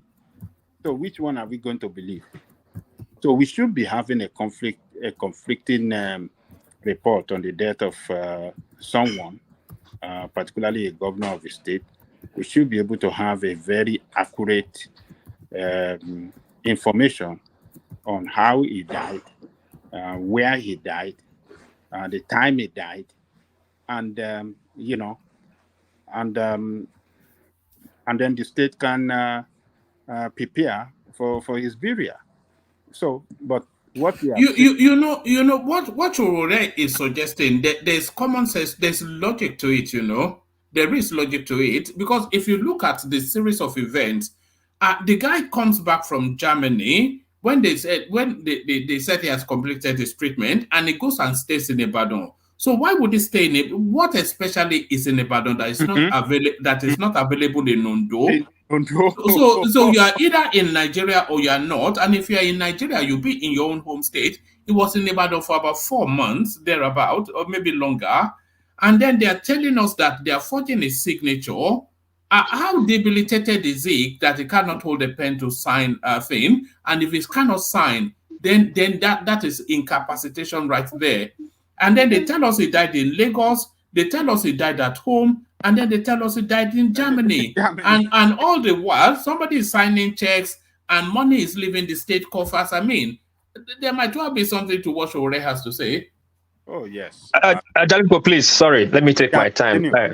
Thank you. Yes, one man, the name I was looking for, his nickname is Sly. His name is Suleiman. The last name is Momo. Yeah, we are good friends. We all grew up together. Kenwa Road. I'm in GRA. Last time we hung out was when I came from Japan 2007. We stayed at my in-laws' place. Now, I see all the time. Yeah, my younger brother still communicates. He comes to Benin. My younger brother always take care of his logistic. Anyway, good to see my old friend one more time. Yeah, according to this report from Showore, I think it is like one too late for Showore to speak up, because I've once questioned Angelico, where's Showore? Ever since all this saga is going on in Nigeria, he has kept mute. But thank God he came out to speak on this Akrodelu issue, that he thinks he dies in Nigeria, not Germany. What please? Huh? Yeah. Let me tell you this. Showore did not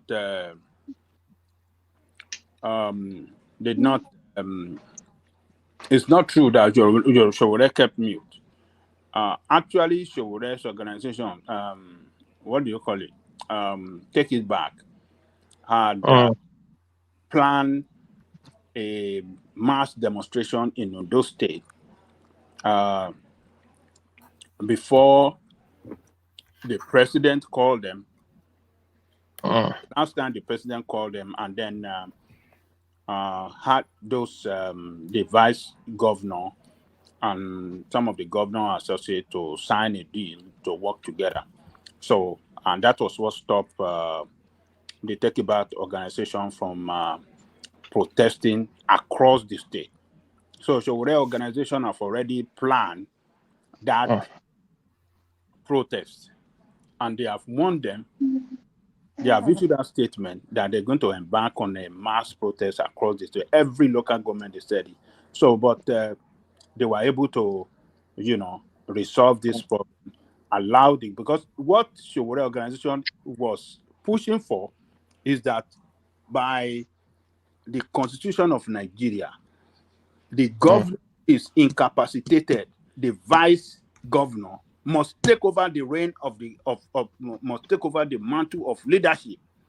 So they were pushing that the governor, the vice governor must take over the mantle of leadership. But since the president was able to resolve it with them, and then they had the vice governor 2 weeks ago to take over the mantle of leadership, that was what stopped the protest. Otherwise, Showore would have been in the news and his organization with their protest if they have not, if they didn't succeed to resolve that crisis. Then, so just to let you know, okay, didn't do anything. So he was trying to do something to stop the shenanigans. All right. Good information. Thank you. Now, back to Akeredolu's situation, where it's unfortunate he came to this at the end part of his life, of his career. It was filled up with shady stuff. Yes, we should not look too far. First of all, we blame his family and blame his political associate. You know, this is the same thing that happened with Jaradua. But we must understand this. When it comes to politics, such thing is bound to happen. The people benefiting from the government will do everything to stay in power, because when the power change, when power shift, their entitlement will shift. They'll be out of the government, so they will do everything to be relevant, to keep that power going on. If they were able to do it in handing over, they would have done it to keep his dead. But I don't believe that he died long ago. I believe he died in Lagos when he died, but not in Germany and not long ago. That's the only part I cannot accept from sure. It doesn't mean he's lying. Because we all saw him when they were flying back to Nigeria. He was a very... Did we see him? Yeah, they were you mean coming back from Germany? Yeah. They were showing him. You mean months ago? Yeah, months ago. He was very weak. And when they showed him on the journey, when he on his weak spot and weak scene, they showed him inside the flight. You know, with the way they were talking, you could put 1, 2 together. The conversation then, the conversation there, is it around something coming back home? Yes, you could check the conversation there. It was about like they're talking about coming back. He's not dead. He's still very strong. You know, and he was talking too. He was making statement. But you could see that he was very weak, frail, you know. And he came back, they say, stayed in Ibadan. That was the only part I got worried about. How will he come and stay in Ibadan? And he didn't come to his state, and not even Lagos, if it's an hospital checkup or Abuja. That's another funny part of another funny thing again. But for me, I believe he died in Lagos. I think the mistake they made for bringing him back from Germany. Because we look to our constitution, a governor, I think governor, president, and the House of our Senate, they cannot stay absent from power for not less than 3 months. So I think that's why they rushed him back home to look for excuse to let people know he's still alive. And but well, unfortunately, the stuff got deteriorated and more, and he has to lose his life.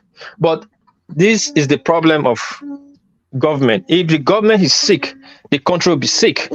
This is what happened during Buhari time. You know, when Buhari was sick, everybody was doing what they like because nobody can say the president. Then the chief of staff become very powerful. Whatever he says, he said the president said this, that was going to take. Everybody take all that from the chief of staff. In short, the chief of staff like a de facto president. Same with the presidency, governor of this, when Akeredolu was sick. So whatever the chief of staff says, everybody follows. So it's very sad. I think the Nigerian government have to look into it to find a way to create a law that will make it look more open, transparent for we to assess our governor, so that chief of staff don't take advantage of it. That of him dying in Germany, I don't buy into it. That of him dying a long time ago, I don't buy into it. I believe he died in Lagos. He was weak, and they were misusing his authority. That's how I see it, one man. All right, brilliant. Let me use this window to do a bit of an update on that. The initiative, the level up initiative that we're still in the throes of. So this is where we are with that initiative. As you know, I sent 430,000. Can anyone not hear me?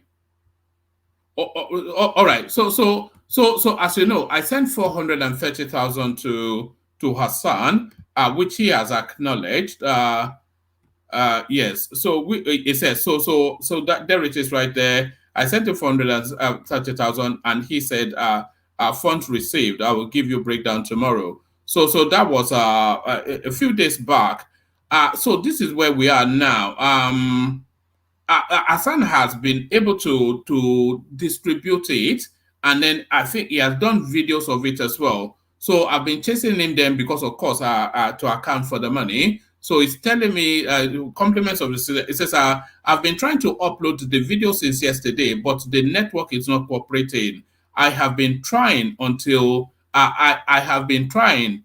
That should be I will be trying until it is eventually uploads. So I've been chasing him up. Is that yes? So I've been chasing him up. So yes, it says I've been trying to upload the video since yesterday, but the network is not cooperating. I'll keep on trying. I think it meant until eventually uploads. Then it goes on to say, also you must not forget that my Christmas Orishirishi and my teeth is sacrosanct. So I think it's lost in the throes of the festive season, but I'm somewhat trying to push him. So I wonder, because before he was able to get us the initial videos, it took a while as well. So I'm pushing him here that I'm keen to account for the donations, but I know you are trying, and as you said, it's the festive season, so that's a sign. And then I also I've also sent the same amount, 430,000 naira to Folly B. So this is Folly B. So just as with Hassan, it says yes. Where do I pick it up from? What's this one? Oh no. All right, let me pick it up from here. So I've been having conversations with him over the phone, and then so just to tell him this is what is required of him. He sends me his account details, and then let's see. Oh yes, so yes, it says so this is it right here. It says I have sent it to your OPay. Let me know. Where did I mention the amount? That might well be over the phone. But I've got the receipt for that one as well. So 430,000 naira. Yes, it says I sent you. It says okay, I have sent it to your OPay. Please let me know when you get it. I sent 430, and he goes on to confirm. He says, okay, received with thanks. So that's 2 trenches now. We've sent a trench to Hassan, who is in the process of sending the report via video, and then we've sent the trench to Folly B, who is in the throes of working on it, and he will of course send in the report via video reports as well. So that's where we are with the initiative, just to give you a bit of an update, so you know where we are. So you know where we are. So let's go on then from Ajan Lekoko. Let's go on from one more yeah. I want to ask what is Alpha? Alpha, I didn't hear you. I did fine. Okay. Alpha now. What is happening? They don't kill those guys. Which guys? That guy what they beat, that guy survived that beating. I didn't sell him. He survived, I not die. He survived. That beating too much. I later watched the full video. That guy they won't kill him. Yeah, the video was too much. It was too much. You see that old man, they flog that old man like say they flog he goats.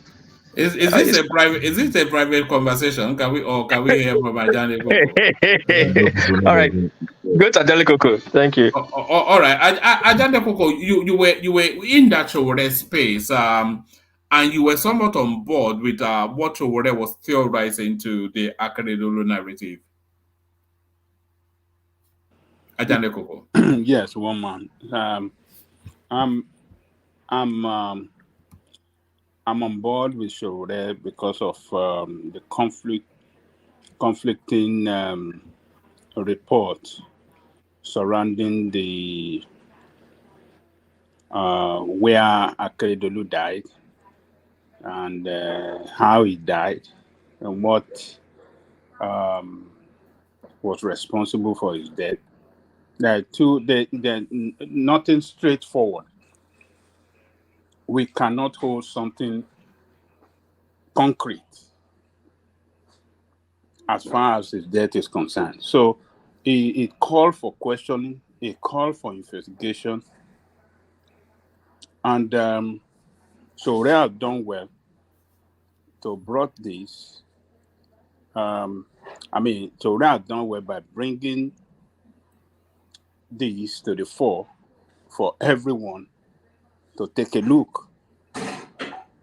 So if we have a government that functions, particularly in that state, I think that you set up a panel of investigation. The assembly should, set up an inquiry. But who is going to do so? It's a party government that we have in Nigeria and in that state. So the governor himself, the deputy himself, was fenced out. They didn't even let him know what is going on with his boss. Do you think the deputy knew he was dead already? I don't know about that. I'm not sure, but you might be having, it might be getting some information, and who knows? Who knows? But I think if we really want to do good for the state, the deputy should set up an investigation to get to the root of what really happened to Akeredolu. Why was he in Ibadan for many months and not in Ondo State? What you don't think Akeredolu is too big a national figure to be investigated by Ayedatiwa? No. This is not Akeredolu. No. This is not Akeredolu. Somebody that was sick and had his people, his associates around him that fenced everybody out, including the deputy. They didn't manage the situation well. The situation was not well managed. So the deputy now, if we really want to do good, we are talking of, a state matter now. This is not a personal issue. The deputy should set up investigation to unravel all the, these hidden things surrounding the poor health of this guy. How was he managed? Was he managed well, or was he managed? Was it as a result of poor management of his health care that resulted to his death? This should be investigated, because nobody knew. It was. The whole thing was kept in secrecy and was managed in secrecy, and it shouldn't be like that. So the deputy have a responsibility to make sure that these people that manage it, Akeredolu, who did not manage him well, possibly might have resulted to the death of this man. If this man had been well managed, maybe he wouldn't have died. Why hurry to run back from Germany, where he was getting good treatment, only to come to Nigeria and sit down in one house and they said this and that, and after that they are telling us they couldn't get dialysis machine. Are you kidding? Are you kidding me that there's no dialysis machine in the whole of Lagos? That's not true. They are lying. Something is hidden somewhere that they don't want to bring open to the people. They are lying. And that is the lie that we must go after and get those people that are lying and punish them. They did something wrong for that state and to Akeredolu himself. Because somebody who is unhealthy will not be able to do a lot of things, will not be able to monitor things, will be somebody struggling for his life. What can he do? Nothing. But this cabal around him that were managing the state on his behalf for their own selfish interests and keeping the the deputy away from what is going on with his boss, I think they deserve to be punished. So that is so Sowore has done has done well to speak out, to let us to do the breakdown of the scenario, the lie from one point to the other. So it is now left for the state to do the right thing and carry out investigation so that we can get to the truth and and use the outcome of this investigation to prevent the occurrence of this in the future. And maybe some other states around the country can as well learn. Maybe it could result even to pushing of law in our National Assembly on how head issues surrounding the head of affairs of the state should be managed and stuff like that. So investigation is necessary. So I want to give kudos to Sowore. He's not playing politics. He's just trying to fight for the interests of his people, people of Ondo State, and for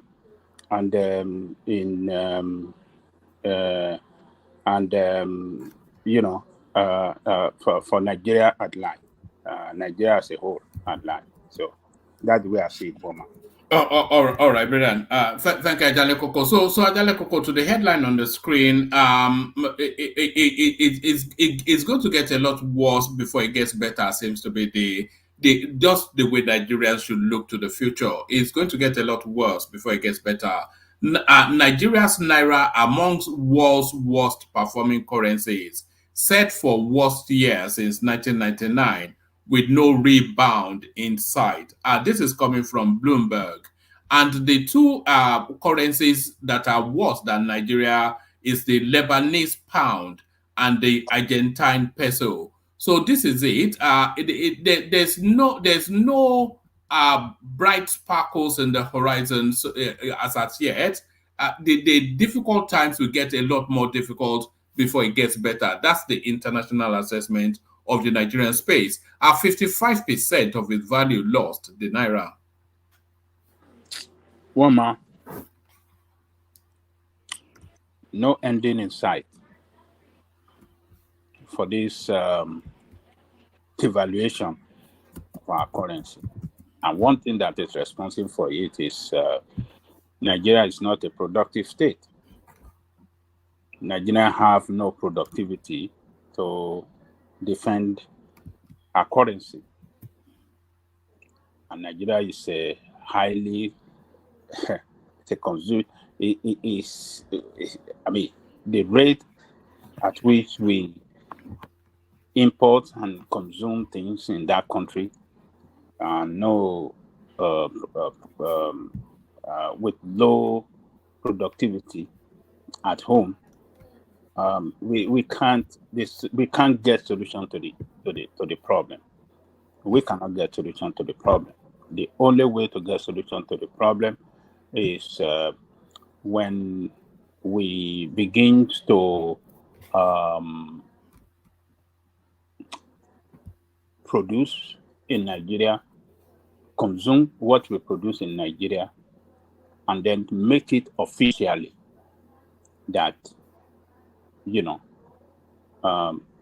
by the government, that whatever we produce in Nigeria is worse, we should consume and use at most That is the only way we can have our currency appreciation. If we don't do that, and we continue to concentrate on consumption, particularly of product from outside Nigeria, our currency will get hit for it. We continue to suffer devaluation. Imagine if this, how do I describe it?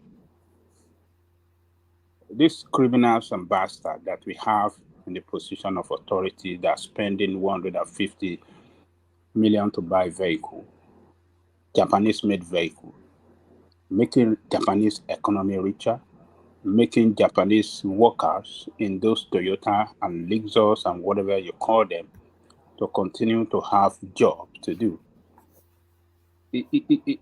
Imagine that is not what they did, and they order vehicle from innocent, not another Nigerian-made vehicle. What that is going to do is that we are going to have more productivity in Nigeria. We are going to create more jobs. We are going to have our economy expanded, and we are going to use more of our currency. And it is when you use more of your currency as a means of settling payment, that is when your currency, that is what will stabilize your currency value. But reverse is the case. We use more of dollar than naira. So dollar is more popularly even used in Nigeria than the dollar. The amount of dollar we have in our circulation in terms of value surpasses what we have in naira. So what kind of country is that? Where is that done? Wherever you have a situation like that, then your currency will be battered by the foreign currency that overpowered your currency. And I mean, it's just simple arithmetic, simple economics, demand and supply. So the only way to get our naira back is for us to, the government at all levels in Nigeria, to develop an habit of using Nigerian-made product, less import product. When people see their leader championing the product made in Nigeria, people will follow the same suit. But what have we seen? It's a different game. So I don't see it inside. These people are not serious. The people we have in position of authority, right from the federal government to the state, they are not serious people. If we want to do the arithmetic of the total amount being spent for Toyota vehicle, SUV, for official use, as official use vehicle in Nigeria, I mean, you will just shake your head. When will you be able to get it? We won't be able to get it right. The same thing, some other items and products that they use in various government establishment. So that's the only way out. We should look at the example of Russia. When the West slammed Russia with sanctions, and they said they are not going to import, they are not going to get the gas from Russia. They imposed economic sanctions. What is Russia did? They said, okay, if you want to buy our product, you have to pay in ruble. And what did that do for Russian currency? It appreciated in value. A country, even in war now, posted an economic growth, a GDP growth of 5.5%. That is a country in war, a country that the whole Western nation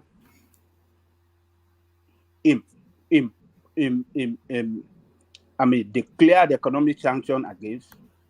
They are using proxy war to fight them and still posting economic growth. It's just because they don't use dollar anymore. If you want to buy our product, you have to buy in ruble. So you see the appreciation of their currency against other international, even against the dollar, against other international currency. So that is the only way out. Nigeria must look inward, use their own product, consume what we have, and do away in a very substantial rate. Do away in the substantial rate against imported product. That is the only way out. So all this money that we have in the forex that are mostly used on consumable items, imported items into our economy, it is not meant for productivity but for consumption. How long will we continue to waste away money that should have been used to develop our industry and improve on our productivity, but rather we are using it for imported this thing. So one man. Can I answer that? Yeah, thank you, Ola. Come in. Now, I agree with you in total. But now, let me give. What do you think the masses? What do you think we can do on our own part?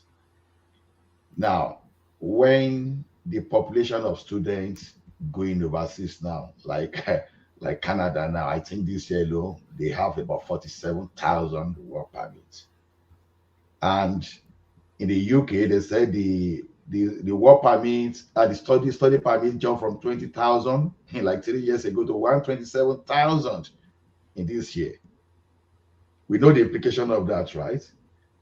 Dollars, pound sterling. So how do we how do we deal with this? So because it's not even limited to the National Assembly wastefulness alone. But then something is coming from our home. Then how do we deal with productivity in education?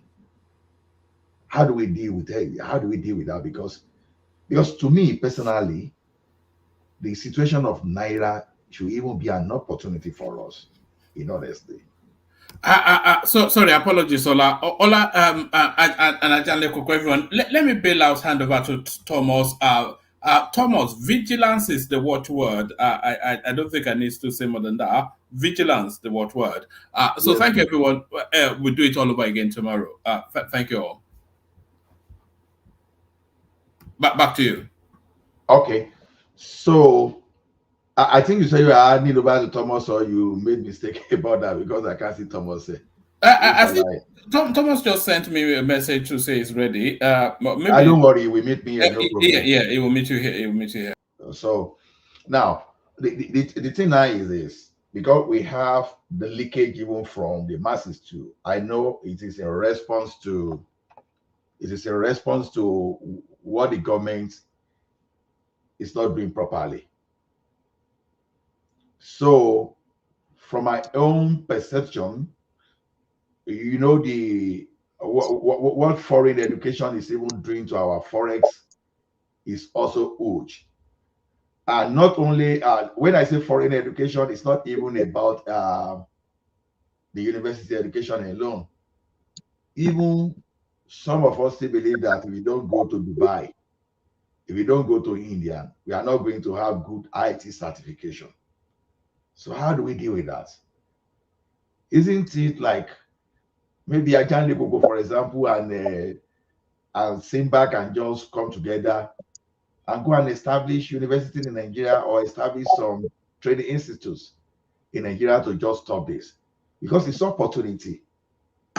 The drop in Naira should signal something to anybody that knows how to. Because I don't know how to classify education, because I see education as investment, not consumption this time around, even though we consume from the foreign, but that's investment. Even this is the type of investment that is killing our economy too.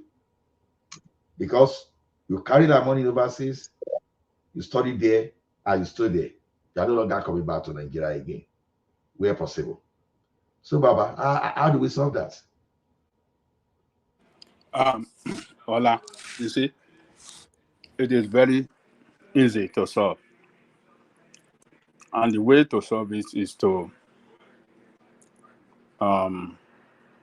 invest massively on education.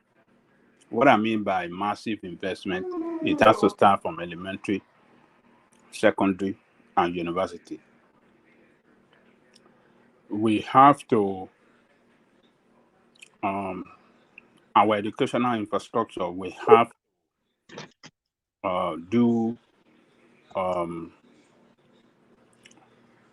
we have to rebuild them, and a lot of investment have to go into our educational infrastructure.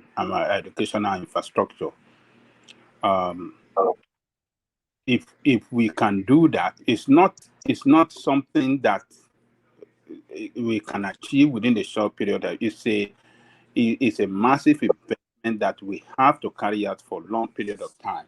And if we can do that, let's say for 5 years or 8 years, that will automatically reduce this japa on education to go and study abroad. Because what we are going to have, we're going to have an educational infrastructure that can give that education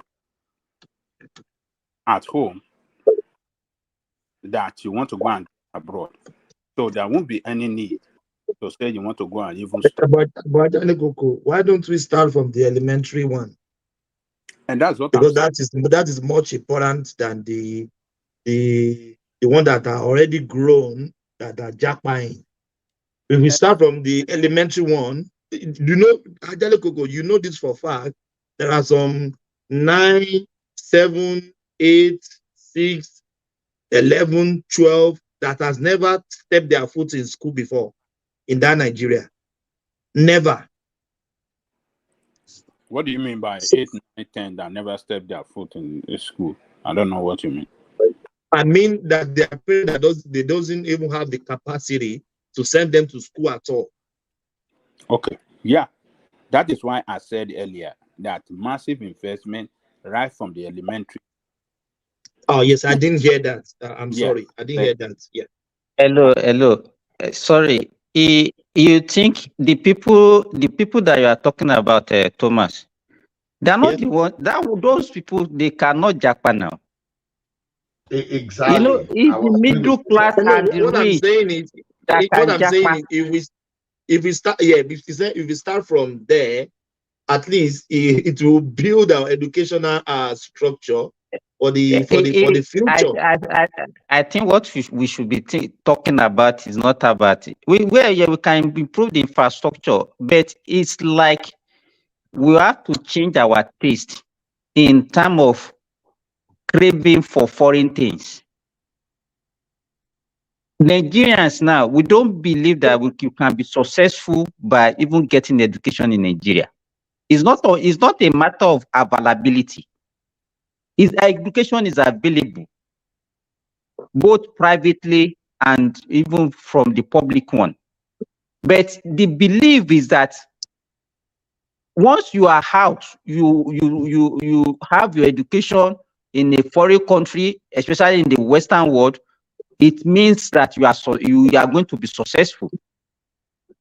You understand? So the belief, yeah, but that's the notion, isn't it?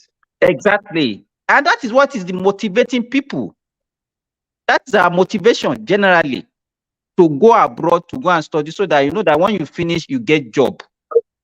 So what we should be talking about. But they are correct anyway. They are not wrong. No, they are correct. That's what I'm saying. That we should not be talking about maybe investment in the.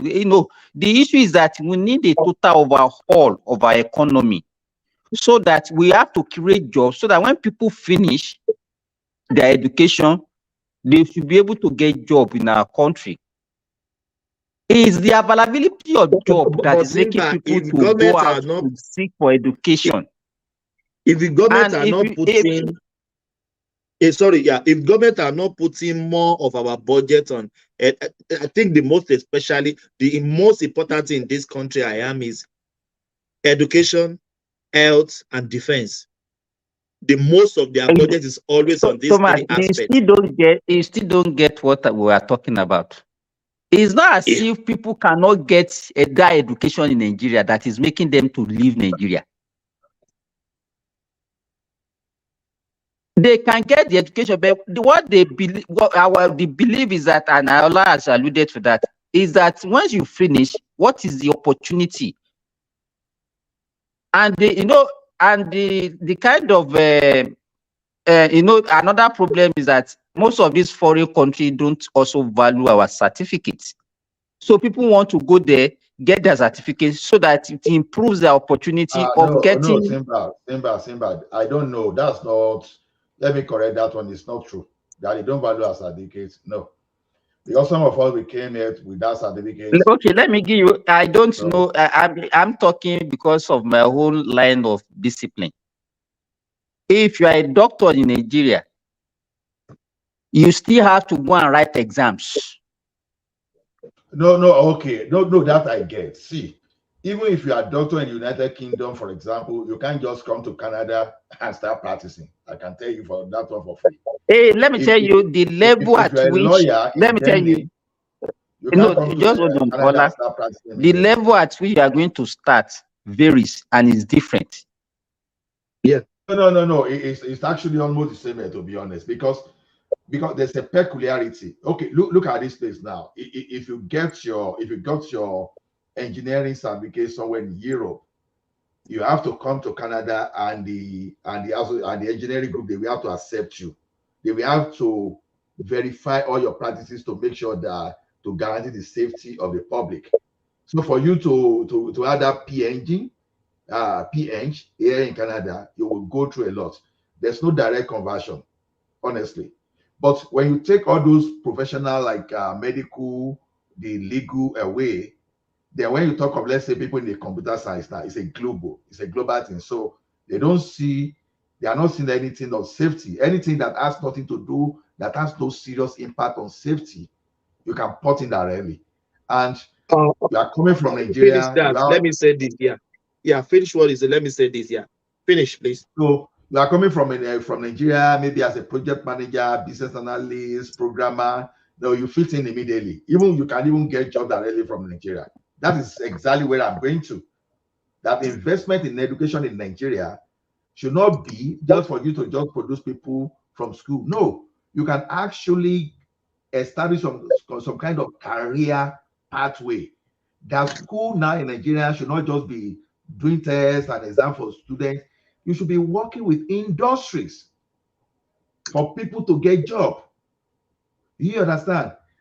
Now we are talking of okay, maybe probably next year now Nigeria is going to spend $4 billion on education in foreign land. That is telling you that is a huge market in Nigeria for opportunity. That $4 billion in Nigeria can make life for like about 500,000 people.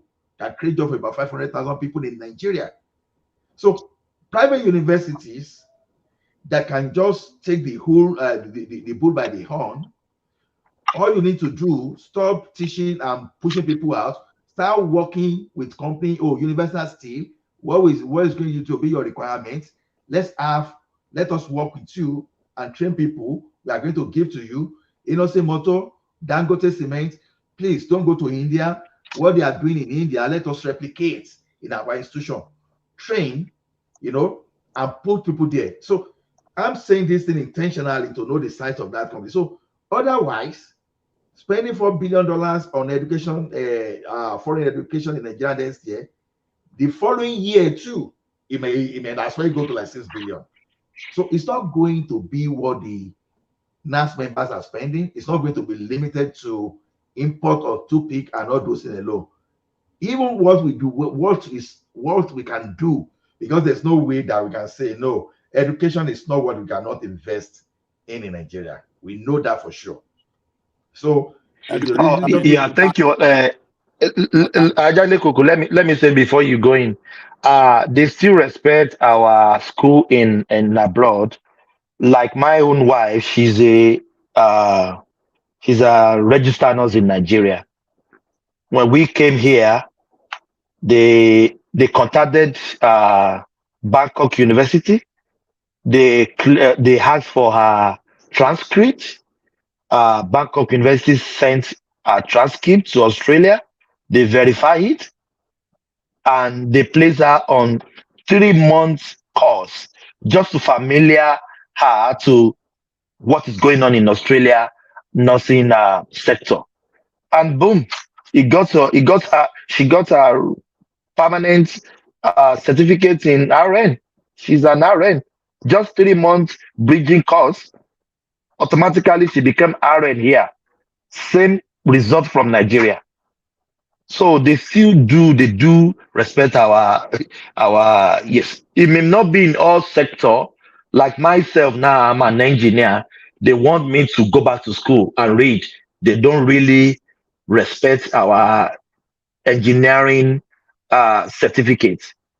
You know what I mean? So it differs on different aspects of your doing, of what you specialize on. Like in nursing now, you can come here, yeah. Thomas, you will see that what they are doing to you in engineering is not limited to Nigerians alone, right? It's because you have to learn the practice there. Like engineering school in Canada is different from that of Nigeria. So the one of the US and Canada are the same. So if you're studying in America, becoming a registered engineer in Canada is not difficult. It's different from where you are coming from, Germany, or you are coming from. Because they need more health professionals, right? Than other professions. Than engineers. Yes, that's the reason why. If for nurses, they need more nurses, but for doctors, you have to go through the regiments. Very rigorous, my brother. Very rigorous for doctors. Yeah. Emeka, let me tell you something within the Electrical Engineering Society here. See, let's assume you wire a house, you test everything, and maybe at the point of energizing, if you see a spark alone, just a spark, you've not burnt anything, immediately, it's not going to be tomorrow. Immediately, right online there, they suspend your license, including the supervisor that even certified that place. You'll be under probation. If it reoccurred again, you will lose your license. You understand? No, you are not wrong. You are not wrong. Both of you are. Why I say the need, you see, why is tighter for other profession but easier? Like what Thomas is giving, the example he's giving with his wife, right? All over the Western world, they need more health nurses and the PSW workers, right? Who will take care of elderly ones, or nurses who would come in and support, because the health sector, right, needs more people. Or like doctors, you understand? Nurses are the ones who would do the triage and everything. Then doctors can come in later on to finalize everything. So once you've gone through the line, okay, you've done this. All they just need to do is just to bring you in quickly. They know you have the skill set. But for doctor, they will take you through that test because it's very, very regulated.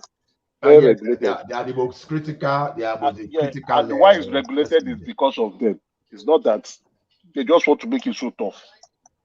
They just want to make it so tough. Well, doctor, you're talking about, they are the one that they are going to give prescription. They are the one that will carry out surgery.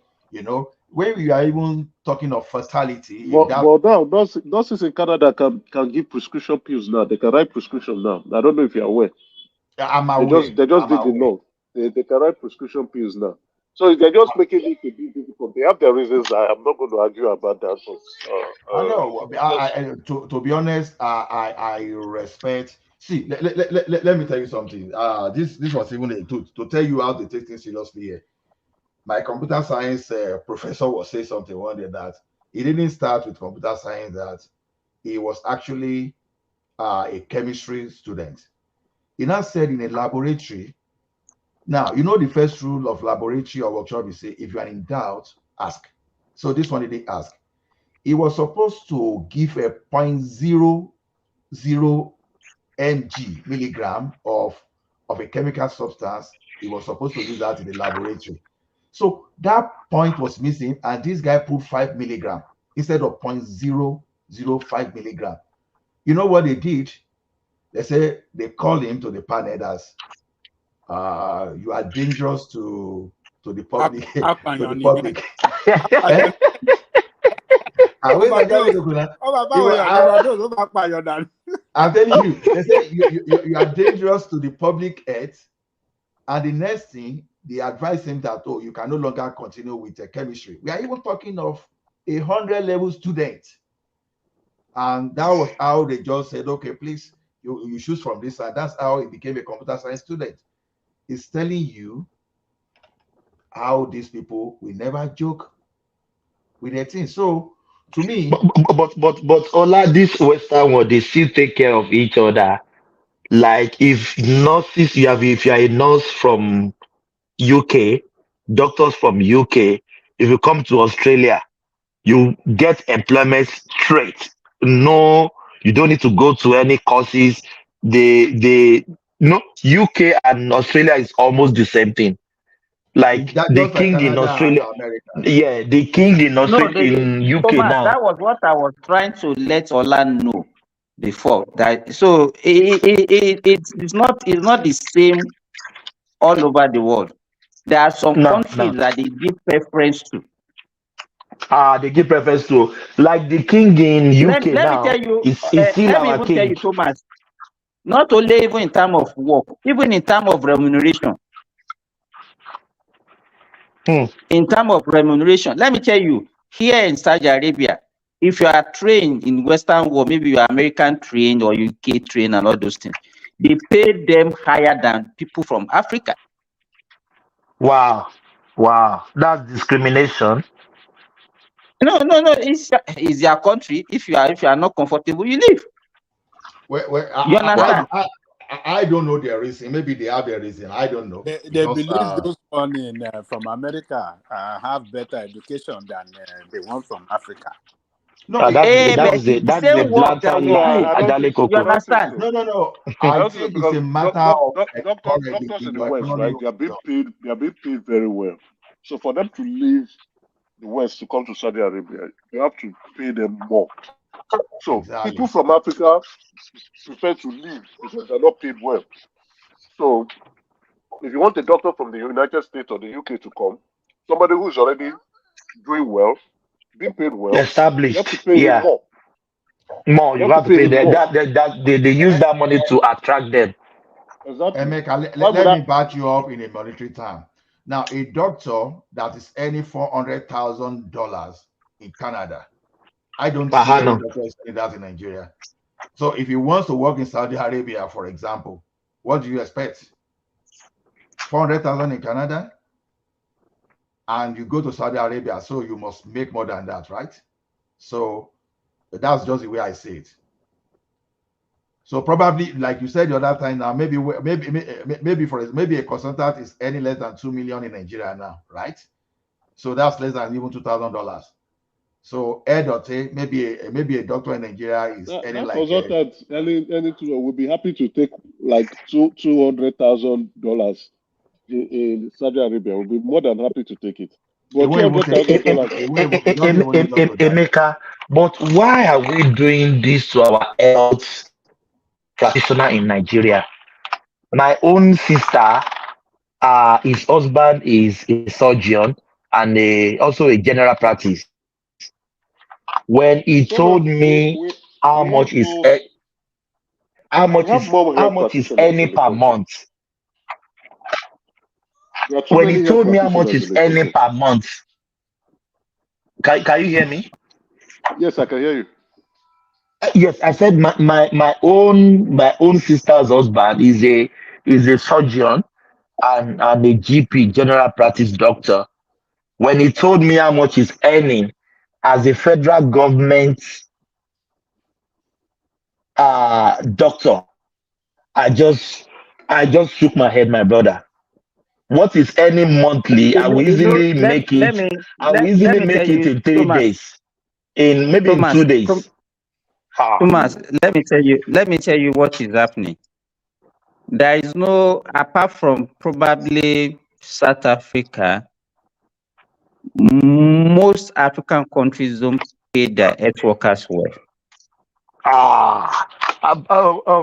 Simba, very ridiculous money.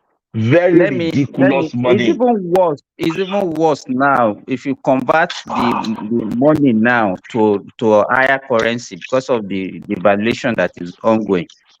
But what I want to say is this: you discover that apart from, because from what I can see here, you don't see Ghanaian doctors leaving their country the way Nigerian doctors are leaving their country.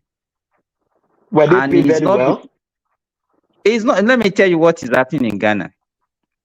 You know, the Ghanaian government closed their eyes to the shenanigans of the doctors or the health practitioners in Ghana. to allow them to stay. You know, in Ghana, what they do is this: they pay them their salary, and they allow them to do private practice. To the extent that all doctors, they turn the public hospitals to their private hospitals.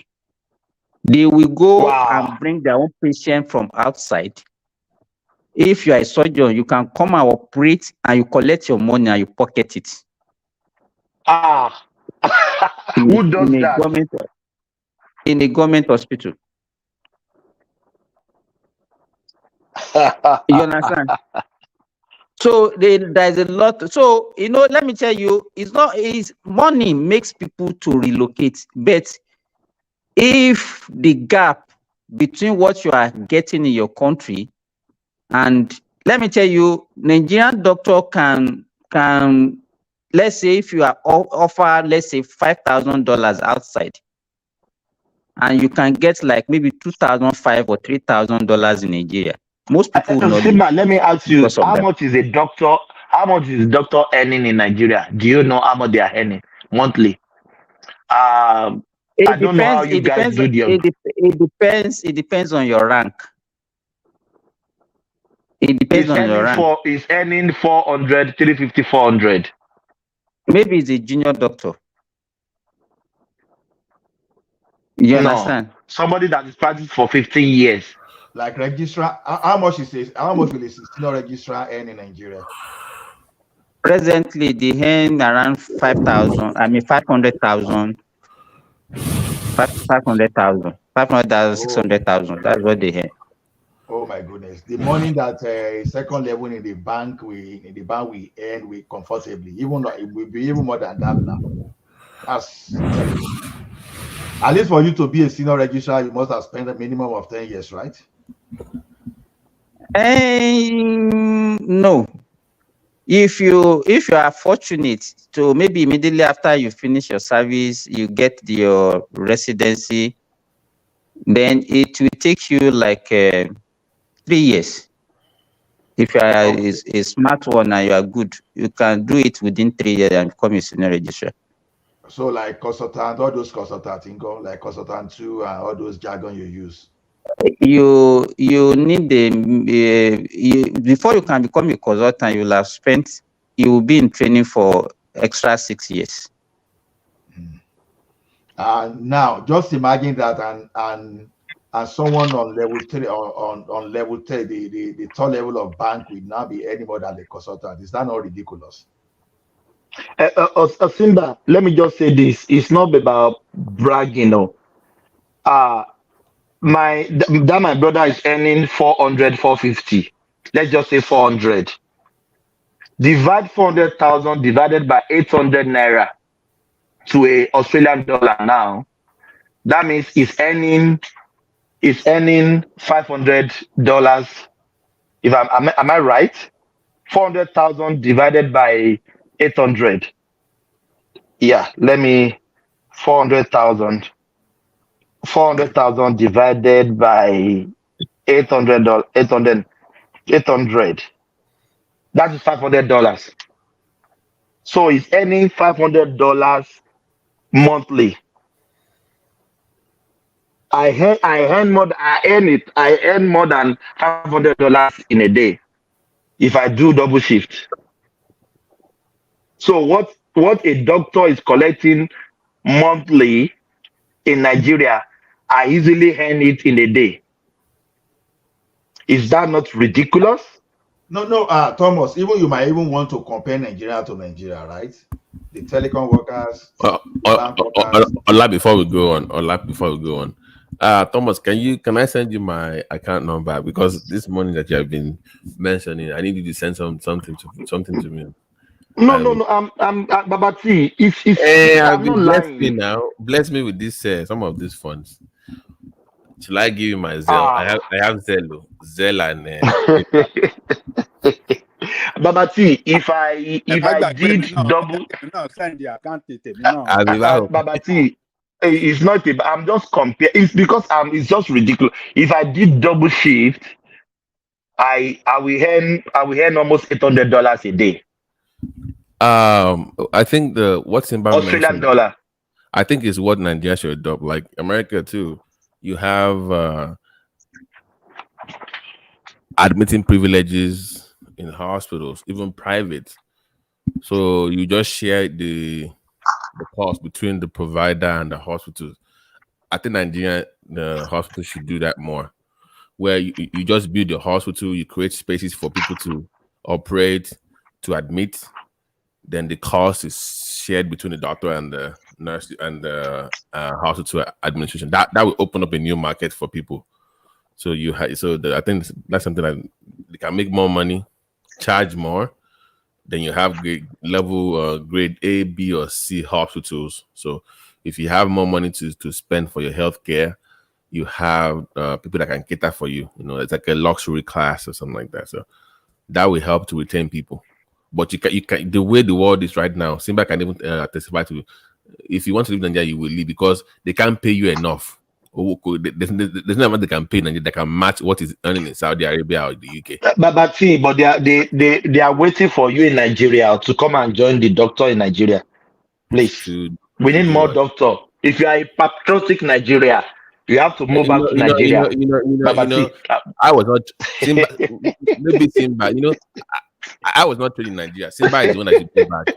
Simba was trained, so Simba owes Nigeria. Simba owes Nigeria. Babati, do you know how many years I've served Nigeria? Go and serve them, man. I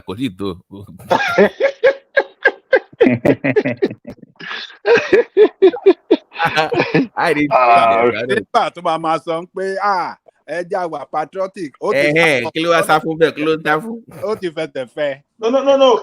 A person like Simba is not a threat to our dollars. As a matter of fact, Simba is earning and is sending back home. It's not a threat. Because he has not used our money. No. What is Ola saying? Who is no. Simba is actually supporting Nigerian economy based on what we are talking about. How do you know we are not doing that? How do you know we are not doing that? No, I'm not accusing you. Why you are attacking? It's not particular about me. Just making me as an example. As an example now, yeah. So the thing is this: the person that is going to be problem to Nigerian economy. No, Ajale Goku, Ejo. No, you see, average Nigerian. Okay, like average school fees in Canada now, when you want to do 2 years diploma, you'll be paying like $36,000, right? On average. Now, $36,000, that's for your school expenses, not your accommodation. You are still going to pay for accommodation. Feeding is there. So expenses is there, pocket money. Maybe the cost of your education in Canada for 2 years will be around close to $60,000. Assuming you are not working in Canada, assuming you are bringing everything from Nigeria. Now, calculate that across 46,000 Nigerians now that may likely get a work permit, a study permit. We are still not talking of America. America is the father of them all. Is the father of them all. Let me tell you this. My cousin, whose daughter is in Canada there, he wanted to send another one this year, but he couldn't meet up because of the devaluation. I think they are now asking him to have like a 60 million naira in his account before they can be granted the visa. So 60 million naira. Go for corruption now. If that person is in position to see money, right? Can I ask Simba a question? Because he is the medical provider on the platform. Simba, I've been noticing something in Lagos when it comes to like cardiology, for instance. That this thing of people traveling to India for medical tourism. I'm seeing that Nigeria is trying to cut off that Indian market, where you can come to Nigeria and do the whole thing, but they are mostly foreign trained Nigerian doctors. What do you think the government can do because medical tourism is a huge market that I'm surprised that Nigeria is not making money off of, if you look at our location on the map. So what can Nigeria do to peel off when it comes to like transplants and all those complicated surgery that we can attract more dollars to Nigeria? What can the Nigerian doctors do in terms of building structures and specialists in the government's role? I'm actually very The example you gave is a very good example, because even if you look at the India health sector, it was actually developed by the private practitioners. If you remember, the most popular hospital in India, the Apollo Group, that guy, the man Apollo himself, was actually a cardiovascular surgeon in US, who came back home and invested in their health sectors. And that was what actually revolutionized their health sector. So people are trying to do that in Nigeria. I have a friend who opened a very big hospital in Abuja, and they are doing interventional cardiology. All these CAT and all those things. In fact, one of my classmates that had a myocardial infarction was actually treated in that hospital, and he survived. Ordinarily, okay. Let me call something, because Simba, I know some people that have traveled from America here, Americans, to Nigeria for fertility. For some reason, they've done very well when it comes to fertility, stuff in Nigeria. But for other special, I know cardiovascular too. I've seen some moves, but like nephrology, transplant, like liver, all those things, like that you need. They are doing kidney transplant for fun in Nigeria. For fun. No, Simba. Forget transplant. Is the post surgery treatment and medical management of it. You okay, have so you are looking at post. The problem is I agree with you. The problem is actually because even the availability of the medications and the cost. To do the kidney transplant, you can look at the cost and immediately, it's going to cost 10 million naira. Okay, people can raise that. But what about the medication that will make the kidney to be accepted by your body and all those things that you need to be, because you have to be, they have to suppress your immunity to actually to avoid the rejection. So you are right. It's not actually that they cannot manage it, but most people cannot afford what they need to do after, because the monthly expenses is not actually affordable to an average Nigerian. And so at the end of the day, most of them will not be able to continue with the medication, and that is what is actually going to cause the problem. Because because most of these drugs are imported also. When they discuss transplant, because I've gone to some spaces where we've had this discussion, but they don't understand that there are pre and post treatment for transplant. They think just get there, like they think it's a car body, like one-off thing, like one-off thing. Yeah, like you just do it and just leave. I'm like, it doesn't work that way. You have to. There's for the rest of your life, you must take meds, you must do blood work, you must all those follow up. And I don't think we should just focusing on building theaters for, you call it theater, right? You call it surgical rooms or hospitals for transplants, without also understanding that there's more to the treatment, like you brought up the medications now. But let's Babati, X is very expensive. You understand? Healthcare is very, very expensive. Simba, okay, for the average Nigerian, I get that, but I'm saying that to attract foreign dollars, people going to India that are going there for those medical tourism, they are mostly foreigners. It's not Indians going there mostly.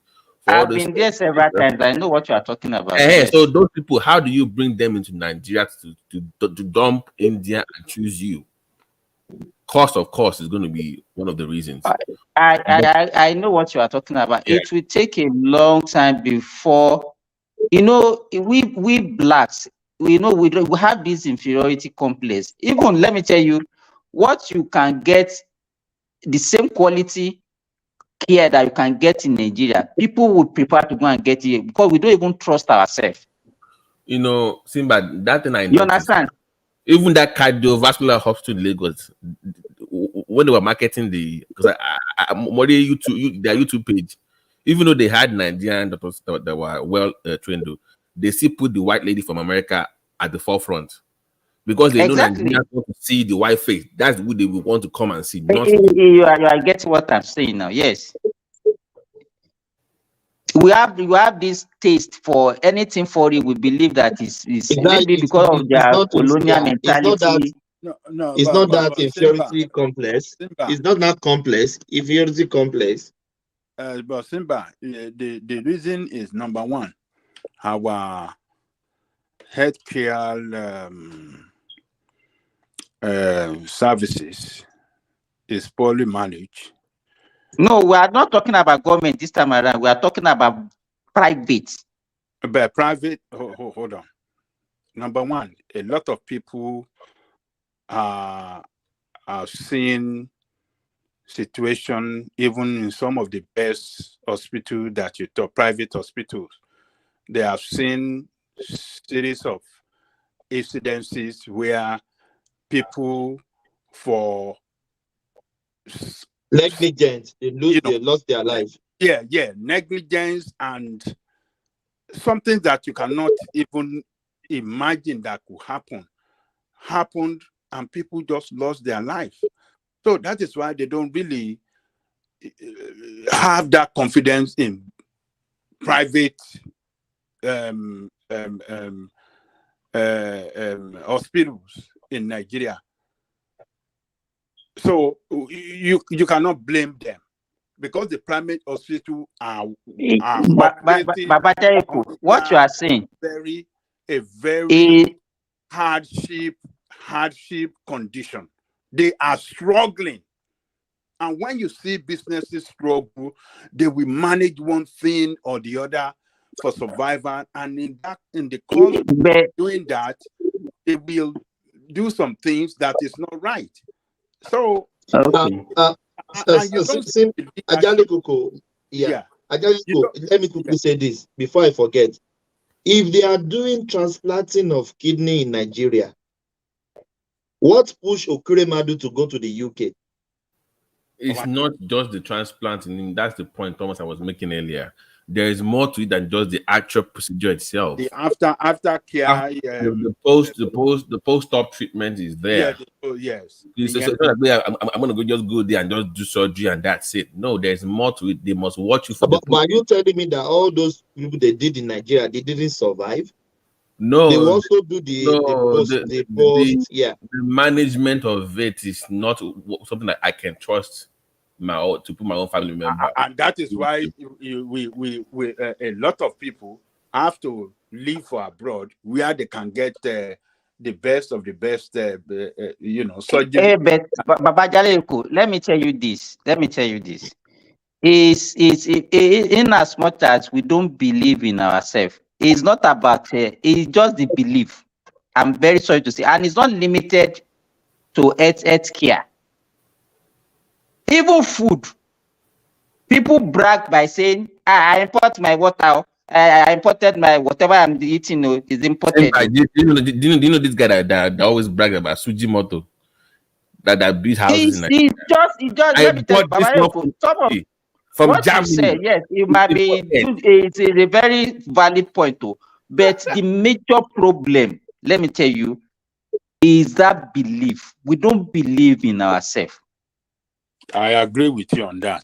And so it's not limited to healthcare. You see somebody, even the education, mention it, anything. You're right. The same mentality that we say, okay, we produce car in Nigeria. You will say no, the Nigerian car is definitely is going to be a substandard. Anything that we produce, we believe that is substandard. But wait, Simba, it wasn't like that before. It's because we have. I don't know when is that before that you are talking about. Okay, I don't know when is that before. The example of vehicle you mentioned now, Nigeria used to use made in Nigeria vehicles. Peugeot and Volkswagen. Are they really made in Nigeria vehicles? Assembly in the end now. Assembly. They are not. Hold on. Forget whether it is assembled. Were they not assembled in Nigeria? The Peugeot that we know that the Peugeot of that time is the same Peugeot that they ride in Nigeria, that they ride in that was also the same thing in France. The Volkswagen of Germany is not different from the one in Nigeria.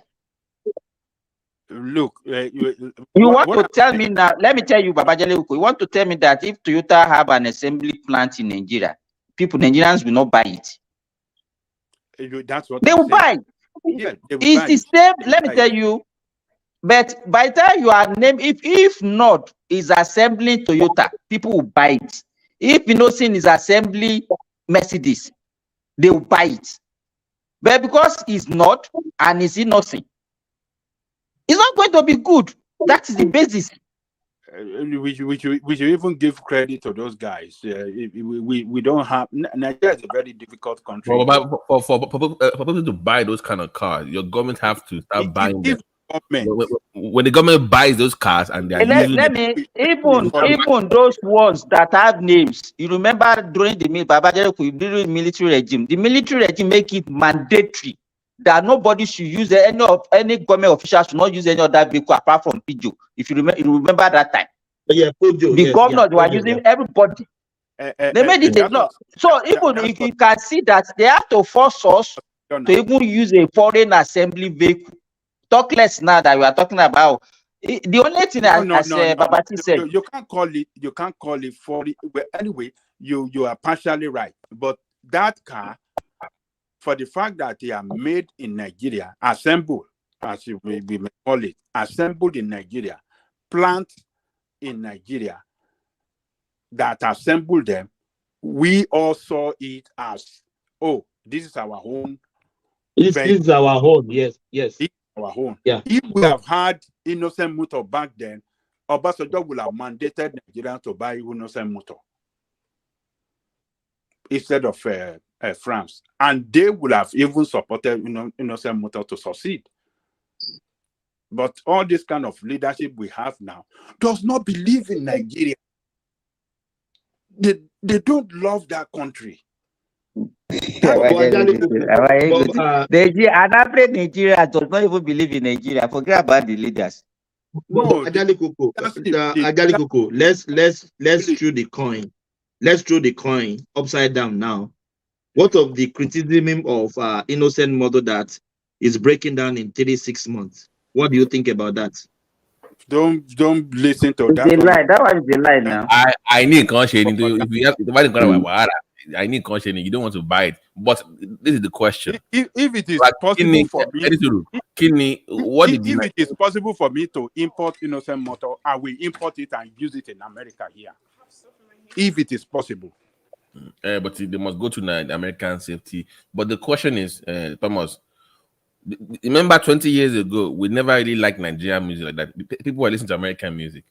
But the Nigerian music industry, they have to improve their own game in terms of quality of music itself, the production, video shoots, marketing. They have to invest to bring up the quality. So even I want people to buy from Nigeria, but they also have to improve the quality of what they're producing.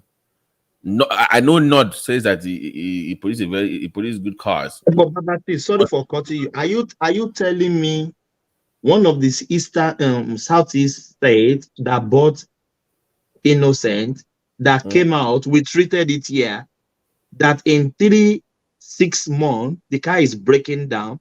Even Innocent, let me finish, please. Even Innocent himself were unable to maintain the car for the government. And you still want people to patronize Innocent? As I said, do you remember when Kia first came out? Kia. When Kia first came out, they had that issue. But do you know what the government did?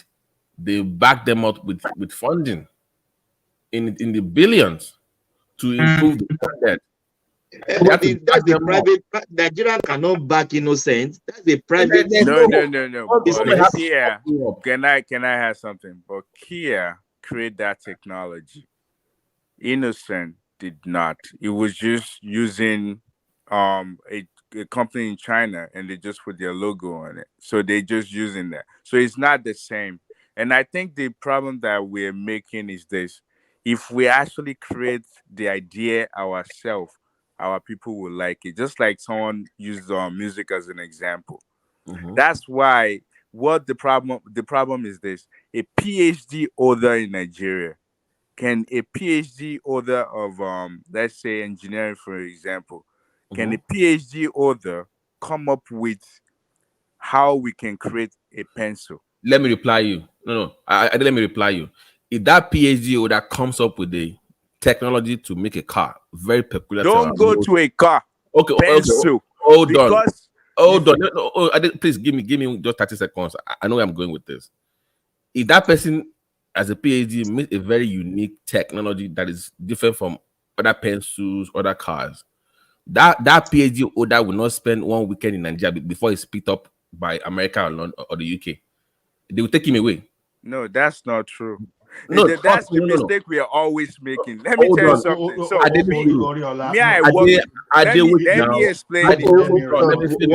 One voice. Let Uriola make his position. Babati, hold on. Uriola, make your position. Me, I've worked on the research and development. I won't name names, but I've worked where we develop stuff that is being used. Actually, if you work in hospital, your analyzers, if you have any analyzers from Siemens, the one actually called Trinidad, I was part of the team. But here's the thing: here's how it works. When you have a PhD, does not mean that you're only one person that will create everything. Because on that particular machine, for example, you have different skills. You have different skills, like different engineers. Like you have the software engineers that come up with the software that's being used. You have the electrical engineers. You have the reliability engineer. That's engineer, for example, aspect. Now you have the scientists that come up with the quality controls that are being used. Some of the other accessories that's being used on the machine. So I'm just trying to let you know that one person cannot create everything. I'm with you. To create to come up with an idea is different from actually creating every single thing. Coming up with an idea is this. Because there's so many technology now that you can come up with something, you draw it out, you do all the mathematical aspect, engineering aspect of it. You can do it on you simulate it. Now, if you now want people to now carry out that project, then you now have different people. But what I'm saying is this: can we have one person that has a PhD or a master's degree that says, my thesis, because every person that get a master's did a thesis. Tell me, put something together.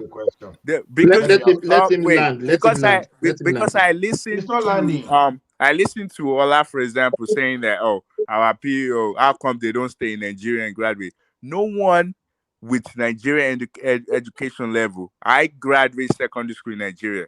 I can't. The way I was being taught is to memorize everything. It's not useful for me when I left Nigeria. Like, I can our lab, what we do like theory in the lab, you physically see it here and you're able to do. So I'm just saying to you that if you graduate in Nigeria, you don't have that luxury to be able to come up with an idea. If not, we have electricity problem. You have thousands of electrical engineering graduates. How come they haven't come up with? Why are we waiting for government? How come they haven't come up with That one is a funding idea? problem. The idea. No, I did. Hold on. I can reply here. That has more to do with the funding of the idea. But my point to you is this: no, even if let me reply. Can I finish? Let me reply. I let you speak. Let me reply. I'm saying that there are brilliant minds in Nigeria that went to the university system in Nigeria. In fintech, I met a guy about in 2017. They actually bought his tech from Microsoft. They actually moved him to Austin, Texas. They moved him from Nigeria to Austin, Texas. They bought him out, and he's still working with them, but they didn't buy it out entirely. I'm saying that even if you have the best mind in Nigeria that can come up with that idea, the way our country is, because of lack of funding and innovative, creative space in government that believes in those people, they will leave the country within a week or two because the idea will force investors to come get them. They will find them and they will get them out of that country within a week or two. So that it's more to do with funding. We have the brains that can do it in Nigeria. They are there. If you don't mind, I want So to. let me make this comment before you come in. And for the last time I checked, Innocent Motor is still assembling motor. Innocent don't build the engine in that car. Most of the components of that car is being taken from China. Okay. What they do let me finish, please.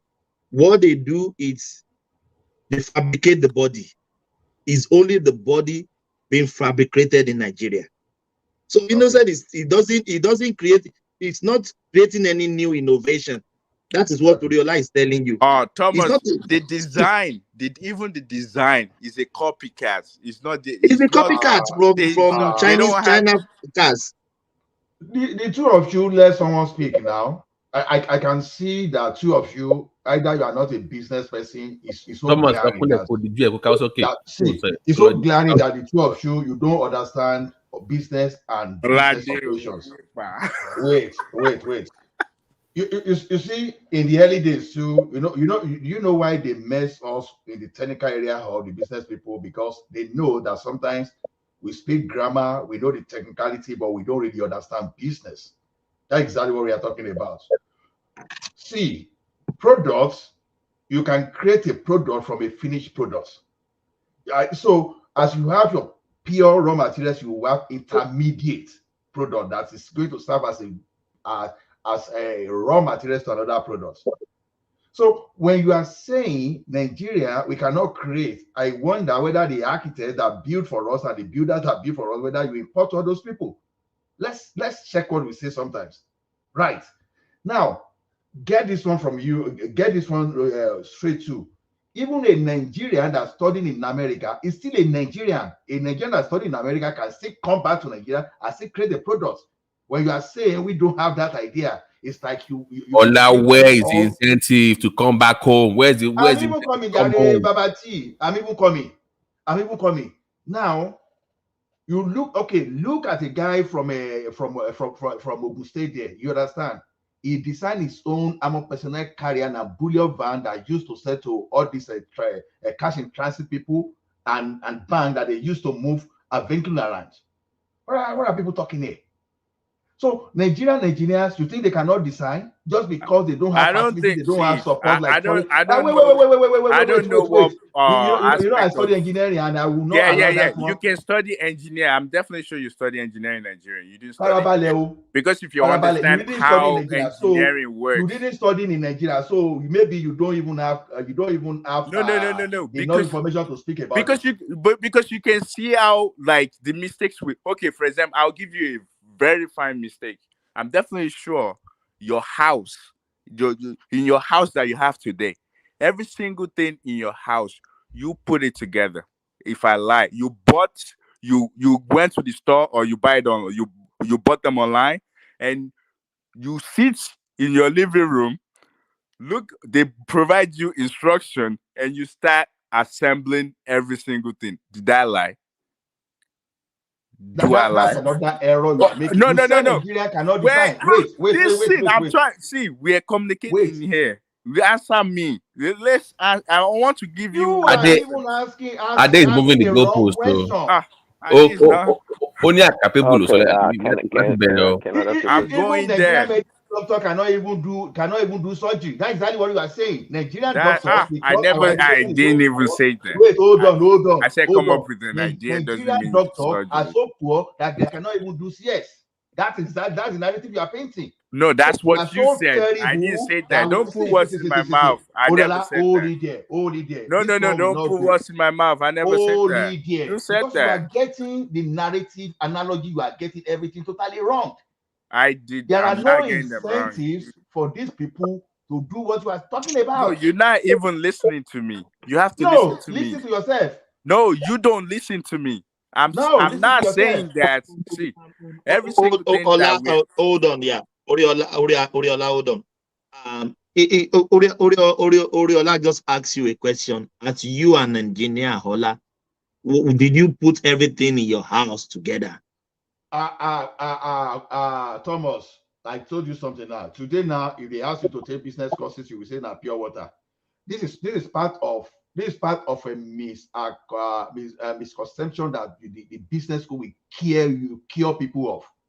Because when you have technical skills, when you don't have business skills, this is kind of narrative you hear everywhere, telling me that Innocent Motor is what does business have to do with designing and coming up with idea? What does how do you know that Innocent Motor is not the owner of the design? He's not. It can't be.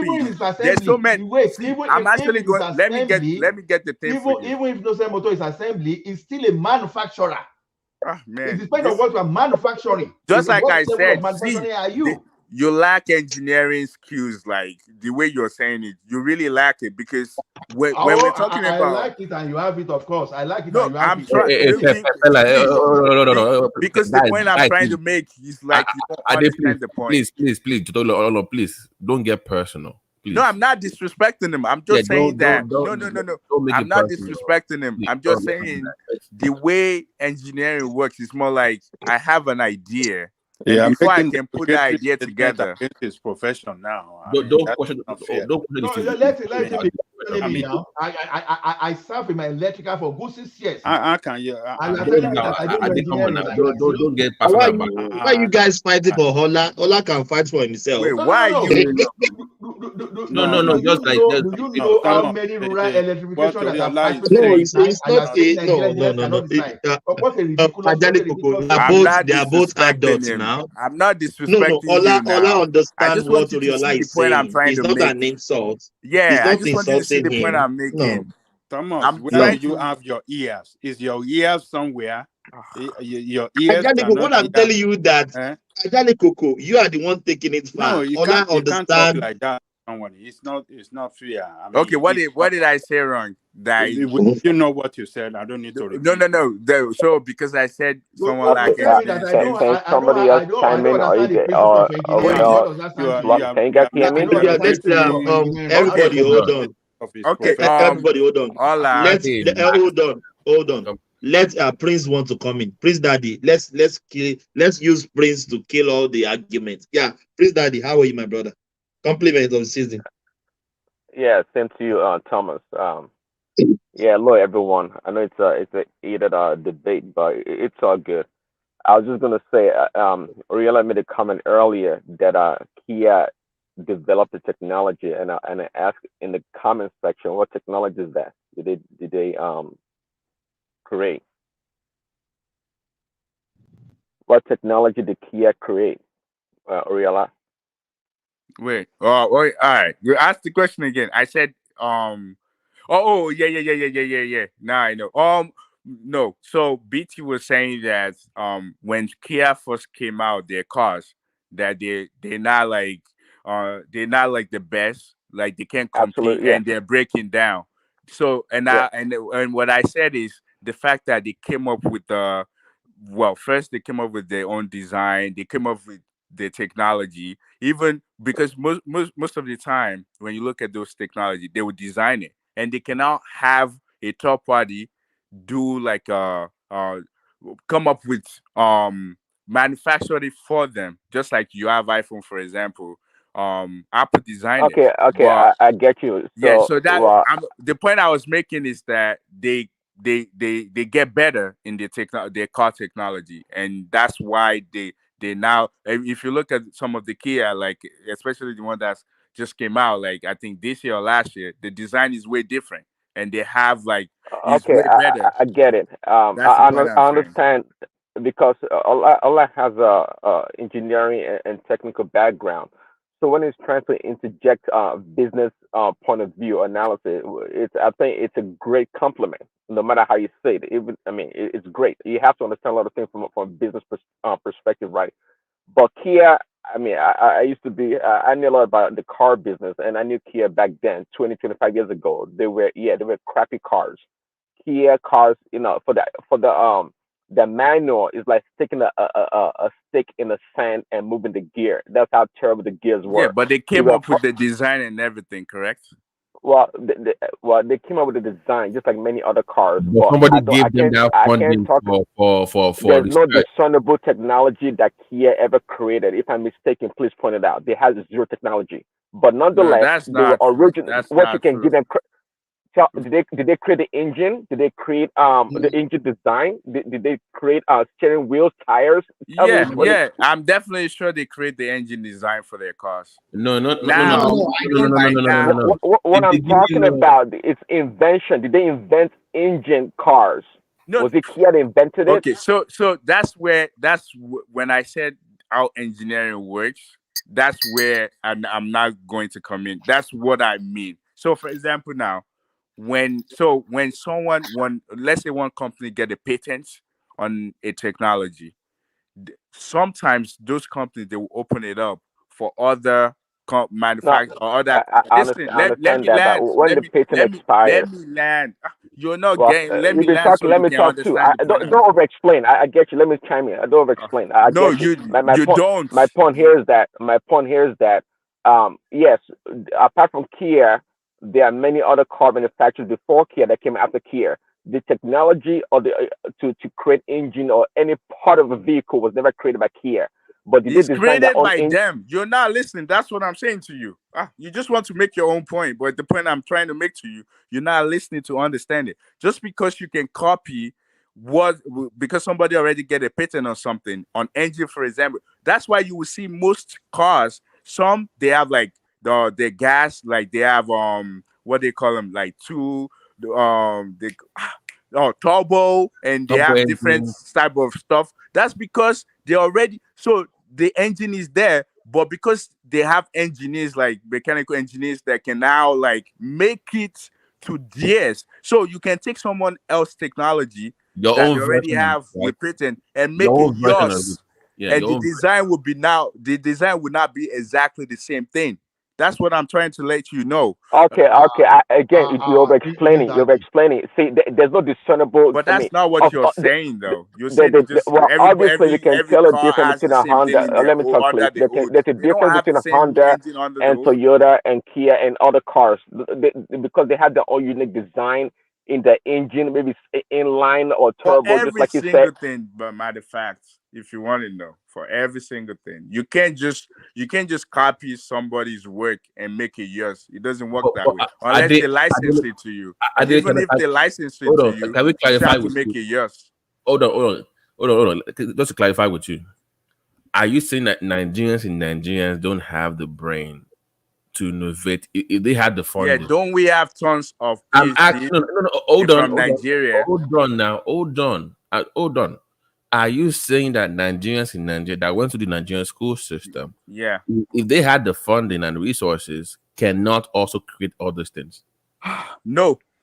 Okay. If you want to let me hear chime in that, on if that. you On learn that in point, Nigeria, I totally disagree on that point yeah, you because can disagree it's with it, and we can well, debate I it mean, out. I can totally disagree on that point because if anybody have a clue about how things work, the most technology it comes as a support from the government mostly, and in investment in That's schools not and true. What you R&D. talking about? Technology doesn't even, well, some started with Technology does not let's say doesn't need investment. Let's say United States, for example, they have DAPA, meaning they have like some secret they will have people, especially PhD students, work on some technology, and that technology can become something later, just like Google. Google was a DAPA project, and later on those PhD students make it theirs. So that could happen. But Facebook, for example, Facebook was never a government project. The kid was just in school, Well, Harvard, okay, and let it me try. felt like,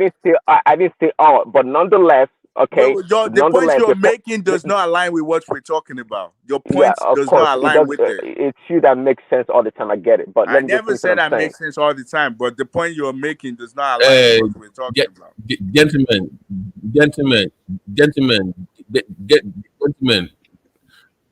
please.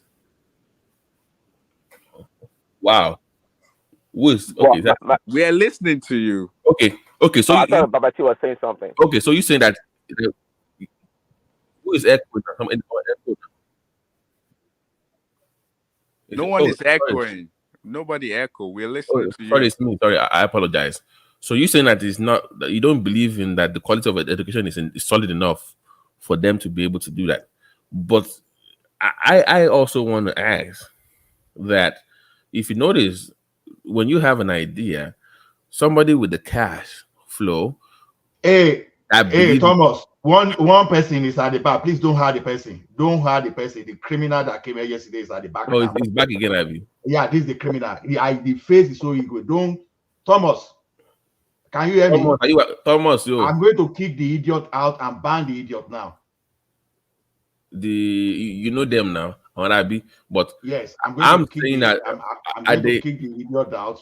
So you don't believe in the school system? Babati, let's talk it out. Let's talk it out now. Yeah. Like we have fintech in Nigeria. We have fintech, and we have those guys. They're doing a great job. All of them.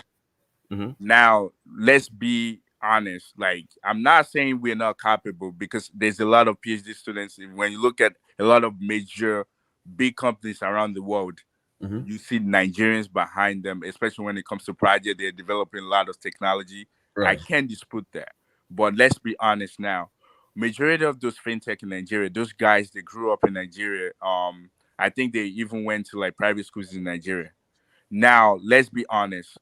Those fintech that's big now, do you realize that those technology, they're not developed in Nigeria? That's number one. Number two, even the company, even though the company was not even registered, I'm gonna let you it's not continue even quickly. registered in I'm gonna let you Nigeria. continue, realize. But why are you trying to debase the Nigerians that copy technology from overseas to create fintech? But you want to give all the credit to them here for using technology that was created by other people in automobile. Explain. Wait, I'm not giving. So here's the thing: when you create something, when something is yours, like, so if I make something mine, meaning I didn't have to jack from, even if I jack but I make it mine, I understand how the thing works. It's so easy for me to like make it ours and make it bigger based on to be basically to be able to relate to how people, like, my idea would be my idea. If I want to, how I want the technology to go would be mine. But majority of what we have as of right now, not like in the future, or maybe some already working right now, cannot actually be locally hours. I'm not saying that. I'm just saying that majority of to clarify with you. So what you said earlier, you are taking that back, that it's not possible for them to be able to achieve that if they had the right resources and funding. Because you know why it's difficult. No, you have to understand how. That's what I'm saying. How technology works, for example. So, for example, the code that so let's say you want to develop like fintech, for example. They need Java, they need C++, they need a lot of languages to be able to have those fintech like be able to build it. For example, now you know like there's a company, there's a company that actually creates those languages. And in order for you to be able to use their code or their software, you have to license it. You don't have it 100%. They license it to you to be able to use those things. So the point, what about if it's open source? Well, how many open source do we have? How many open source do we have? We got plenty of open source technology. Yeah, we do. Like what? Linux. I think Linux is the only like open source. Prince Daddy, just a minute. See, Oriadi, I don't know the field you belong in. I'm engineer though. I'm engineer. I will tell you. Wait now. And I'm clinical engineer as well. Okay, good.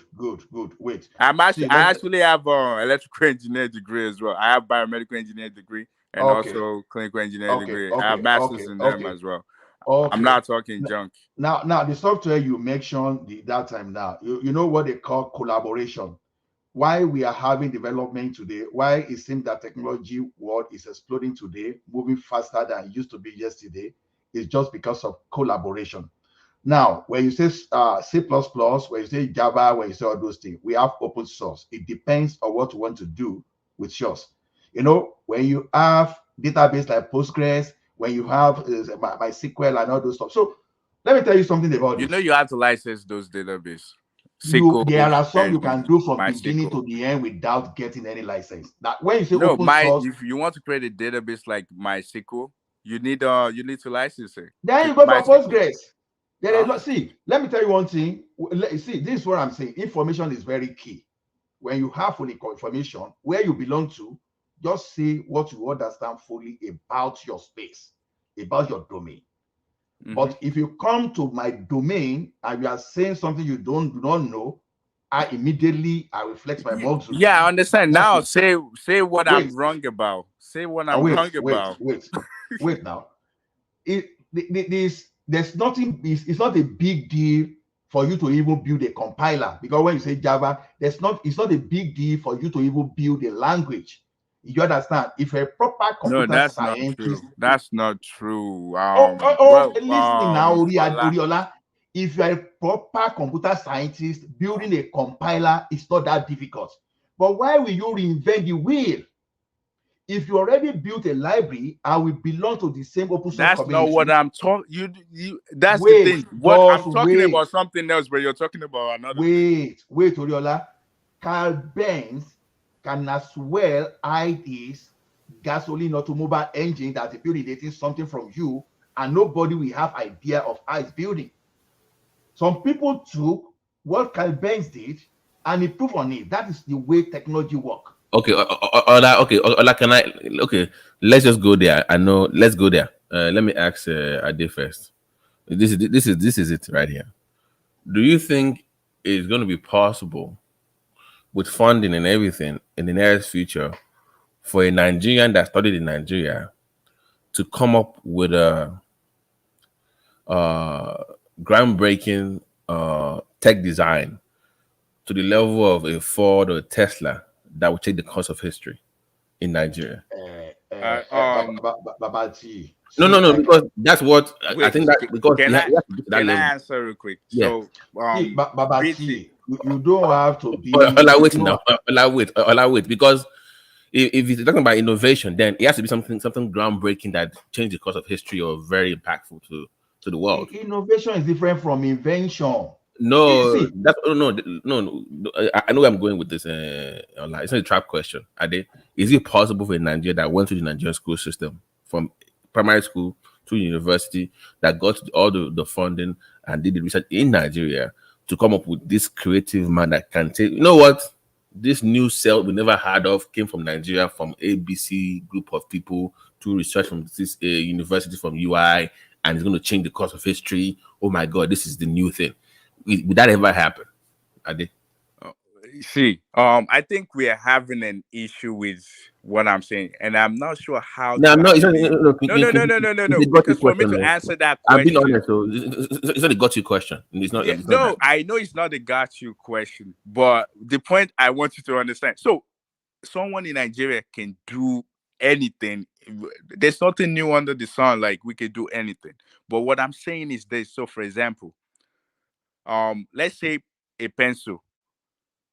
Now, let me on my paper because idea is what become reality. So it's like, okay, a pencil. Drew, can you actually design a pencil? Design it on a paper. Write a paper, and now says you already drew the pencil on the paper. Now, what do you need to make that thing become a reality? I think when you look at us, we always jump the gun. Like we always want to come to that reality before. And I will give you an example. About 12 years ago, I think maybe 2017 would be like about 16 or 17 years ago, I think. I said 2017, 07. So there was this project, I think I mentioned it here. It was more like this oil that you're saying now. Like, do you know, like, so I did a fellowship and it has to do on alternative energy, meaning how can we create oil, get oil from algae, for example.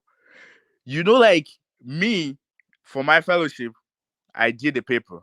I come up with different ways. I do my own research on people that already are doing stuff. How we can get design. I design stuff. So that's what I'm saying. I design a little silicon that can actually, they call it I think it's electro evaporation or something. I can't remember the project now. It's been a long time. So that thing, I use a simulator, which is AutoCAD. Then no, not AutoCAD. There's another one now. It's bigger. I forget the name. Map it out on the computer, send it to the people that can get the technology done for me in California. It's a project, little thing. I'm just a student. I create that. Now, what I wrote as this paper, you know, like now the next year come or in the future, another person that's trying to work on a project already like the process, the original process where I'm trying to like design, because every single thing was written on the paper how I did mine. You know, like you now make it easy for somebody else that wants to work on that the same type of stuff to now continue from there. That's what I'm saying. Like we need is a step. It's not like we jump. Can I interject, please? And I don't think we're hold on a second. I don't think we to realize. So, in summary, what is the answer to the question Mapati asked? Actually, I didn't get it. I said we can, but it's not something like overnight, like how we're saying it. It will start from like when you do your little project on your undergrad. Mapati, let me take a crack before Randy comes in. Let me take a crack at it. To your question, simply I say yes, it's possible for a Nigerian organic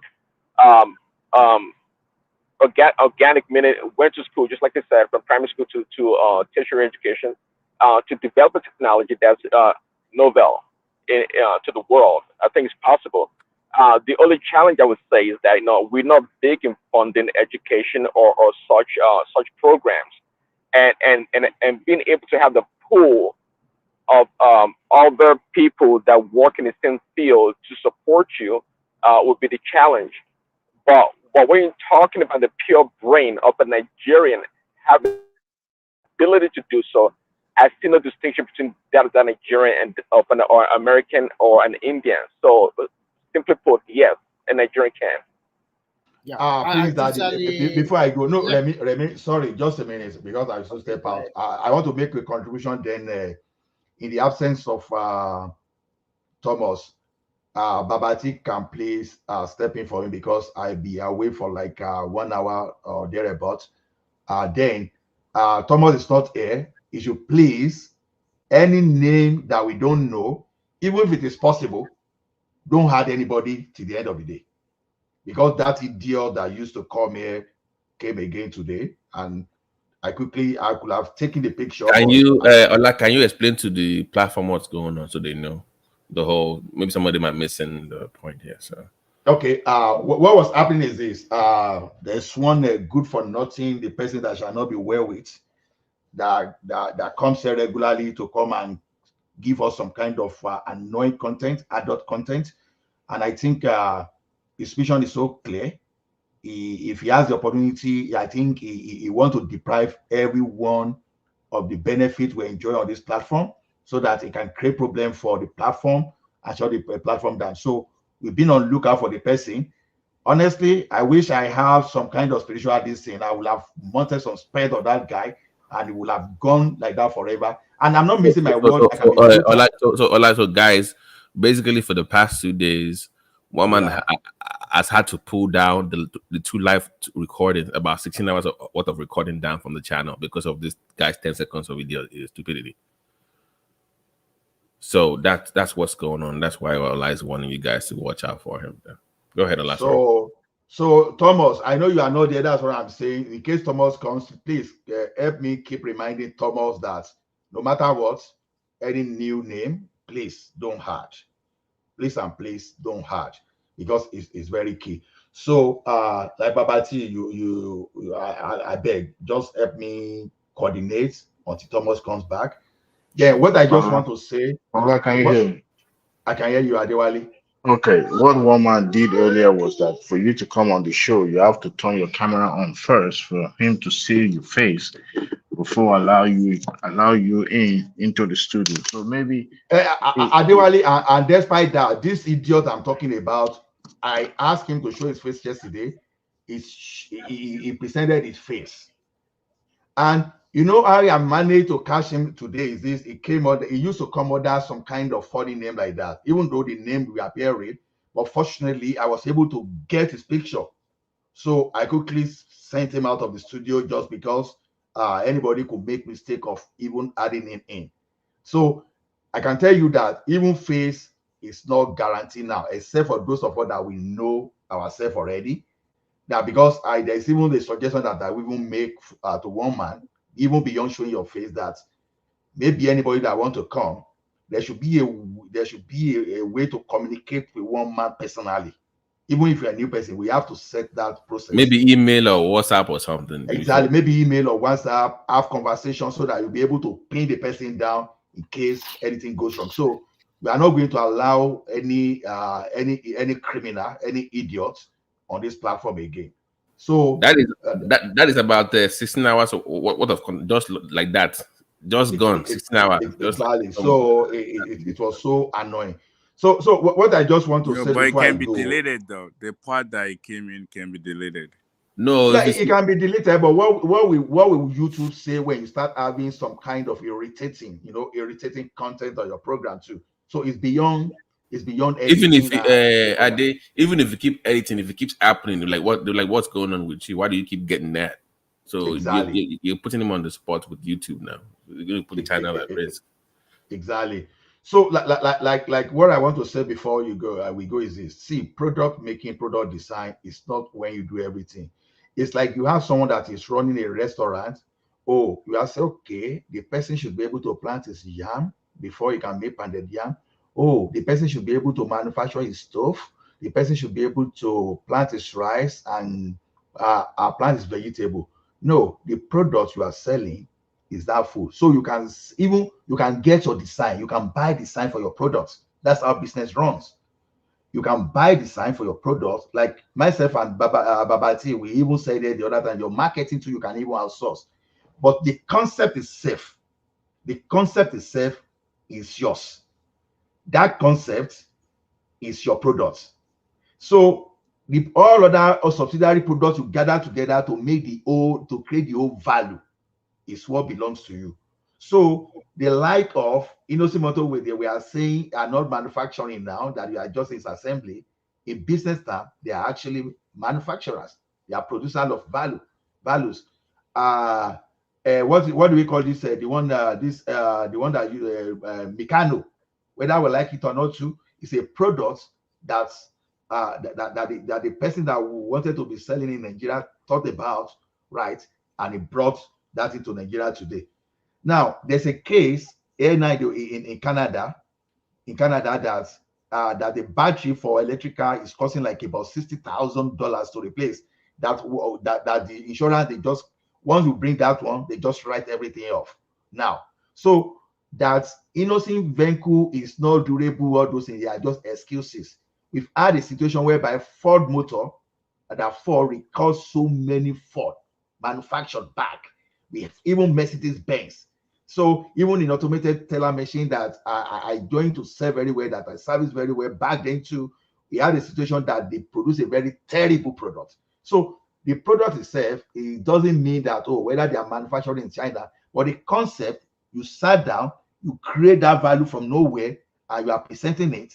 That your product is your own content. So it's like you find the, whether we call it Airbus, you find Boeing today, someone is manufacturing an engine for Boeing, another person is manufacturing tire, another person is manufacturing propeller. So that's how business works. So it's not until Boeing, we have to build everything from his factory that we now call Boeing manufacturer. No, it doesn't work that way. Thank you, Babati. Please help me take over. All right, guys. Is Remy still there? Yeah, I'm here.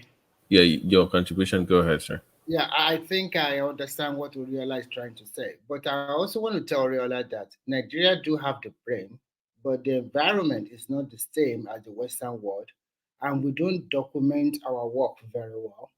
Some of these schools are underfunded, and we have a, a lot of problem with our setting. We can get over it. I think the country can be better. In terms of vehicle manufacture, you talk about Kia the last time.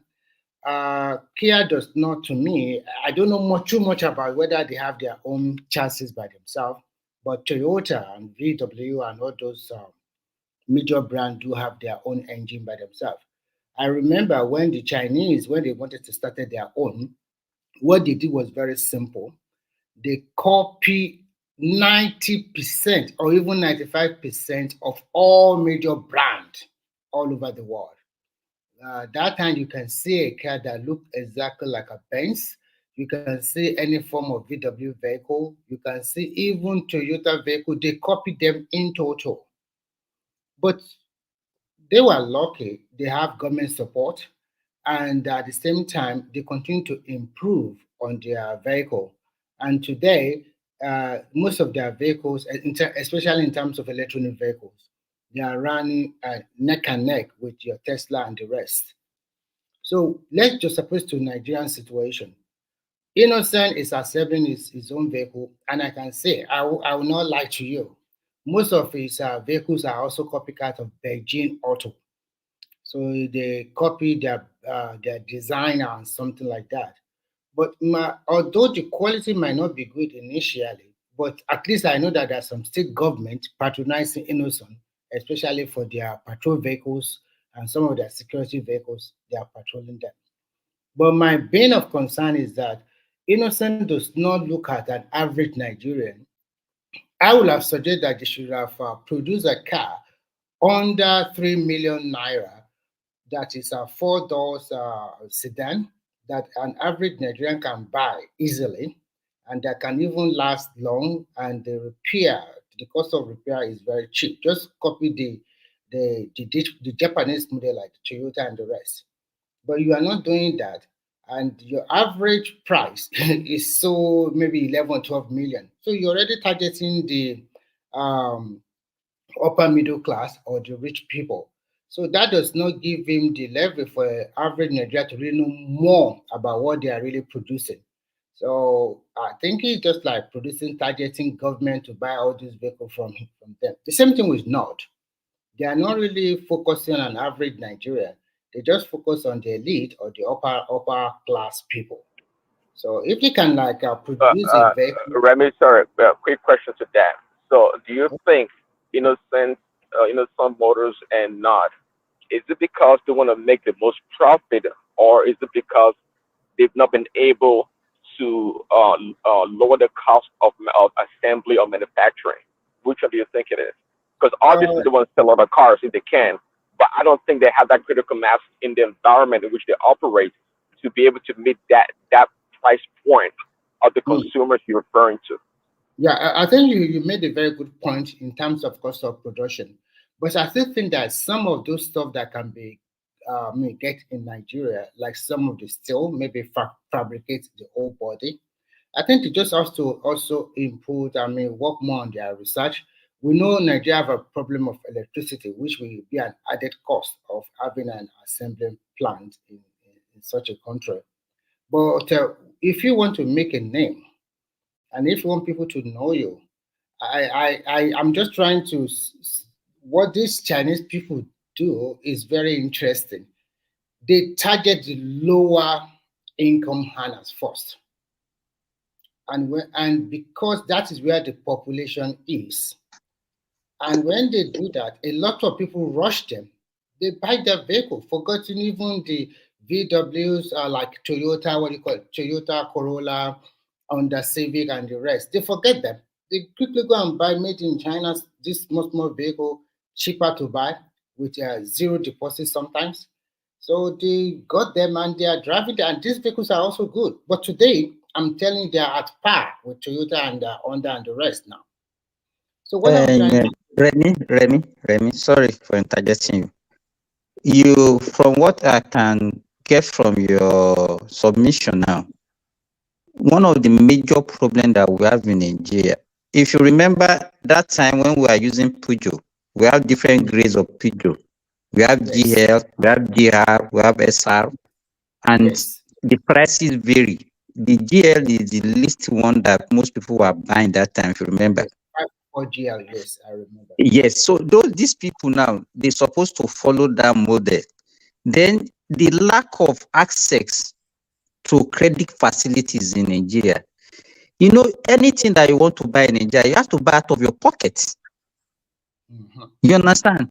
Any society where people cannot take most of, even people that are living in America, how many people can go and drop maybe $100,000 or $100,000 to buy a vehicle?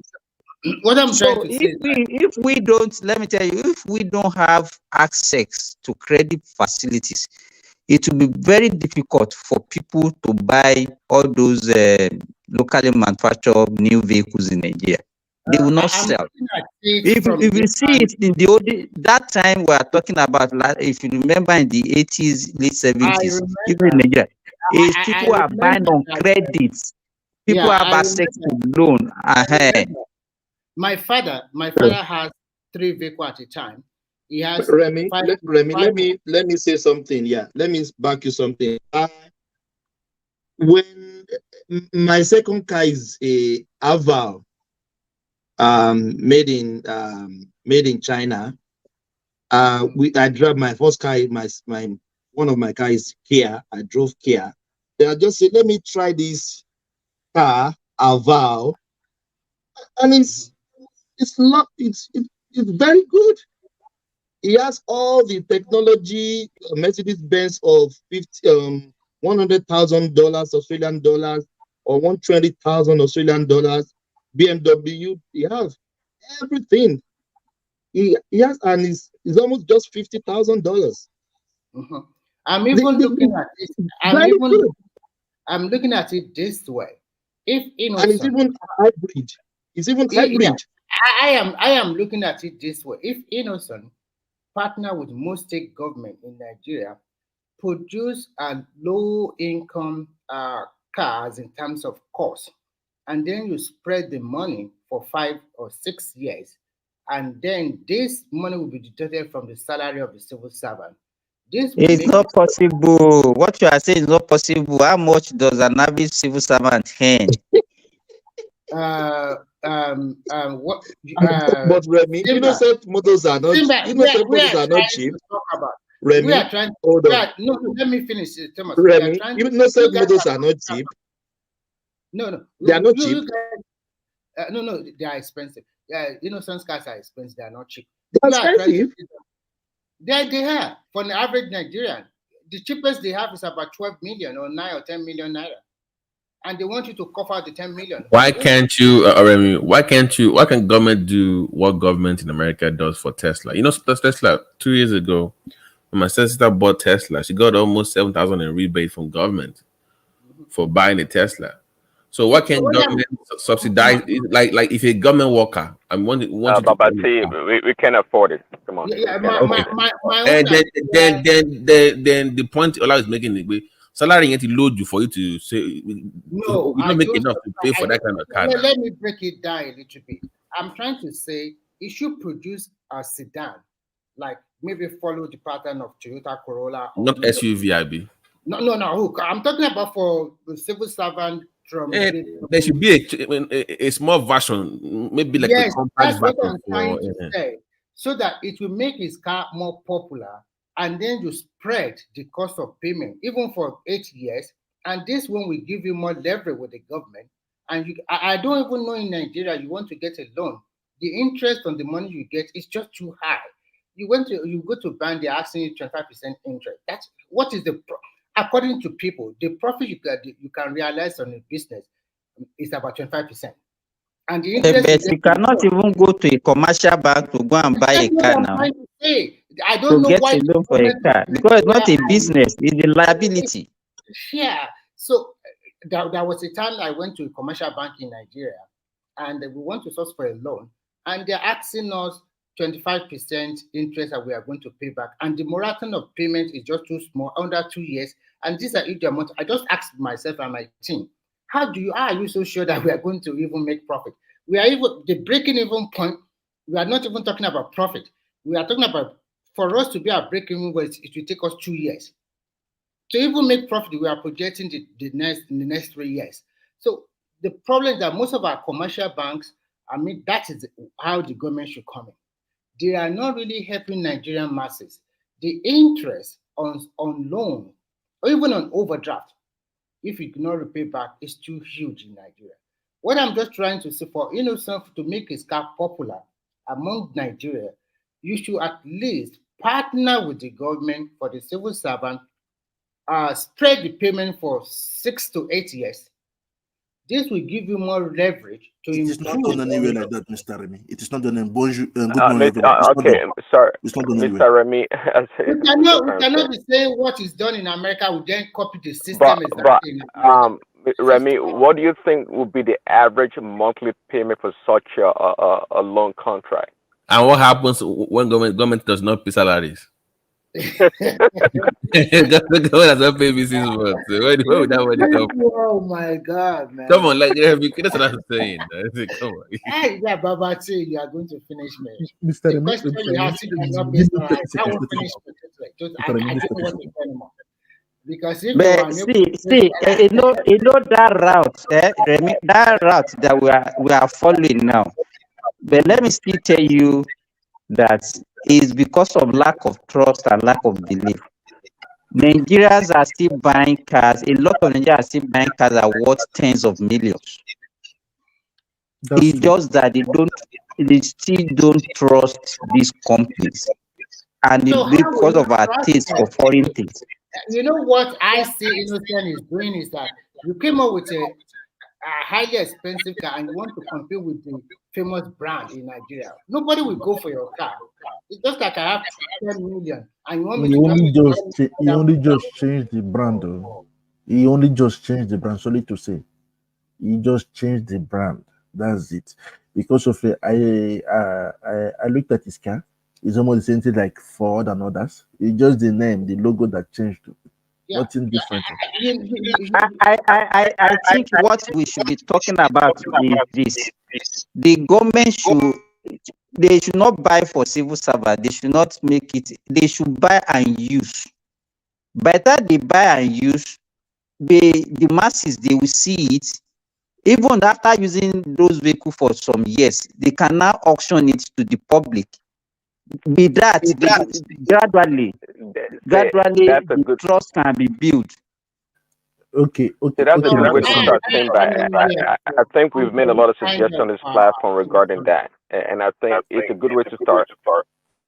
Okay. Continue. It sounds like I'm echoing.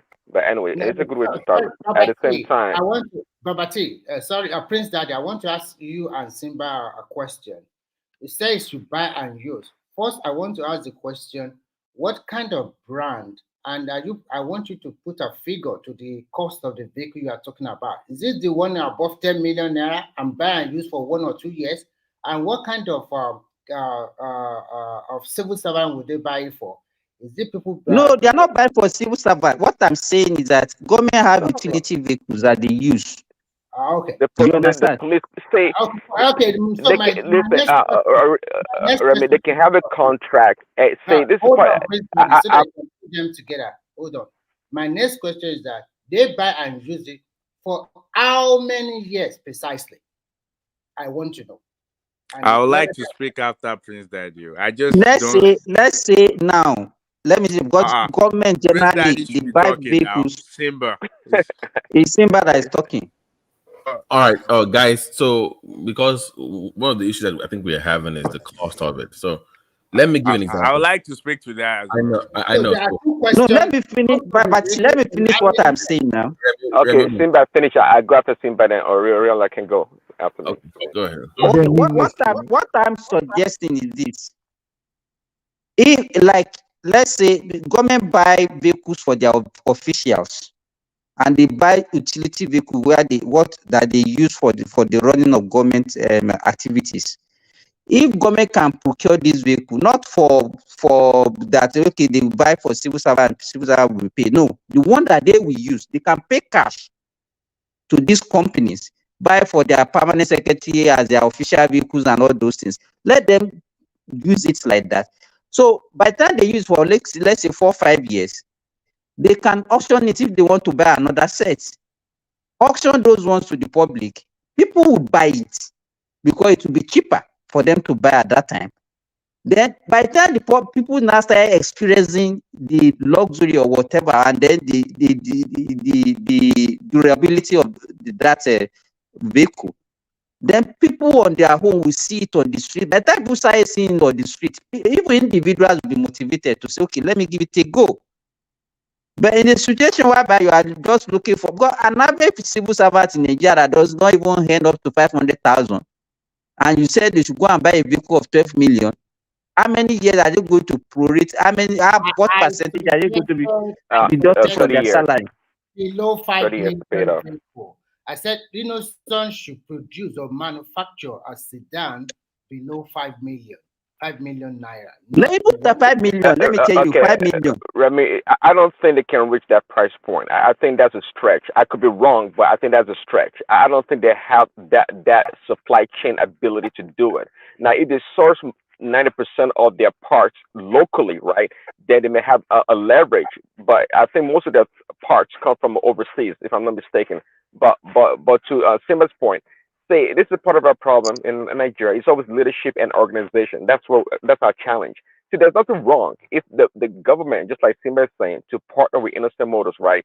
To say, hey, Innocent Motors, we need police car. I don't know, 10,000 police cars in the next 5 years. We're gonna give you upfront money of 5 billion naira or dollars, and give us a model of a police car that you think is conducive for this environment. Tell us what you're going to do. Is it reinforced tires or wheels or chassis? What is it? Give us a plan, and they put funding into Innocent Motors. That gives Innocent Motors capital to maybe do some R&D, some research, and say, hey, here's the concept of a vehicle. It's going to be a great vehicle, and that's how it starts. But the government has to invest in a private businesses. That's what they do overseas. Somebody talked about Tesla earlier. Tesla gets a lot of largesse from the U.S. government. Microsoft did also. All these big corporations, they all do. Do you want to talk about the defense contractors or manufacturers in the U.S.? Most of that money, of course, comes from the U.S. government in the billions of dollars. We can't discount a government when it comes to business. We are partners. That's the way it goes. But we don't have that way of thinking. I don't think we do, because everybody's greedy. And I think Innocent Motors, I don't think it wants to manufacture cars and not sell.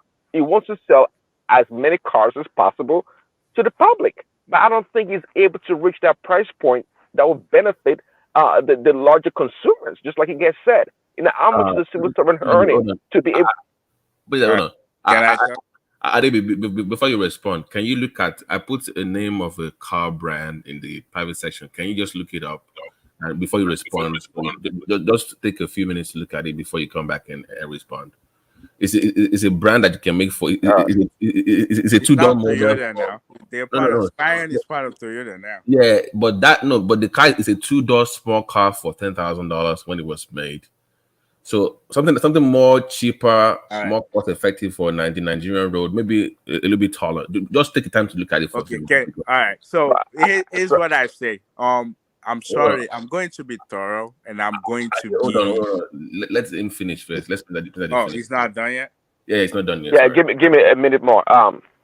So yeah, to the point. Say again, car manufacturers like Toyota, that make Scion and all this. See, they're so large enough to be able to drive down the price of the vehicle. The reason why Ford, I know, but I think you know that Ford cars were not the best, and some people still complain about them. But the point here is that the Ford Motor Company is so big that they own their own financing arm of their vehicles, that they can offer people 0% financing, even with not so good credit. So they have a lot of ways to maneuver, the marketplace to sell their products. I don't think Innocent Motors is up to that level yet. And also, let me talk about the Chinese auto manufacturers. They get a lot of support from the government. Kia also did from the Korean government. So this is the challenge that such companies in Nigeria are facing. Go ahead, Ariella. Oh, all right. So, like I said, I'm going to be blunt, but I love Nigeria just like everybody loves Nigeria. Did you see the design I did? No. Did you see that design?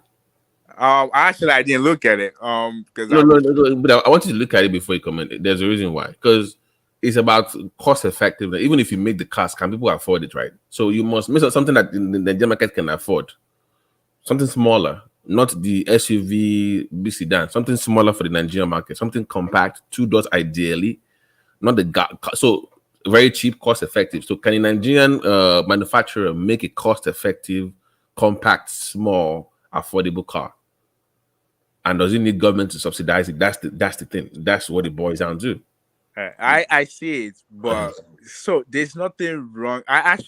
If they can come up with this, that would be nice. But here's the problem. That's the foundation I'm trying to make to you guys, but you're not seeing the point I'm trying to make. It's not about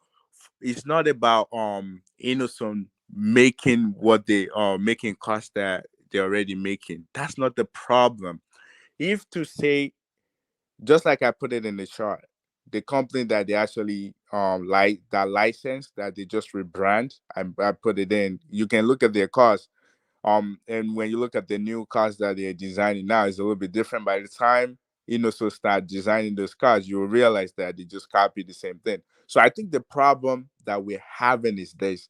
It's not if to say that Innocent, everything is done in-house, meaning they design their own cars. And now whatever they want to outsource, maybe they want the engine from here. They would design everything. They would just the type of engine that they want, they would just have some other manufacturer get them that. If to say they're doing that, what you guys are requesting will be able to be done. But because all they're doing is someone already did a design, all they're doing is just show the design or the chassis, the engine. It's not like their team sat down and create exactly what type of car they want and what they would like in that car, and now get outsource and start getting the parts and build a thing. If to say that's what they're doing, it would be easy for them to now look at the type of car they would design and say, we can spend this amount doing this type of shape. Let's reduce it. This fabrication. When we do the fabrication, maybe we're using a lot of iron oil, or I know we are not using steel for cars, but they're using whatever metal they're using. They'll be like, okay, let's see if we can get different fabrication that won't cost this much. But because every single thing is just a copycat, so whatever that company is giving to them, they just doing the same thing. So if to say they are designing their own thing in-house is easy, what you're saying. You just like if when you look at all the electric cars now, everybody's I realize, sorry, on that running. point. On that Yeah. point, sorry, but I see your point. I mean, you're saying, in other words, they have more flexibility in-house if they're able to make their own original designs. Correct? Is that what you're saying? Yeah. It's more Okay, flexible because they will see, there like, in are order for us to OEM sell our manufacturers out there that have built the expertise in-house. They have the tacit knowledge. They have the critical mass that they can do much better, and they have the technology. So to your point, that what you're saying from the onset, Innocent Motors must have a huge investment in R&D and research to start with. Now, did they have that capacity from the onset?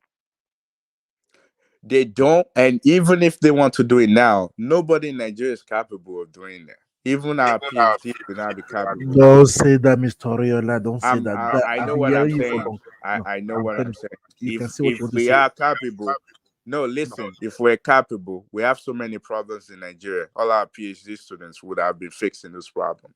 So we shouldn't lie. No, I said there I'll is be a blunt. law. There's I a said I would be blunt, and it's not saying that I don't Hold love on. He said Nigeria. no. He said that even if they have them, but it's the funding part. I think that's what What they're funding do we? Okay, let's say they only need funding. All like right, where's the investment, prototype? investment interest in what Where's you. the prototype?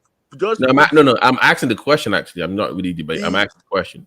right. Like, There's no it's not about funding now. Before you search for funding, you need an idea, correct? At least if you want to show investors what you can create, you have to put the so your point ideas is on that the we don't have. paper. So your point is that we don't have the ideas at all. You've not seen any to say No, justifying for investment. see, me and you were in this together. What have you seen? Like, we No. don't have the I'm ideas. asking actually. No, I'm asking. I don't know either. I'm Yeah, with you on that one. to I be don't know. honest with you, we don't like to be honest. So there's something called you probably will know, like research gates. Basically, I think they're part of Google. Right. Yeah, every single For doing school now, you publish in. yeah. Every publish. Have you seen any publish that's related to any I technology have in Nigeria? no. When it comes to the only thing I see in Nigeria on that thing is when I was in college that I even use from when it comes to agriculture. For some reason, we tend to publish a lot when it comes to agricultural. Wait. But when you look at the references, where are those references from? They are broad. It's not our ideas. No, Mr. Oriola, don't say that now. There have been some that I remember the one from Funab, because Funab they used to be very big on that in the you see, I'm not disagreeing with you, but look at the source, like the references. They're not us. They reference another people. They did reference from Unsuka and stuff like that, but of course How many? It's not a lot. I agree with you, but at least they do to respond to your earlier question. They did do research, but the ones I remember on ResearchGate was mostly geared towards agricultural science, not the tech. And there's nothing wrong with that, because we need if we can be successful in the agriculture sector, we would be balling right now. If we're successful. There's no this is what I want you to know, because you said the reason that the money has not followed is because there's no research in the first place. My rebuttal to you is that they have enough research in agriculture. Research Let me is finish. different from idea. You're missing it. Research, but let me researching finish. something. You just like, I'm saying that the government itself. This has nothing to do with the government. No. Let me finish now. These are government universities. These are government institutions. Unfortunately for us, like in Nigeria, maybe it's in black. Let me do the race thing again. We are not that inquisitive into something new. Like, how here people like, man, what's the next? People go to seminars for the next big thing, the unknown. You just show up. You don't even know what they're selling. Like, what is the next big thing? We're not that inquisitive. No, BT, you're missing the point. Nigeria have millions of problems right now that need solutions. Right. Let's create one solution. So for example, we electricity is a problem in Nigeria. Now we've been knowing that there's a geothermal. Geothermal means that under where we're standing, under the ground, there's a way to generate electricity from there. Like even without going to do a power, what they call it, needing river, or you do a nuclear hydropower. You don't even need that. There's another way where you can generate, or just like the way we drill for a well, you can do the same thing. So your point is that there's nobody that has done that, or that no. Just let us have idea. I see people will bet, investors will put money on ideas. That's what they do.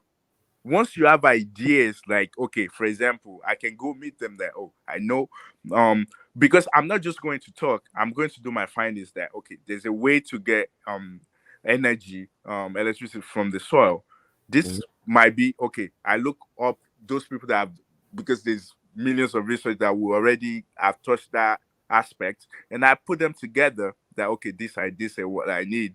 Then if I create a what would I call it? I create a paper, and I don't even have to create a design yet, like, because really, if you want more money, they will now ask you to get a prototype.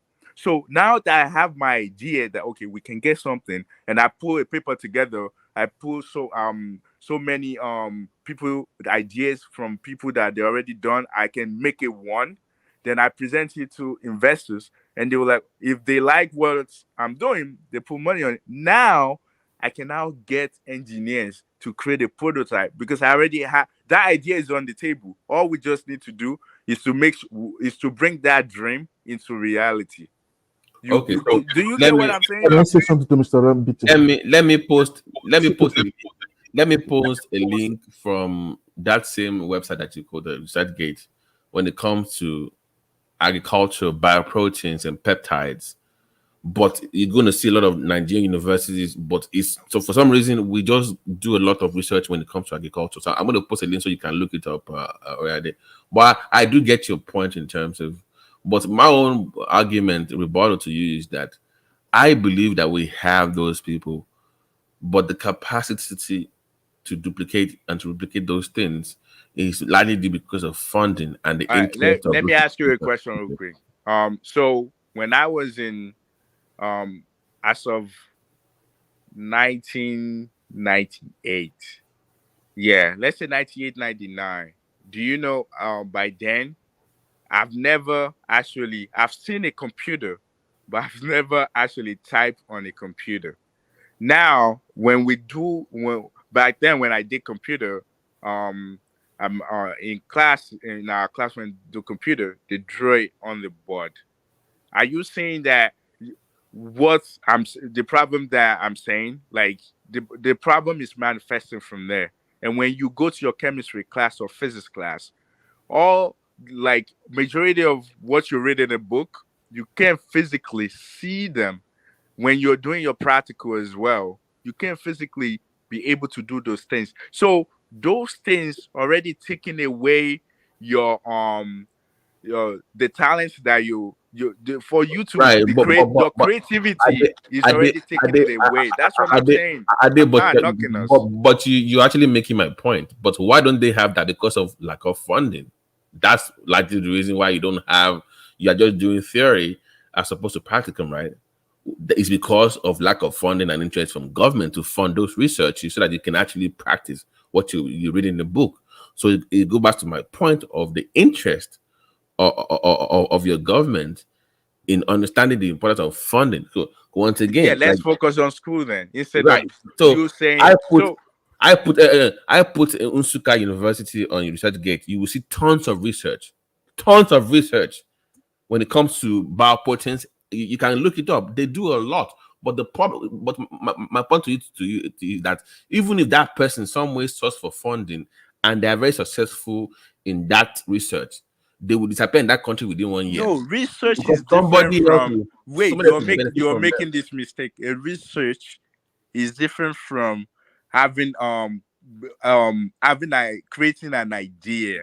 It's two different things. I'm saying somebody is reading that like this is online, right? Somebody sees this and says, I believe in this stuff. And they start, and they're a foreign body and they start funding that, whatever, whatnot. If that thing progresses. No, but that's just a research. You're not getting it. I know, but even at that stage, at all stage, you can attract funding at all stage. It can be even at the idea process. Somebody believes in something. Okay, this. So you see what they created. You see that research that you said they did. It's now for, let's say me, I read one of the paper and I now like get interested, or one of those students, maybe the MSc or PhD that did it, now can take that idea and take that research and turn it into an idea that can become a prototype. So that's what I'm saying. Like, you have to take it away from the paper book, turn it into something. Especially you're doing research, you have interest in it. Now take that paper, turn it into something that can physically. Let me clarify with you. So you don't doubt that they do research, but that link from research to an idea is what you think is not connecting. Yeah, because research, everybody, when you go to school, everybody would. I mean, before you do finish your MSN, you do your ICMS. If you're doing masters, you have to do thesis, and thesis is all about research. Before you graduate your bachelor's degree as well, I believe you have to do capstone. That's a research as well. When you do PhD, your PhD totally is just like doing research. Now that research you're doing, sometimes you create a prototype, and a lot of ideas actually sprang off from there. Like a lot of they create a prototype. Okay, so I think let's bring Prince Daddy back. Are you there, Prince Daddy? Is it? Yeah. Good timing. Yeah. Did you hear what he said about? He knows that we do a lot of research, and the issue is that we cannot get to where we get to that ideal stage. So that how can we connect that dot from research? It is the environment. That's what I wanted to tell Mr. Oriola. It is the environment. I know what I'm saying because of last 3 years in France. I did something the whole France today in the transport world I use it. But I did an error without having a license, a patent, just to protect it so I can have benefits from it.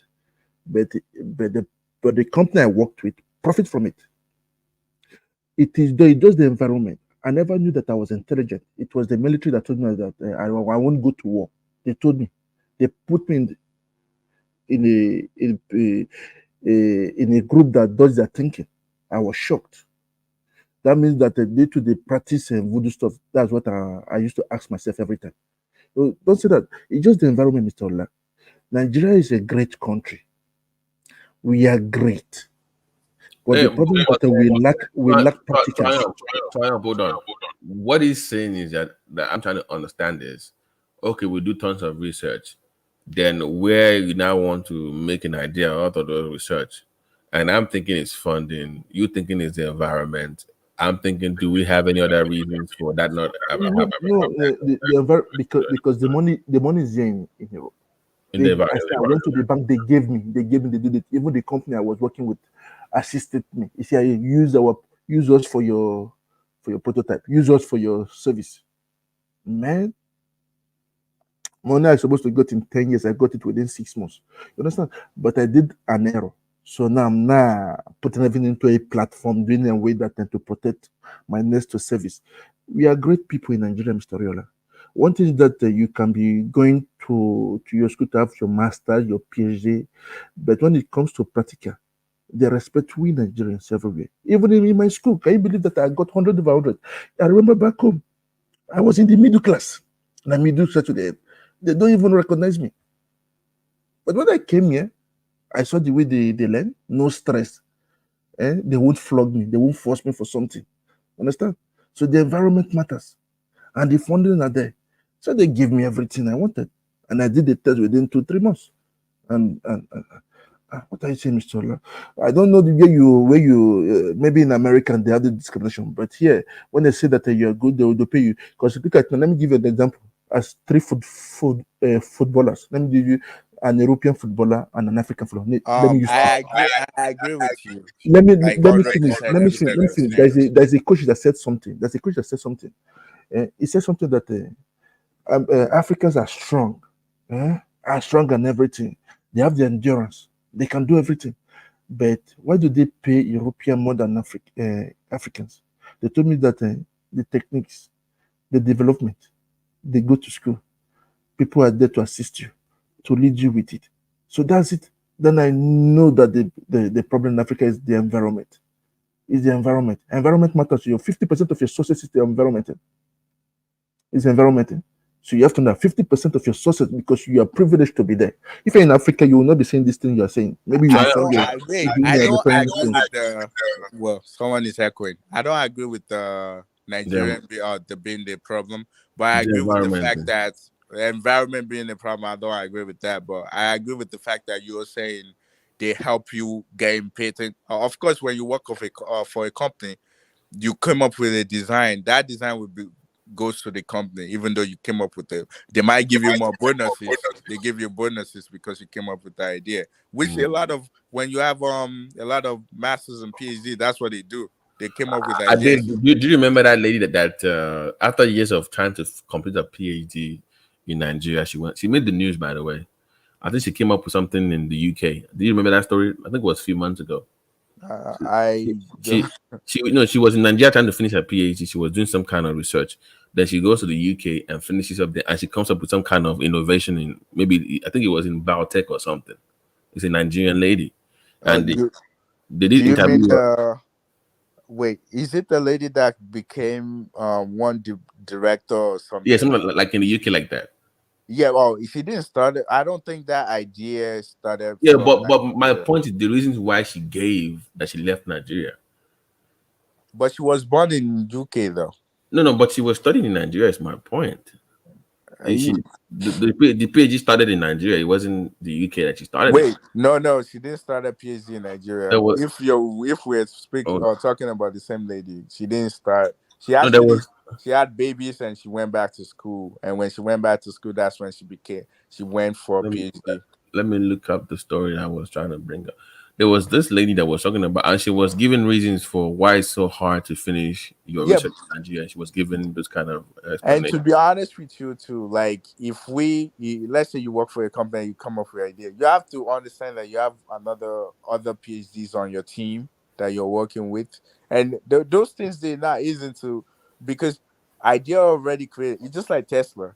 The guy named Tesla that created that engine type, that created that, he didn't physically create, but he wrote different papers on how you can. By the way, I did before. Let's like I did.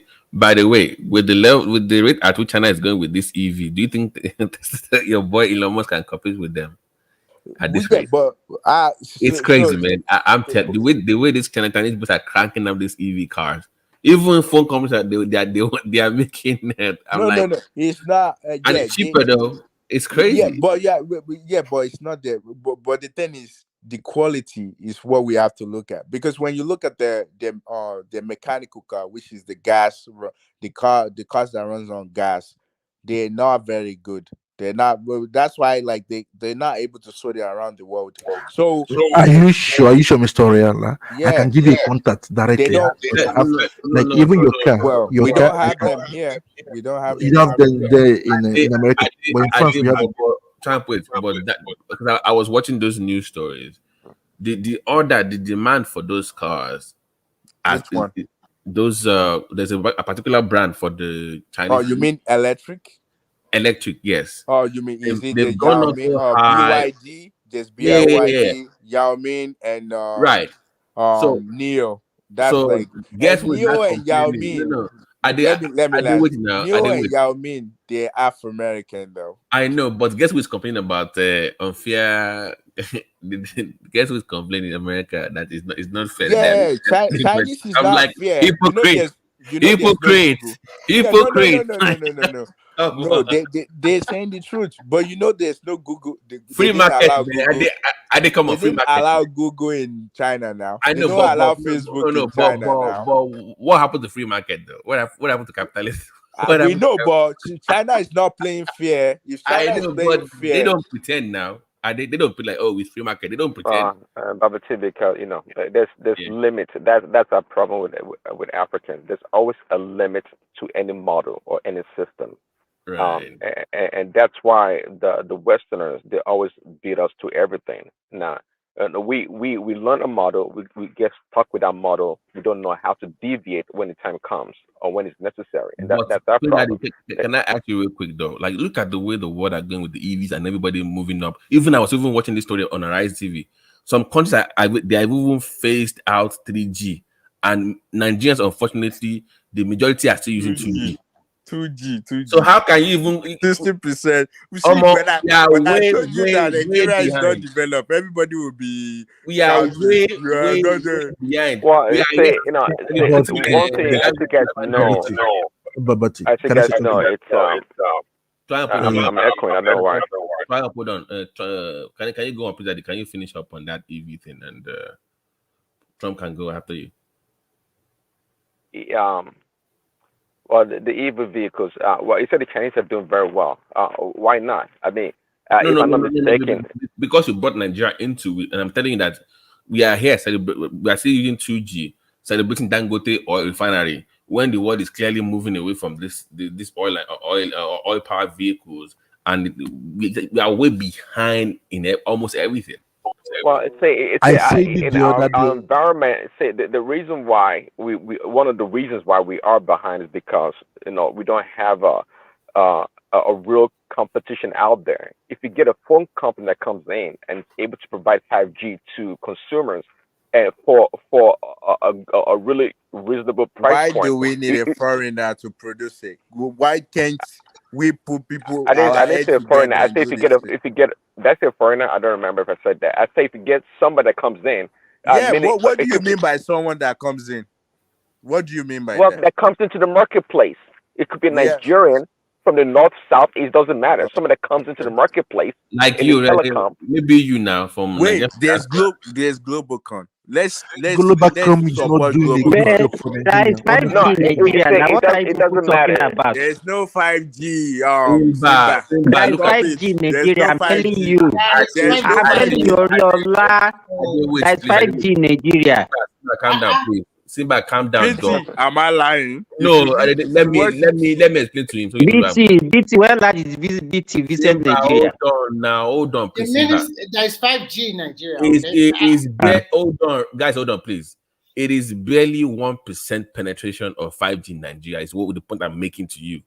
The majority of people in Nigeria still use about 65%. Because I remember this June when I went to Nigeria. Don't say hold on. I want to tell you my own experience. My phone, I used 5G when I was in Nigeria. So what are you telling me? This is what I'm saying. 4G is 4G plus that you use. Simba, hold on. They have 5G in Nigeria. What we are saying is that the penetration right now could do 1% low. It's not. Let me tell you, you people are always carried away with let me tell you. The whether you use 2G, 3G depends on the type of phone that you also have. And then how many people can afford the phones that are 5G compliant? That is the question. That's a very good point. That's an excellent point. Wait. You don't have 5G technology in Nigeria. Stop it now. Why do we like to lie to ourselves? We don't have 5G technology in Nigeria. We do have 5G in Nigeria. We don't. We do. What do you mean we do not have 5G? We don't. Baba T have changed. We don't have 5G technology. No. Guys. Hold on. That's a flatter lie. Remy, hold on, please. Can you hold on, please? Thank you.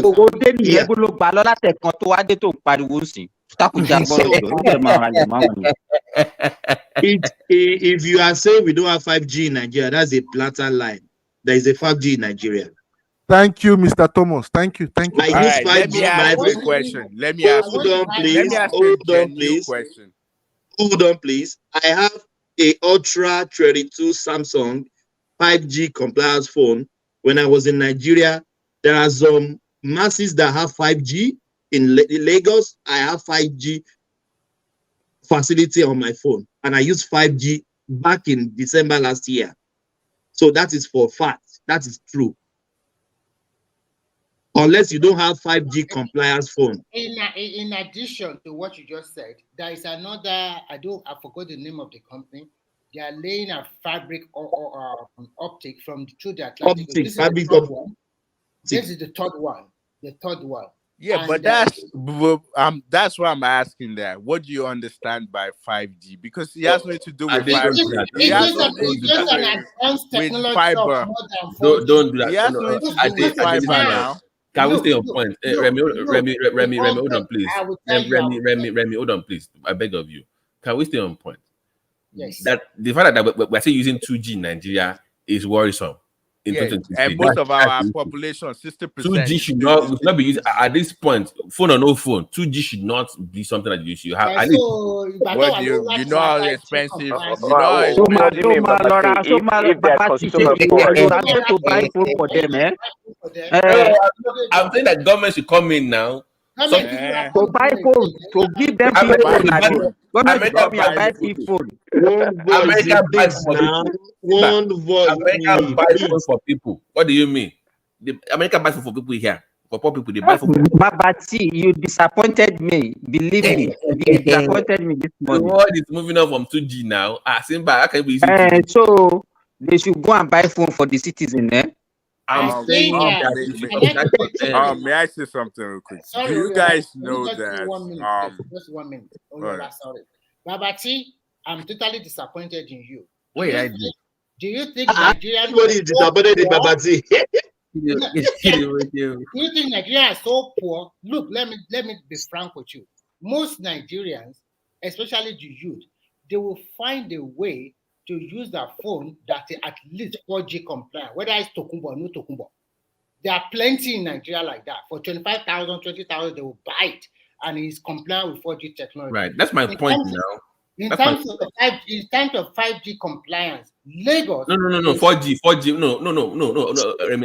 I said the world is facing a 3G below. Even the 5G you are talking about, not even here, there is 5G. How many people are no, Remy, come on, look 4 or 5. Listen to what I said. I said the world is moving away from 3G below. That's they are moving towards.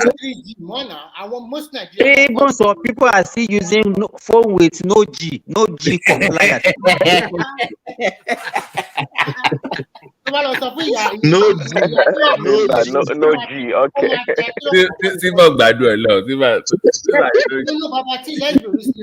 Our people in the small town or village. What concerns them with? They said Remy, hold on, Remy. They said 65% of Nigerians still use 2G.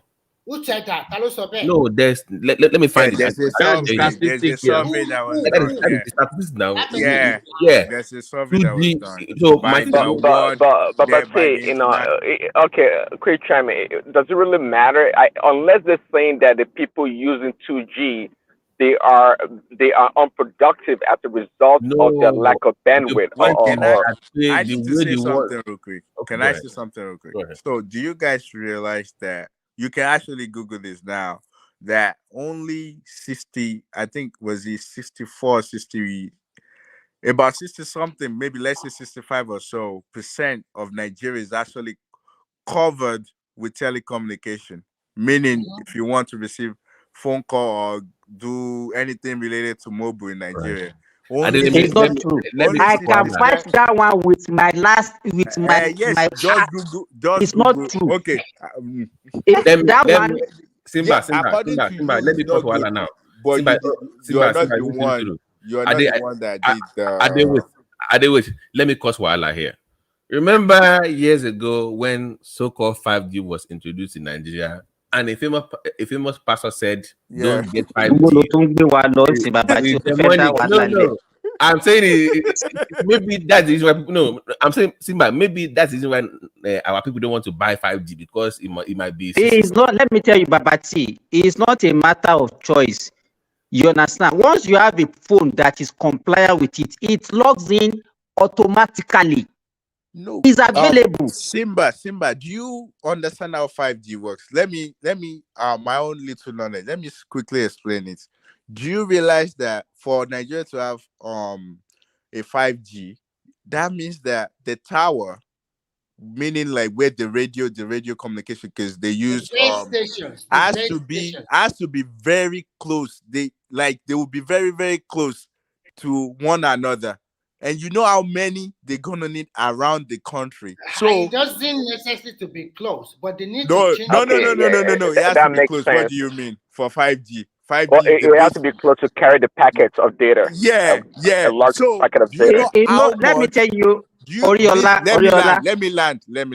Do you know how much MTN or Globalcon or Airtel? You know how much they're gonna spend to have those I'm telling you what they are doing to circumvent that. Let me tell you what they are doing to circumvent that. To their stacks, oh God. according to their stacks, we are less than 1% when it comes to 5G. And a lot of people that even have 5G compliance phones, they said that what they get the most is 4 LTE plus. It's not even 5G. So according to the data, we have 0.83% coverage for 5G. Do you have the money that you're going to present to all those mobile companies to have bases all around the country? Don't you realize that? Interesting. So it comes back to funding and money, huh? Well, that's quite interesting, right? It's always about the money. But I'm not asking the government to fund them. Thank you very much. But I'm not asking the government to fund them. Funding. That's it. But it's not government that okay. AT&T and all of them in the US, are they off? Every single thing they do was done by the government? No, they do. They do get government for 5G. Yeah, they get grants, but not all of it. But why don't you want them to get the same thing? Why? I'm not saying Nigeria should not spend money to do that. But you guys are saying that it's government that will present the money. You always oppose government intervention. You always do that. Yeah. See, if government want to fast, if they want it to be in a fast pace, yeah, they can give money just like they did with AT&T and Verizon. The government give money. I don't support government in anything. I'm more capitalist. I'm not supporting government to put money in anything. Even the money that the government put in Tesla, they gave it back. They paid them back. They paid the government back. Just like during the 2008 financial crisis, all the money that the government put in, they got all their money back. So I'm not when it comes to government, any company would take that deal. They take money up front and but pay back. They can pay them back. But I'm not saying I don't want it to be a way just like the way Chinese does it, like government run institutions. I don't want government to run our mobile companies now. Let me say this. Why would the government run it? We're capitalists. We're practicing capitalism. Let's see my comments. Go ahead. Okay, Oriola, you are talking earlier on. You said that the base station has to be close to each other. Yes, I agree with you. What the telecom companies does in Nigeria is they collaborate with themselves. You understand? So if you build your own base station, you can share your base station with other network providers. You understand? Just to reduce cost. So all you need to do is just to put this thing on top of the mast, and that's what they do. That's not true. No, they do it a lot. There's a stats that shows that. Just hold on, let me finish. Then the other thing is that this thing that we are talking about is about business. If I'm a telecom provider and I look at the population, how many of the population can actually buy a phone that will be 5G compliant? Do I need to invest if I don't have much of the people that can afford it in that technology? That is the question. So those are the things that we have to be considering. It's not so you can't do things. It's a business. Mr. Riola is not a businessman. But do you realize that he's just an academician that just come here and be blowing? That's a great question. But do you realize that majority of the revenue that this mobile company made in Nigeria, more than half of it goes to diesel and generator? Do you know that? No. Where are you going again? Where are you going again? Where are you going? Let me tell you, MTN Nigeria. Hold on. Because we always look for excuses. MTN is not.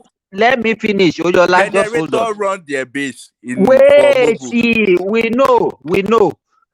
MTN is a South African company. Do you realize that they make more profit in Nigeria than South Africa? Even with diesel run engine in Nigeria.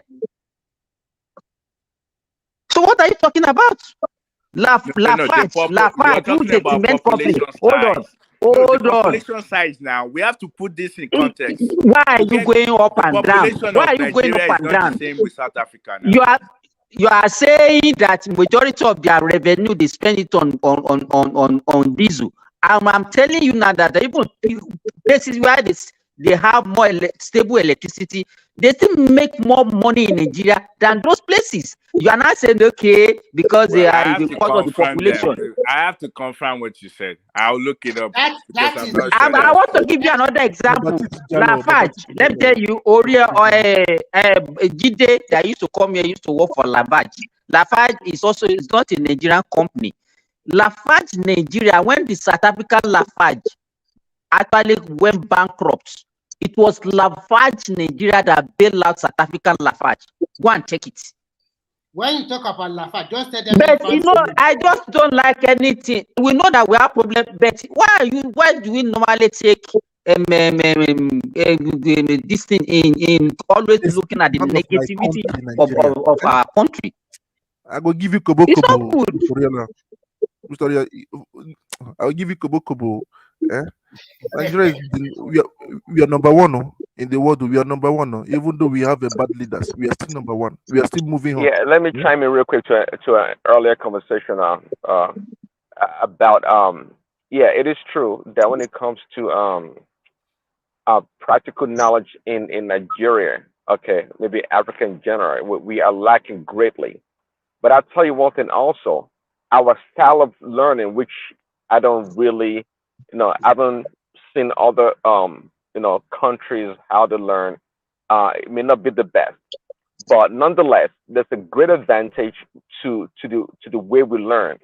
Because if you look at some professions, right, you can tell that the ability to cram,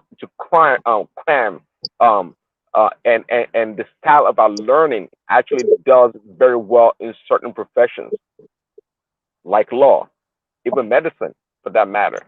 Say, and I think Babati and Sima can stick to that. But in law and some other accounting, for example.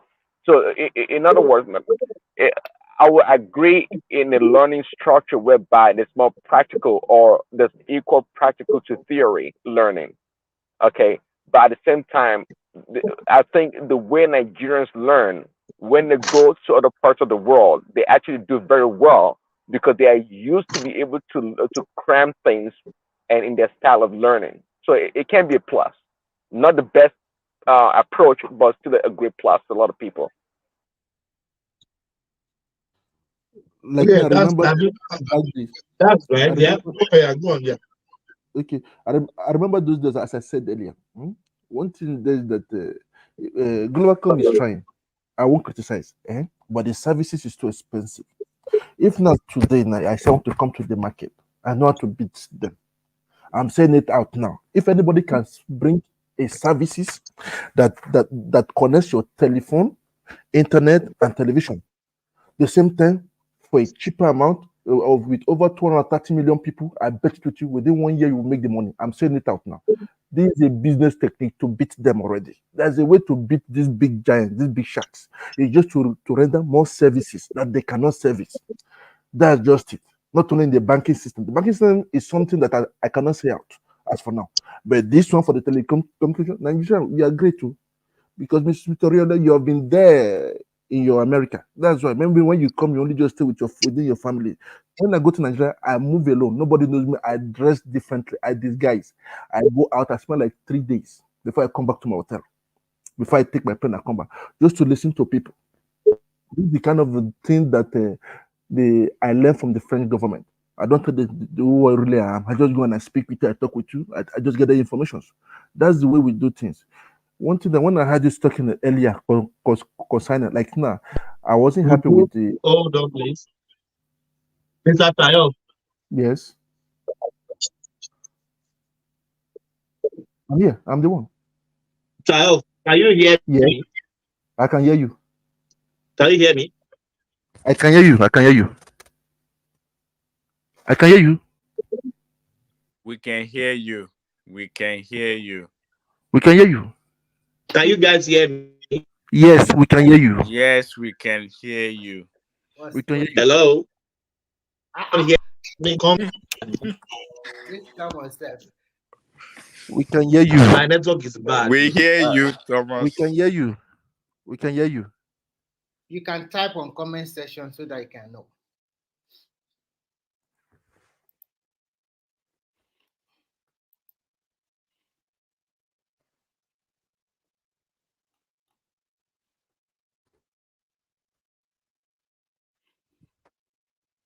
Go on, Triumph. Triumph, Okay, go ahead. as I've lost my train of thought. There is how will I put it? There's a way to beat them. There's a way to beat them. Like now, do you know that for you to create your own car today, you have to go to the international board. Like example now, I'm talking about Europe because I'm used to Europe. We say this word. Mr. Triumph, can you hear me now? Yes, we can hear you. I can hear you. We can hear you. No, I can't hear you. Yeah, no, but we can't have the conversation. I think my net. I think I've been attacked by Remy and you guys. I was talking here, Mr. Traub. You were talking about if there's a company that can come to Nigeria and your phone, your television can work together, it will make money. Do you think all those big juggernauts now, like Etisalat, all those would they let you excel? Would they let you excel? You one thing is that you have to make sure that you have to start in a city first. Don't go big the whole nation. I've done this mistake when I wanted to go big. Then I have to hide under a company to learn how to do it. You don't go big at once. You just start with a city first. From that city, you conquer the city. As a cancer, just I use the technique of a cancer. You start small. From a cancer, you start developing. Start eating the space. Before you know, you can talk. I remember those days. I don't talk, but now I have a very beautiful mouth. Mr. Triumph, let me give you this. Wait. You are interested Timber, in such a thing, before you actually go, can I answer you the stacks you provided to me? That's not true. You're talking about revenue, not profit. Revenue and profit is not the same. They do make more. Nigeria make more revenue than them, but now let's break it down to profit. I don't think our profit is more than South Africa. Mr. Triumph, what you are saying is already a common phenomenon in Asia. What they do is that they in Nigeria, no. I know they you want to introduce everything. Nigeria, Everybody has their own. The problem with Nigeria is that we don't have a good master plan for the whole country. Because in China, they already put all the cable from Lagos. Lagos has the facility already.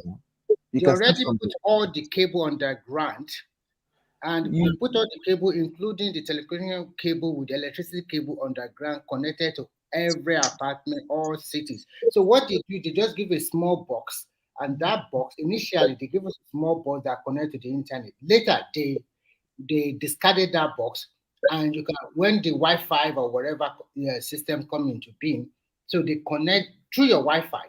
They connected your phone, your your telephone, your TV, and your computer. Everything you have to use at home. You just need to put a password to your TV, and it's done.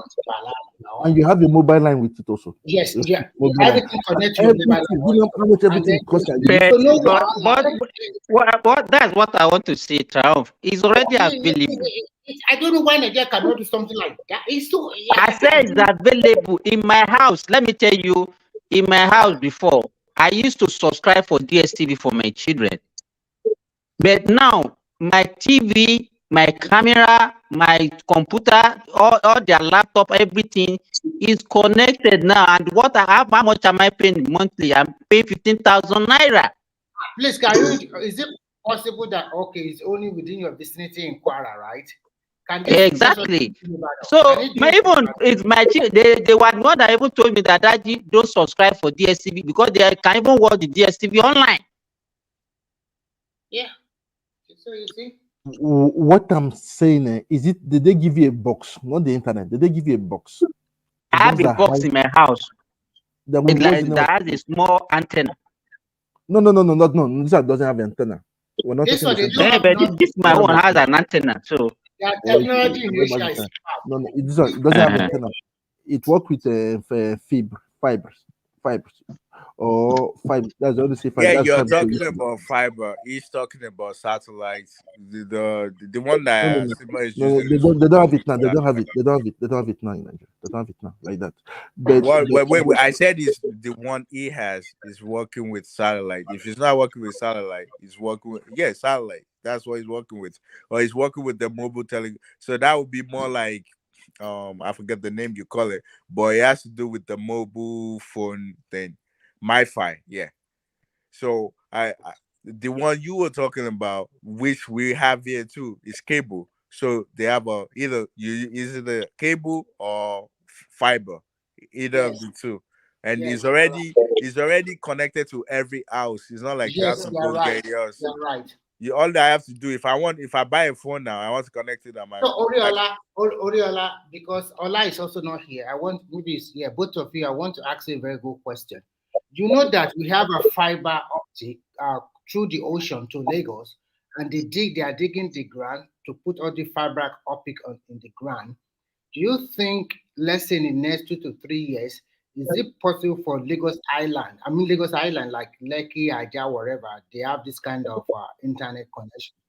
I think it's already available. Oh, so that's what we are talking about. Yeah, so I think because the governor of Lagos mentioned it, that they lay fiber around Lagos. So yes. I think they're already. So you can see Nigerian people several years ago, most of our pastors, they are shouting 5G technology is a witchcraft. They are going to keep people. Oh my God! What kind of... there was one that says 5G is the COVID now. That 5G is COVID. and you see, so people are still attending their congregation up to now. Yeah, some people still believe it. Yeah, it's crazy. Ignorance. Hey, was that Oyakilome? Let me tell you my experience. Oyakilome. The Jericho man. Let me give you my experience in Nigeria. When we go to Nigeria last year, I was just saying, now the networks are no good. Somebody tell me. He said, the Talika people are the one that are not enjoying good network in Nigeria. I said, why? He said, let's go. He took me to MTN. We bought a modem, Wi-Fi, mobile. Simba, guys, I've never browsed faster like that in my life in Nigeria. Yeah.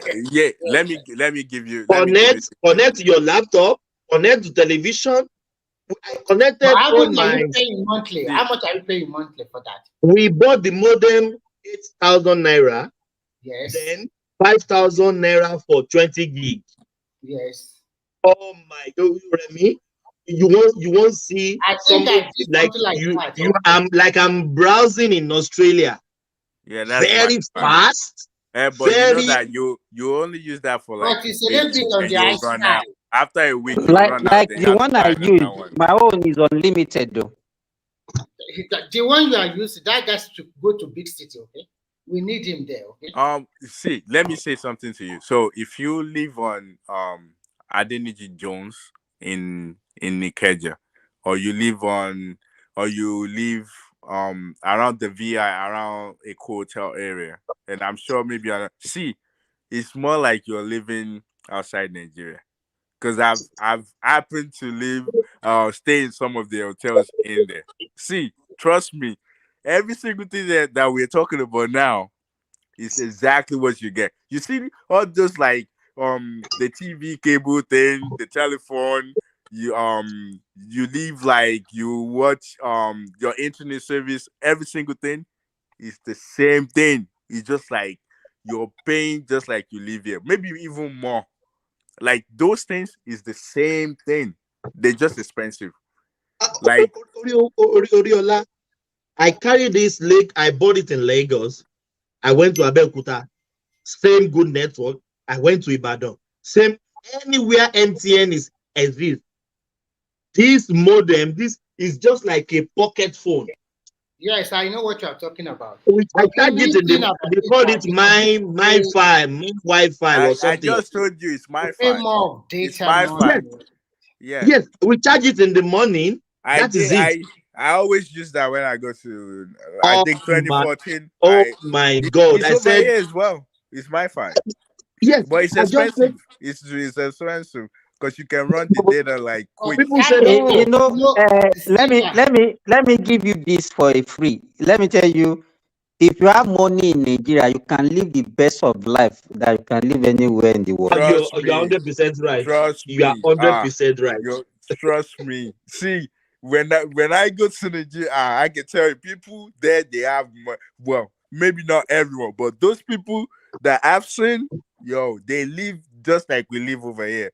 Like, if you see, you just go to the store, you know how much you can go to the store in Nigeria and buy just regular things, and you will spend 100 grand. And I'll see people that do the same thing. I'm like, oh, these people have money. Like, if you go to like those malls and you try to like buy stuff, they charge me just like they charge over here. Like, it's the same.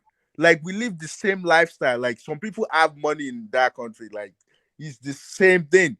But the YouGot is not. But the YouGot, the last time I tested YouGot in.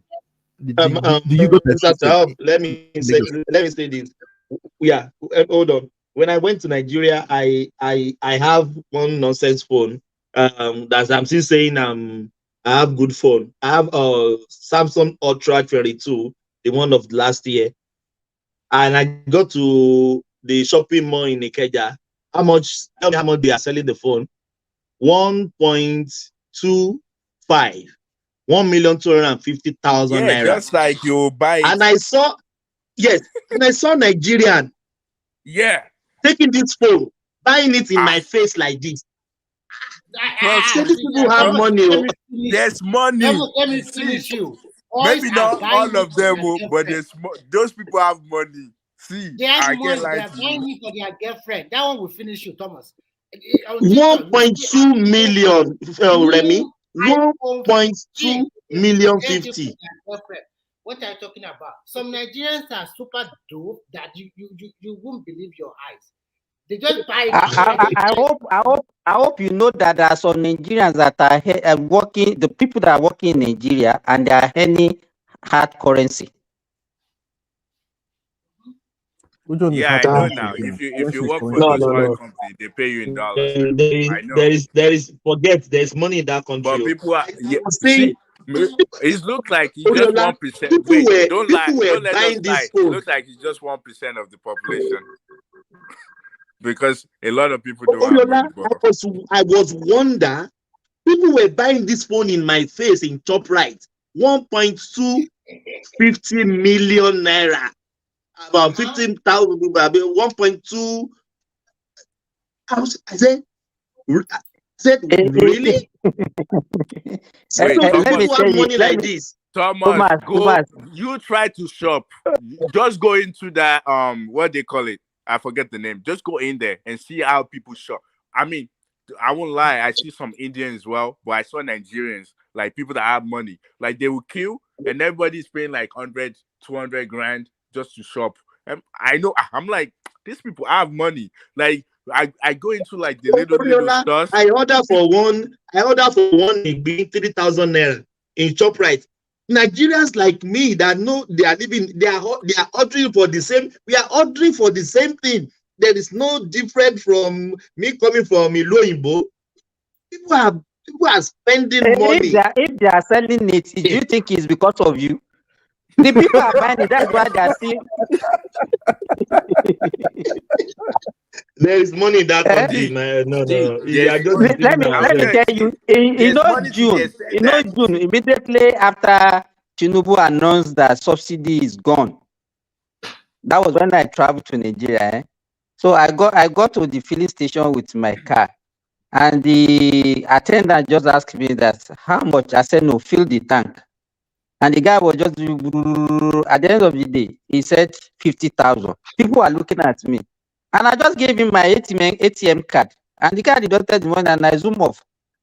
You understand? Let me tell you, if you have money. See, hotel. So there's this hotel that I stay. One of the hotel. The Legend. See that hotel. This is 2019. It's like 215 or 250 per night. Trust me, I'm seeing Nigerians that stay in Nigeria. They there. They come there and stay there for even like a week, like I was there. I'm like, I'm not even talking like I know like people have money. I'm not even that one. I see with my eye, Koro, like I know people, Nigerian people, they have money. I don't know how they get the money, but they have money. They can pretend. I'm not saying everyone. Even those ones that have that money, they will pretend to you. You are from America. Come and dance it for one now. Come and well, see, some of my friends are left at home. Some already buy like 3 cars. He has a poultry. He has 5 cows. He has so many. He has a fish pond. Has a lot of stuff. And you think you are in abroad. You live in your self-contained whatever. Remy, buffet in the morning at the hotel, like because we stay at the hotel, and we were there for 3 weeks. So it was like, do you know like that buffet in the morning is 15 grand? This like is 2019, though.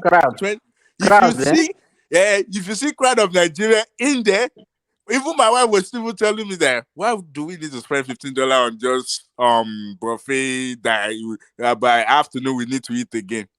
But we went in there. Nigerians, I'm telling you, some people don't even stay in that hotel. They just come just for breakfast. They spend one seat, one person, and some have kids, so 15 grand per one person just for breakfast. Let me show you. People have money. Sir, Mr. Khan, let me show you. There was a time I was traveling. I was traveling back to Europe. And then there's this family of 10. They have like 6 children with their maid, the husband and the father, and the whole seat, the entire seat in the front and the back. And it's only one man. And because I can hear the conversation, I was, oh my God, you are taking almost 10 people on vacation. There are so many Nigerians that they are stinkingly rich or wealthy. You will not even believe your eyes.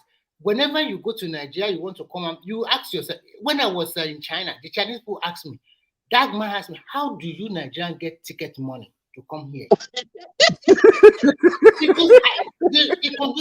because to them, it's not a chicken change. Now, for you to fly, you have to fly to 3 oceans for 19 hours journey.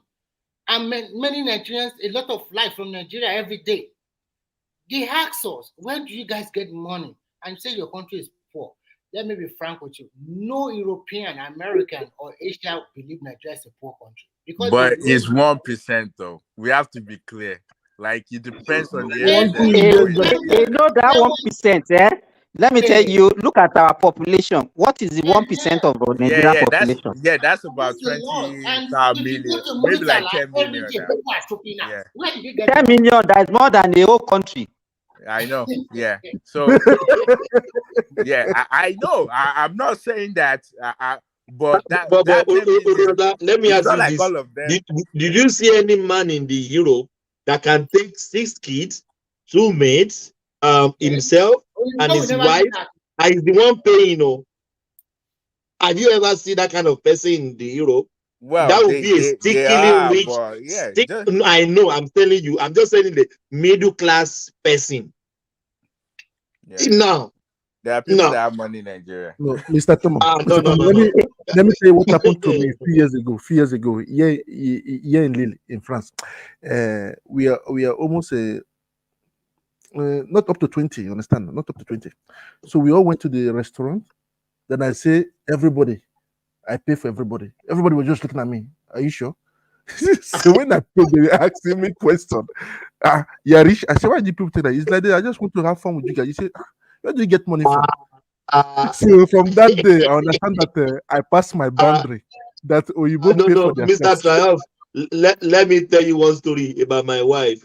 is one of our colleagues at work saying, let's go for coffee. We just came here. We didn't know that if Oyibo tell you let's go for coffee, you are going to pay for your coffee. My wife didn't carry a card. You know, that is what we do in Nigeria. I take you for coffee, I pay.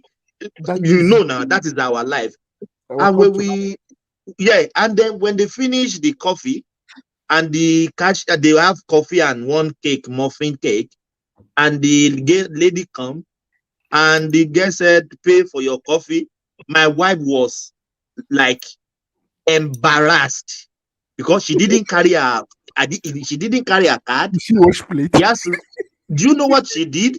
She said, excuse me, let me go to the bathroom. She called me from the toilet that my husband, wala today, I didn't have my card. I said, what happened? She said, our friend from work, White, call you for. I said, I've heard that now. If they call you for coffee, you are going to pay for your coffee. What did I do? Thank God that our house is not far from the place of work. I quickly rush because she doesn't want to go back and say, let me go and pick up my card from their place of work. I didn't rush down to that same dining. She came outside and I gave him cash to pay. She said that's the last time he had dinner with any Oyibo person. You remember? What we are talking is just $10, $15. Oh, not Nigeria that we get to baby parlor that somebody will just declare everybody take whatever, drink whatever he wants to do. $15 muffin and coffee. $15. Since that day, if Oyibo call you for party, wait, but that's just a cultural thing. Because I often see them. Let me say this. I often see them. Mother, father, and 3 kids. They will come to the McDonald's. Ask me what happened. Everybody will order for their food, and everybody will pay for their food. A family, same name, same father, same from one roof. Really? Yes, wow. That's Australia is worse. Worse. So the father give me a Ziga stacker and 1 chips and something. He paid. The mother ordered. He paid. The 3 kids pay for their meal, and they were sitting down. They were chatting, laughing. I said, which kind of life these people are living? Why can't the father pay for all of them? Almost next time you should just pay for them, okay? Look wait, you see that they didn't have to, like, your wife didn't. If your wife actually asked, they might pay for it. So I'll give an example where I live. So there are times that when you go to, like one of these days we went to Starbucks. So when we get to Starbucks, once you get to to make payments, what they were actually doing was this: one person pay for everybody behind you. So it's more like they will ask you, the cashier will ask you that someone already paid for your whatever you're getting, you get it for free. But do you want to use that money or you want to pass it along? Meaning you will pay for the next person behind you. So they usually do stuff like that where when you go to, because multiple times I've run into that, like when you go to maybe Dunkin' Donuts or Starbucks or whatever, someone will already make payment for you and they will ask if you want to make payment for the person behind you. Why not? I will do that. I will pay for somebody else as well. So they actually do stuff like that. Like they help people out. Like even if you don't have to pay, you can just collect it and don't make any payment. But because someone already paid. No. Oriola, Australia is the worst country ever I've experienced. There's no family orientation. How will a father, mother, 3 kids went to a McDonald's and everybody's paying for their meal? If they call you for a birthday party, my brother, carry your card with you. Thomas, yeah. Thomas, that happened to me one time. Somebody was supposed to say, you must pay for this $70 money. He better let with you, and they will yes, somewhere. Baba T, in Australia. Orifa oyo kiniti if propose ni propose if Australian call you for birthday party in a dinner or in outing, carry your card with you. I've saw many times. You can hear what you pay for your own meal. It's a cultural thing. It's a cultural thing. We take delight. We take delight in spending our money with people, and we enjoy it a lot. Let me ask you a question. If I ask you and your family to come and hang out with me, in Buka, come and hang out. One Simba, that's somewhere. One is look with me.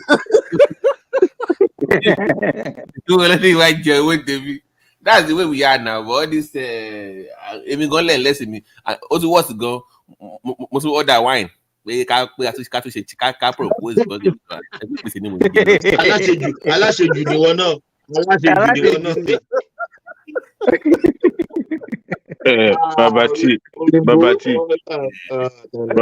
you know Nigerians too have started doing that too, right? It was Nigerian. That point in now. It was in America. It was Nigerian. It was Fugo the Child now. At that Brazilian restaurant. Everything. You know, recently a colleague of mine was retiring from service. So we that were more of African, in that office, we decided we were going to go for at least for dinner or lunch, or at least just to host him. The office, the retirement, you know the way these people do. Their retirement lunch or whatever is always boring. So we decided to do our own, just to take this coworker to a restaurant nearby. After there's this vibe that you get from this, people that okay, this is where this is heading to, right? I happens to be the youngest among them. But I noticed that the female among us, they did not order something expensive. Maybe just soup. The one America calls soup here, the noodles and chicken noodle stuff. So when I realized, I was like, okay, they are trying to play safe. I mean, they are women anyway. But the other gentlemen, like 4 of them, were just eating like an elephant. In one even complained. The retiree, or what did they call him, actually complained to the manager of that restaurant that the chicken that they gave him was even small. He was so, I'm like, man, eat this chicken and go home. After all, we are the one paying for what you're going to eat. But the manager found out that he was there for retirement party, and decided to change the food and the chicken, and gave him the biggest of the biggest in their kitchen. To cut long story short, we finish it. You know how the people will be dragging the last pieces in the plate, right? I was sitting down there. I was not comfortable the way. I mean, we've eaten. Let's go. I mean, I still have a lot to do in the office. The next thing I know, they are all looking at, okay, to even bring out their wallet, they were reluctant. Only one person brought wallet out. I was so pissed off. I brought out my credit card. I called the waitress. Okay, how much is our total? Guys, what they were doing? They weren't saying, it's okay. We no, none of them objected to that. They were able to say, oh, thank you. In my head, I was like, God punish all of you. You guys are older than me, number one. You've been in this service more than me. You guys hear more than I do. I have family, you have family. And here you are looking for a free food. This woman, I could pay for this woman. But the 3 or 4 of you guys, and yet you still can't pay. At least later, one of them now is there $20 to me. And I paid like almost something for every one of us. Oh, around 160 or so. Marry, once you engage in you, I break up the fugo you. Wow. The man that they bought from Nigeria, he come out, he mad line one. You know so again, come embarrass wọn ní orí table. Oníṣe báwọn lọ́pọ̀ wà wọ́n máa sanwó lórí nígbà pé tọ́pọ̀ wà. The girl had to pay with a card just to avoid the but you know that when you go to weddings nowadays, some weddings they don't provide alcohol. So meaning if you want to drink anything with alcohol, you have to buy go for to the yourself. bar. So that or you don't bring gift. You don't get to come in. You don't get to eat. During my own time of going to all those weddings back in the days, our boys man they come with their own. Yeah. But you have to be careful because if you go to a hotel or some hall, they don't allow you to bring it. So people usually hide it, but you have to pay. You have to go to the bar. My one of my in-laws' wedding when she got married, because the hall was owned by a church. You know, they had the hall by the church. It was owned by the church. There's no drinking here. I call all the over embarrassment now. Boys ni mo ticket. I got the wagba yan. Ṣó tẹ̀ yẹ kí dókítà náà máa mutí? Ṣó yẹ kí dókítà máa mutí? You can't have a Nigerian wedding without alcohol now. No, mo ní ṣó yẹ kí dókítà máa mutí?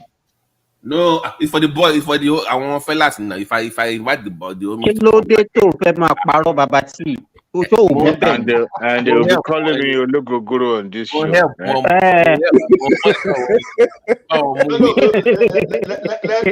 Let me make a confession. You know, like 3 days ago. So I was trying to read and I was struggling. You know, my mind was just wandering around. You know what I did? You know, I've not tasted anything like cognac, alcohol for like up to like 4 years now. You know what I did today? I just went out to buy NSC. Just hangover. You're gonna have hangover. No, I said I've not done that for 4 years. Yeah, you're gonna have hangover after 4 years. Do you have any hangover after? No. After drinking, you didn't? No. No. You know the way I drink in my life. Even when I was drinking, I was never drunk in my life. Do you mix it or you just like those any? Do you just drink everything or do you mix it with soda? No, I didn't. No, I didn't. No chaser, really, Ola? Yeah. When you do your pre-game, you have to drink it like that. Don't mix it now. Why are you mixing it? Why will I mix it now? It's not be small thing. Even the thing I put now just a quarter of cup now. So why will I mix what? No. I'm saying some people do mix it with soda. I'm saying, but no soda. That one will not fulfill its purpose. So the thing is, the purpose. What do you mean? No. I said my mind was wandering around. Was like maybe an activity that I was into just to make simple decision. I was like in flight mode, trying to do 2, 3, 4, 5 things together. I said, okay, enough. I just went. I just put that in. I just put it. I drank it. With my mind, I said, if I'm depressed the following day, I had already said, okay, I'm not taking coffee for a very long time too. I will take coffee again to this. When I woke up the following day, man, if you see the way my brain settled for the first time, I could not even explain what happened. So does that mean that you not taking it regularly now? Does that mean you are going to be regular on it? No, I'm not going to. I'm not going to be. You know, if it's something that you love taking. See, for the past 1 month, I've been craving for Gary. Ooh, Gary in front of me as you speak now. You look, I went somewhere, Babati. Rich people drink that. Somebody invited. I went to somebody's house for Christmas.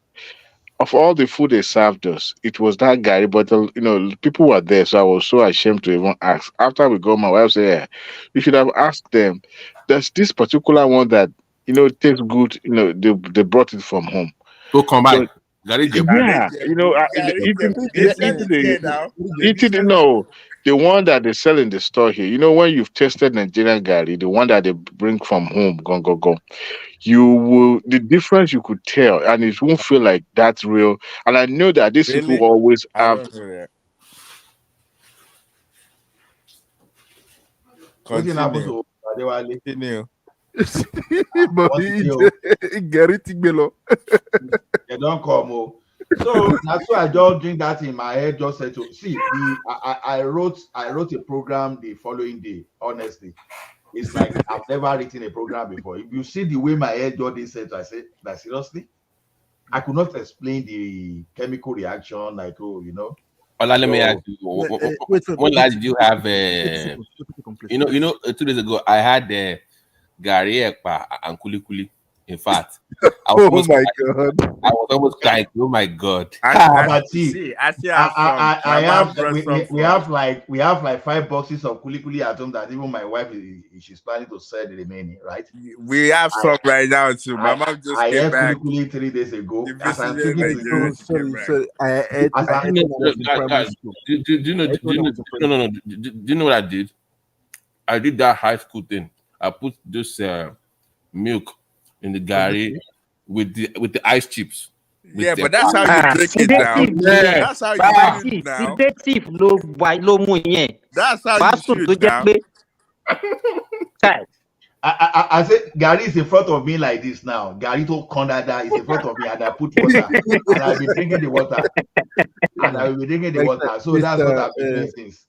Mr. Ola, let me tell you guys, if you guys visit me, if I visit you guys, if you don't treat me well the first time, I won't come to your place. Come here, I will carry you go wash your kid, then I carry you go enter bush, go see bears, and if you are lucky, see some kind of mountain lion. Come, I carry you go all those. Come during the summer. Carry you go back. First appearance matters. So first for me matters. Even many of my friends back home in Nigeria. Come. Anybody that want to come. But I tell you the activities is this. I carry you go hockey. Then if there's MLS game, I carry let me even tell you this. I was surprised on Christmas Day here. You know, a friend of mine invited me, said that we should go and watch a movie. And we go to the movie venue. Okay. And they were singing Christmas song in Saudi Arabia. No, I clean my hair. I said, let me clean it. You know? I said, if I'm not the one, if I'm not here, somebody's telling me I will. You know, you really remember the day we were talking and I showed my camera? Yes, Tommy. Yes, I was in the hotel. I was in the hotel in Riyadh that day, and they were playing Asha music. Our own Asha.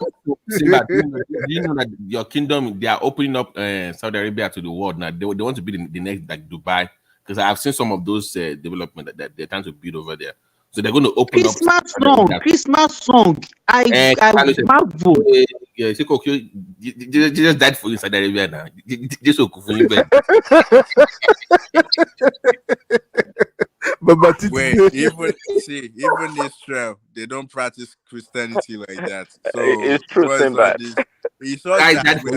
thank you, Pastor Prince Daddy. Jesus died for them in Saudi Arabia now. Well, we Muslim believe in Prophet Isa now. That's Jesus. So I don't. He died for them. No, he didn't die. Let me tell you this. Jokes apart. I'm a Muslim, but I think that the Muslims are more liberal than the Christians. And I will tell you reason. Let me tell you this. Let me tell you. I will give you reason for that. Now wait, don't kill me. Let me finish. When I was in primary school, most of the schools in my town are Christian schools. And we have Muslim schools, we have Ansarudin, we have Nawaruddin. But I discovered that Muslims free to go to all these missionary schools. But you will not see one Christian in any Muslim school. Why? I said, why? No, Simba, why do you think that is? Why? I don't know. No, because Muslim, let me tell you, Muslim can enter a church. We go for wedding, we enter church. Actually, you're making our point. The reason why you don't see them going there is because those schools were not that welcoming to Christians back in the days, compared to the other way. So you can be a Muslim and still attend Are a you so-called sure? Anglican I don't think that's But they are government schools. They are government schools. They just have a Muslim name. All of them are government schools, even the so-called schools. They are owned by government. Simba, the stigma. No. The stigma. Yeah, If I'm a it's the Christian now, stigma. Yeah, you're right. It's the imagine stigma. me. Let me tell you this: my children, most of the school my children are attending, they are Christian schools, Yeah. private schools. You will not see a Christian attending a Muslim private school. Yeah. Why would you go to Asarudin as a Christian? No, but Muslim can go to Catholic school now. Let's put this in straight. Muslims are able to go to There Catholic are school. more. It depends on your location. There are more Christian schools than Muslim schools. Yeah, depending on your that's location. true. That's so true. where you have like 500 Christian school and you have like just 5 to 10 Muslim schools. So you know where the bias will goes towards. Now look at Ilorin now. There are more Muslim Christian school there, but now look at the reverse case now. All the Muslim people that are entering that in, they are now chasing Christian out, even out of the missionary school. Now, what you don't want, what you cannot do in a Muslim school now, in Ilorin now, the Muslim people community, they want people to be doing in Christian schools. When you look at all those stuff, so the thing is, Ola, this is my point. Back in the days, even though we called them, I went to grammar school. That's all you want to say, Abi? No. It was owned by Anglican before, but now we never had issues where we say, oh, because I'm a Muslim, or I must wear a hijab in secondary school. It was never really an issue. So you are Muslim, you can even take BK back in the days as a Muslim, and people did it as. So you will see people in school back in the days, they will be not at home, but at school they will be married. So their parents will think that they are Muslim at home, but in school they will start going to fellowship and stuff. So they got scared. They're like, and people don't convert to they were converting a lot back in. I did Bible when I was in secondary school. Now it's BK that I did. And they made it compulsory for us to do. They made me to be reading Bible. No. They had. And it's a public school, it's not a missionary school. Thank God for your life now. God wanted to save you. I'm joking. I'm joking. Mr. Trump, Lomo issue. No.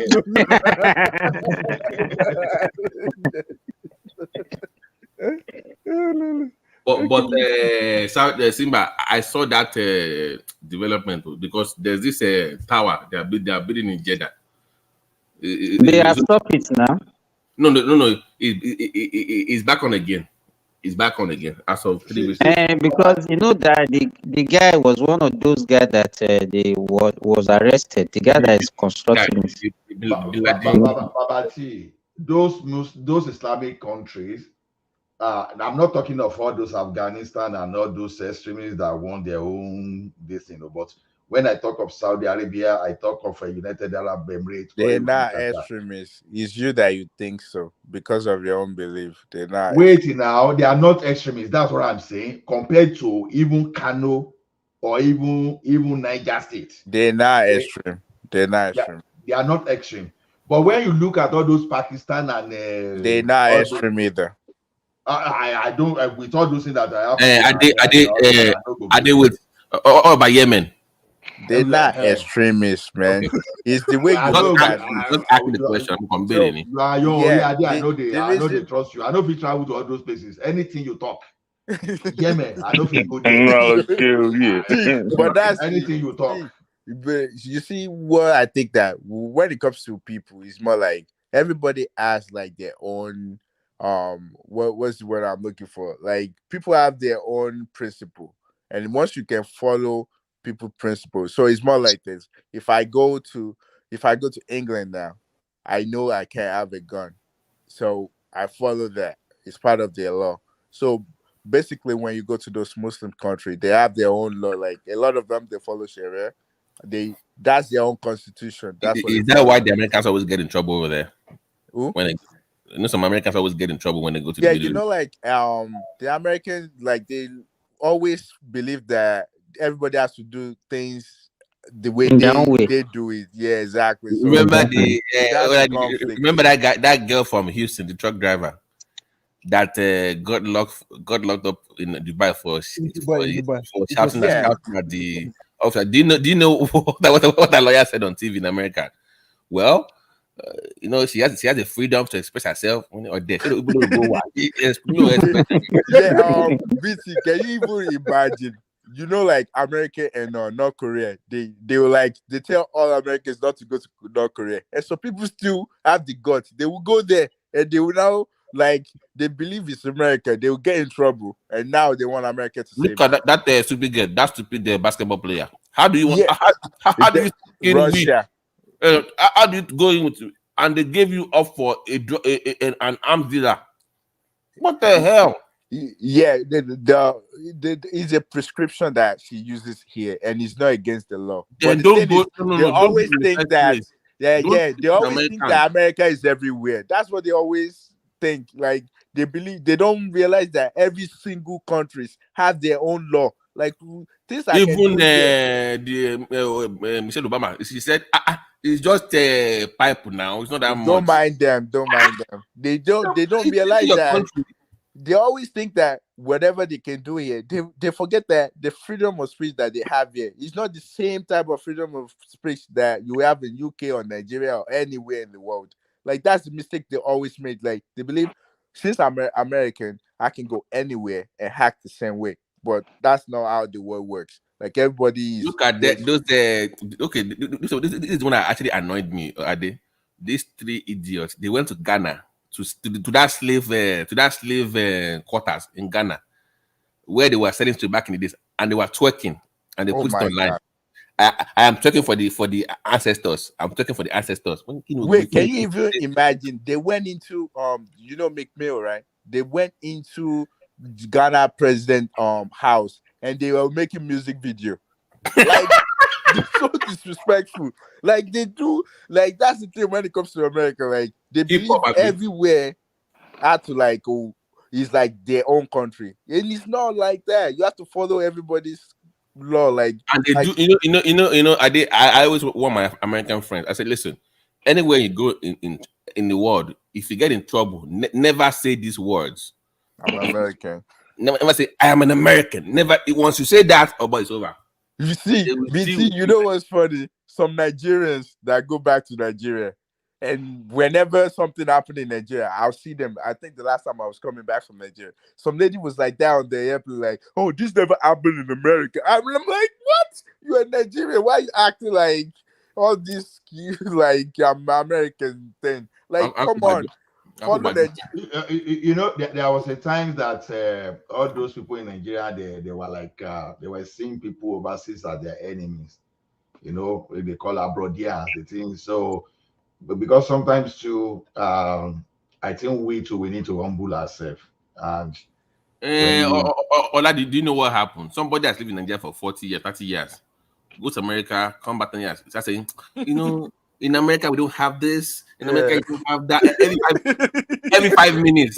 And they be telling people saying they say sinner climb. That thing makes people like no. They'll be like, Ogbeni, you lived there 4 years ago now. Well, you know us already before you left. You just come here for the first time. Even some people just 3 months, they turn everything upside down. They start blow grammar. 3 months. And they will now be saying, man. Shit. My uncle left Nigeria in the 80s. So he came back in the 2000s. Every 5 minutes. Shit.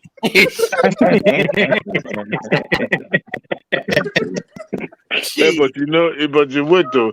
See, if you ever encounter something in Nigeria and you're so frustrated, look, at the point in 2018, I wanted to rectify my the shares that I bought in GTB then. So they've not been since I left. The dividend has not been going to my account, so I needed that reconciliation. So, and I went to their registry office they were in Korodu Road and Tony. So I was so frustrated because they were, pushing me all, side by side to go take a picture. Passport photograph by me, and all those rigmarole. So I was so frustrated, and it was hot as hell. And I don't know when I blurted, what the fuck, I said it, and you could tell that this person does. I said it in such a way that if a Nigerian that lives in Nigeria said it, you could tell that this one has been watching too many movies. But I said it like somebody who has not been living there, because I was so frustrated. So in a situation like that, it's kind of like an impromptu, something you just say, without being, I went to Nigeria, I think 2017, I think I said before, and they stole my phone at the marketplace now. I was still doing American. So I was driving my uncle's car to go and buy suya. So same uncle that was saying she. No, that's a different one. That's a different one, because this one owns hotel. So he said, just go and stay one of the hotels. I was thinking that. So next day, I'm like, uncle, my phone door. On your phone. So he called one of his police friends, whatever. The guy came out. I was already cussing, like, man, shit, calm down. I'm losing my phone. Bro, you say, what's your phone? When it's Samsung, whatever. This man just picked his phone, no? Called somebody. Within 3 hours, they got the phone for me. I say, You say they know, once they see your phone in that area, they know where the phone goes. They know where the goes. What kind of environment is? What kind of shit is this, man? We call it networking. They have networking. No. See, you know, every like almost every quarter. But I paid though. I paid though. I had to pay some money to. You at least your phone is more than what you paid for, right? Because the thing is, I was even saying I had insurance on the phone, not to worry. Hey, Kenny, my worry, Kenny. My phone. So because the thing is, for every area, they have their commander there that if they steal something, and they know those people that specialize in stealing phone. So they know their specialty, so they will. And the police, of course, because one day like that, when we are saying, police, they don't have database. One guy said, may you not find yourself in a situation where you need something and you are a criminal.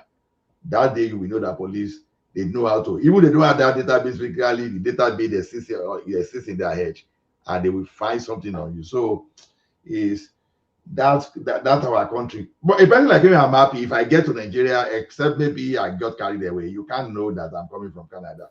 You don't make it let me tell you something really. That said, it's always there. Even when I want to curse you, I will use Nigeria, Nigerian language, or even do the Ekiti, pure Ekiti. So you don't I remember when my younger brother has a problem in Nigeria. So because of if my mother cannot handle it, they call me because of I was just as a people knows me, understand that, not as a criminal, as a good guy. So I remember when it's true. Why are you qualifying it? Why are you? Nígbà tó ti pé Mr. Trump lọ mi ìsúlẹ̀ kan náà ló fi qualify lé. I'm sorry, but sometimes even if you hide it, the way you smell, the way you talk, they will know if yeah. They can tell that you're not from they're not from around here. Do you know how they always get me? When we go to the market, if I want to buy something, for some reason I forgot to. I will always say dollars. I forget. Give me come to $10. Oh shit! No, $100. And shall I be by you? Let me tell you, if you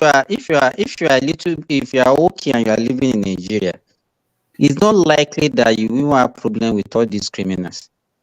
Because one way or the other, they will know you will have known them. And if you are a little bit generous, they will be the one that will be protecting yourself. Yes, when I went Simba, that you just said, no, Mr. Trump, just a minute, please. That thing you just said, I will tell you what happened to me. Like I think it was around 2007. So on the street now, I just saw the guys. They just prostrated. I said, Baba, we want to do carnival. Can you just? I just look at that person. You know me. He say, boy, you were in so now, she money. Okay, no be you, your picking they attend the particular school. I say, are you me? No be you, your wife they do this.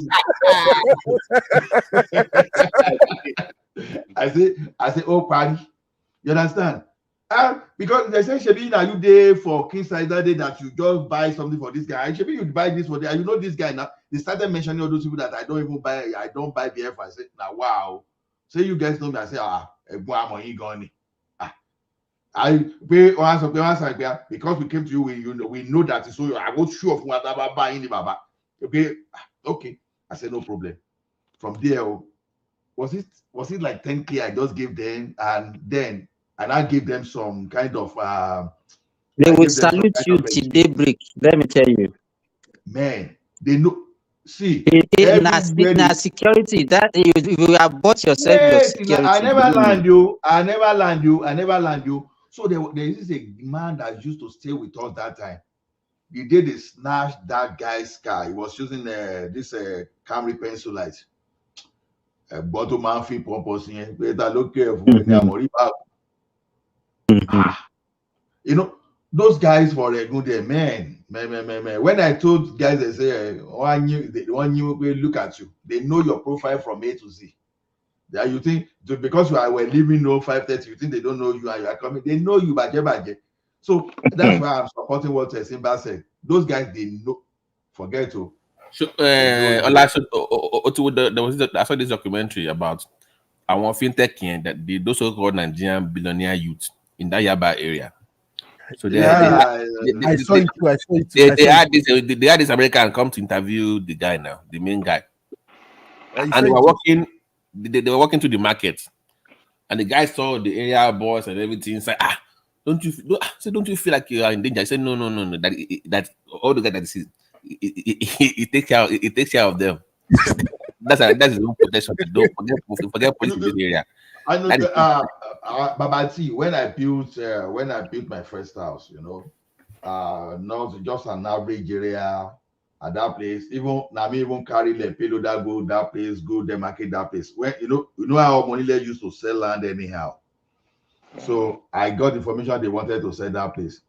But I now made a mistake. I was targeting the land there that time.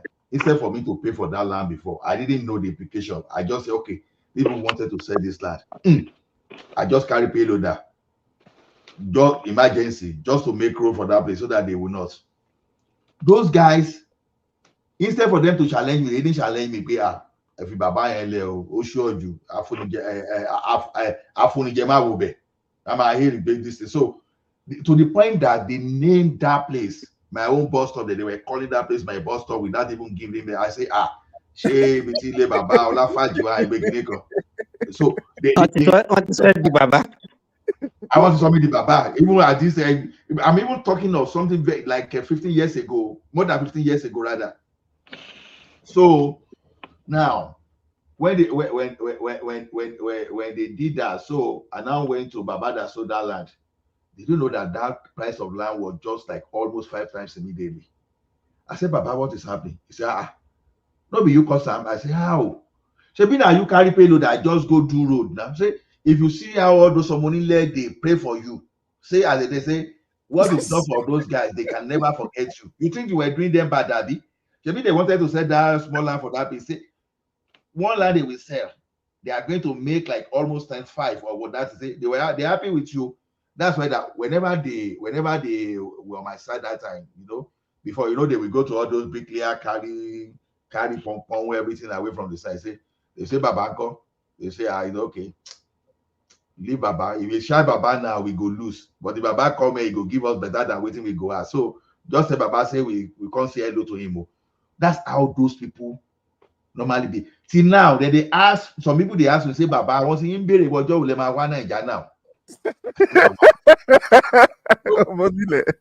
No, because sometimes too, it is good to be good to those guys. Give us. If you are not good to them. You can imagine somebody that will now come and they say Baba, and you will be blowing American English. What the mess? What are you people talking? Go and find work. They I you can know what will be at the one outcome guy now. go carry Adeogun. He was facing say, Baba Mironi, I pity you. You don't even know the person you are trying to deal with. Boy, I want you to my share. I share karakara ni pe.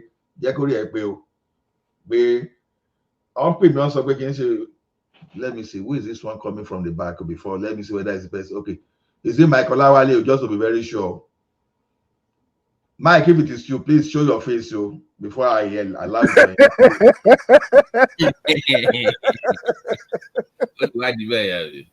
Okay, I just want to be very sure now because I don't want to allow. I'm Mike. Sorry. Type in the forum. Let us be very sure that it is you, please. I'm serious. Let us be very sure. Oh, let him show his face to you. Show his face to you now. Let him show his face to you now. Let him show his face to you. Because Naim is the one. Okay. You don't see his comments. We don't know it's you. We don't know it's you, Mike. We don't know. BT, Baba BT killer. Okay. I remember when they wanted to. Mike talk now you let Mike talk so make I. So you don't reach him. You say. Okay. I was telling you, say, you don't see my face before. You say me I show my face. Apart from picture, you can also allow. Can you hear people from the backspace? You can't hear. We can't hear people from the backspace. That's the main thing. I was trying to say something. I'm like, you can't hear me. I was trying to say, you don't see my face before you see I show my face. No, I don't see your face for Nigeria. I have a. Okay. Monia Diako for one man. So create a second streamline just to get people's voice in first, then bring them onto the mainstream. So when somebody comes in for any private link, that link will just be for the private chat only when they come in. So they will go and verify on that StreamYard link with the voice. Then they can come on this new one. You get my point? So that link will just be for verification. But that would be just for phone call. So you first verify with them on that link, then they will come on this one. But that link will just be for private chat only, not for the public. So who do you guys think is doing this? Oh, sorry. Either hype or yeah. Or we know it's them, Daddy. No, that guy showed his face yesterday. So how does he look like? Really, no, it looks young, long face. Sometimes I can even confuse him for someone that is a mixed race. So he came here today, but fortunately for me, I could see the picture immediately. I just sent the idiot out of the. Another person I suspect. There's one guy that does earlier session. You know the session with Kaizo now. The one woman does the Kaizo. Yes. There's one British boy like that. The guy hates Nigerians. So the guy, every time he comes, he just have this big bitter. Woman out there. Get at it today. But I don't know if you know that boy. They won't bring a British accent like this. But notice for the past 2 days, one man has lost 16 hours of stream. Like that is just gone. You know, I'm wondering, like, something to do. Go back to which one? I was like, what happened? But you can always cut that part now. I think he doesn't want to do it. He said he don't want to do it. That he did for that of yesterday, so I was able to upload it again. So he told me anyway. I've not checked it too, but he told me that he was able to. It's not there. It's not there. I've checked. It's not there. To the last 2 days, I have not been able to upload it. Can you do me go? Do you know why? So, do you know why the thing is painful? Let's go to the background so you can upload. No, wait. If that thing that happened yesterday happened to me in a corporate environment, I know that my job was gone yesterday. That's why I was bitter. Because see, anything like that, if I was working for an employer and that thing happened, I know that I was fired already yesterday. You will see. When you see my grievances, I think people will understand. Sometimes maybe someone will be down in there. One of the guys will say, "Oh, it was just like for 2 minutes." Hey, for 2 minutes. The next. So he basically told you not to add a new name, right? Yes, if it is new name, I won't even add. I will send the person out immediately. So one man instruct you not to add new name, but you decide to say tell the new name to show the face. No, I didn't get that side because we were even discussing before whether we'll be showing the face before we. So I missed the part that they said, okay, I don't know. So because if I add that one, of course I'd be sensitive because I was juggling between I was juggling between what I was doing and coming to the session. I'm a kind of the person that I don't want to take over the session if I don't see someone that can stand in for me because I don't really want any rubbish while away. No. The question I'm asking is one man. I'm saying like between you and one before the one man put you in charge. He told you. Did he say show their face? He said at the beginning of the show. He sent me the channel to add new name. He said it at the beginning of the show. So it's just they don't have new name, but he didn't ask you to verify their face or anything. No, you just took it upon yourself to tell them to show their face. One man said it at the beginning of the show. Don't add fire to that what? That from now on, people will be showing their faces to him before he will let them. Okay, so Ola didn't do anything wrong then because I remember Ola asked the guy to show his face then, and the guy showed his face. And Mike, I was even the one that alerted one man, the one that happened earlier. You understand? Not that of yesterday. I sent to one man, I said, come, one man, someone came online to spoil your show. Unfortunately for me, I didn't have access that time. But that of yesterday, because I will learn that, okay, you will show your face before you come. That one, I get that one. But one man has sent additional message to me, which I missed.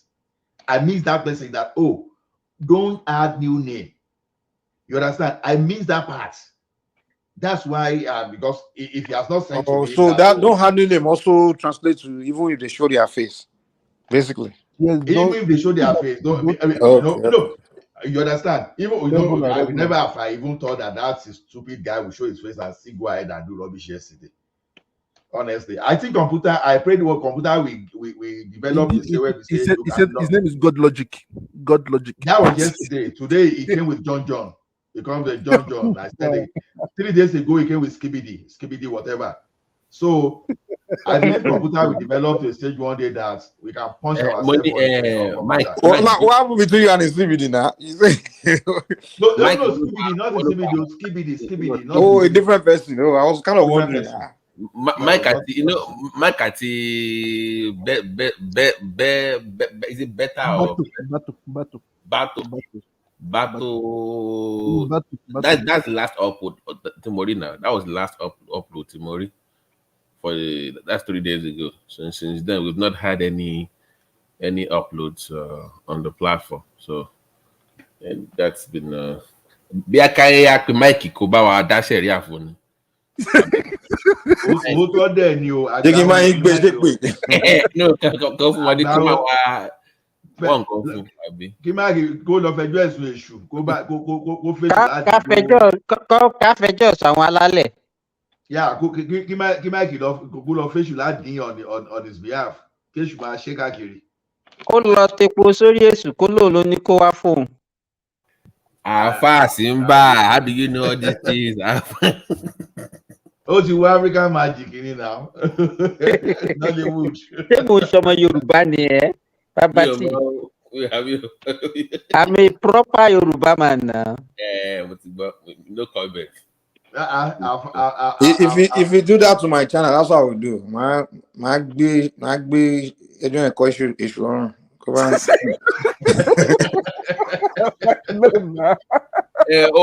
No, because you don't know. Somebody has built their channel for 44,000 plus. Would they destroy it overnight?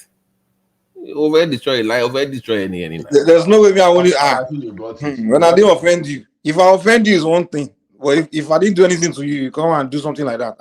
It could be any of these obedient people, all those idiot ones that are on the Twitter. The guy has a flag behind his head. That's what I saw. He has a flag, so What that's flag? why I just laughed. What flag? I look at the flag. I was trying to, because the guy he showed his face. Later, the screen changed when he wanted to say something. When we say something, then they started giving us pictures. No. What flag? What flag? You say he had a flag. He has a flag at the back of his head. What kind of flag? I know he has a flag. That's it. He has a flag. Oh, okay. He has a flag. Inappropriate flag. So that's it. So one thing does that. Can you create computer where you can manipulate someone? I will just send the guy to the Pacific immediately from there. I just click on send the guy to Pacific. May go lunch. You know that, Mr. Ola, if it's really in the corporate world, you've lost your job. Any small error. I know now. I know that's a serious violation. That's why I was so crazy. Except if you have a very long hand. Except if you are good with the boss. Because that's how some of my workers, when they do something stupid. No, because in our profession, we take every breach seriously. You understand? Funny enough, that kind of thing has never happened to me on the job, right? But you will see something you say like the tortoise. We say, I trust my children. They never learn lesson with the incidents that happens to them. They learn from what happens to others, right? So from there, I've learned that, okay, if things like this happen in the corporate world, serious world, you are gone. You are gone. Maybe not so damn, not that so in Nigeria. Maybe you can get premium, but yeah, you are gone for sure. You are gone. So, and when you now apply that one to one person that is trying to undermine you, how I can be bitter is this, assuming that I can even get my hand on that guy. Honestly, you know what they call it in Ekiti. The way I heard you yesterday, you were like so pissed off with what he did. Man, for sure, because because now if I was not the one that had alerted the woman earlier, that is understandable. But I was even the one that even warned one man. And what is even not that mean that someone committed a breach again. Do you get that? You understand? Yeah. It's so painful. You understand? Oriola Tisun. He has gone to bed now. After yes, Oriola. I really meant Oriola with all this explanation that we was doing yesterday. Adewale, even today. Carry Oriola come your school, may go do MBA. Where in Germany they go do MBA now? And they will say na pure water. You see those whenever we present all those businessmen, we'll be looking at us. They say all these technical guys, they are talking their jargon. You understand? Anything that is they will just dress us down. Engineer Tomo, they will just dress us down. That's I say, okay, all these things you are saying was the value. Just put the value in cash and let us know. Because what you say that when you say Innocent Motor is still manufacturing, I don't know how to tag that one. Apostola Yorùbá ní Akínfà lẹ́yìn olórí ó ti kò sí ń bí tó bá jí padà ẹ máa sọ̀rọ̀ ẹ̀ but it's not yet. Oriola like to antagonize people. He just oppose you for opposing sake, and sometimes you're like, what are you even talking about? I like the way he talks. I like. No. You know the first time he pick on me says you are lying. When you tell me that I'm lying,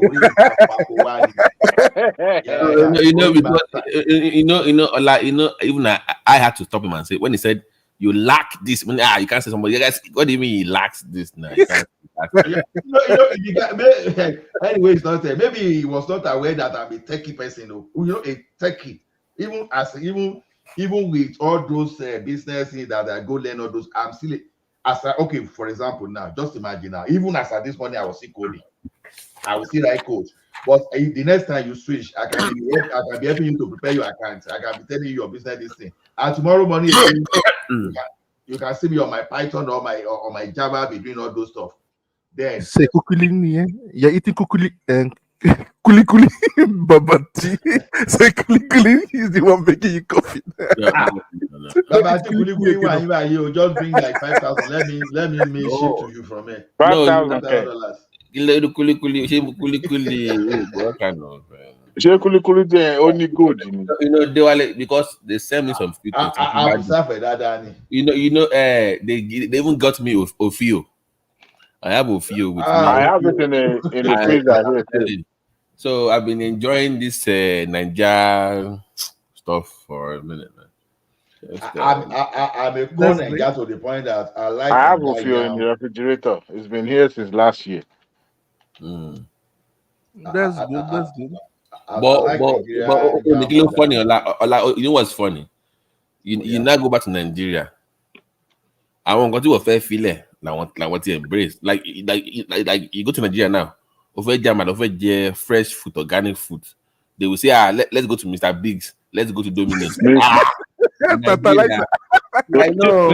Mr. Big is still in existence. Don't mind them. Yeah. And you know, Don't mind them.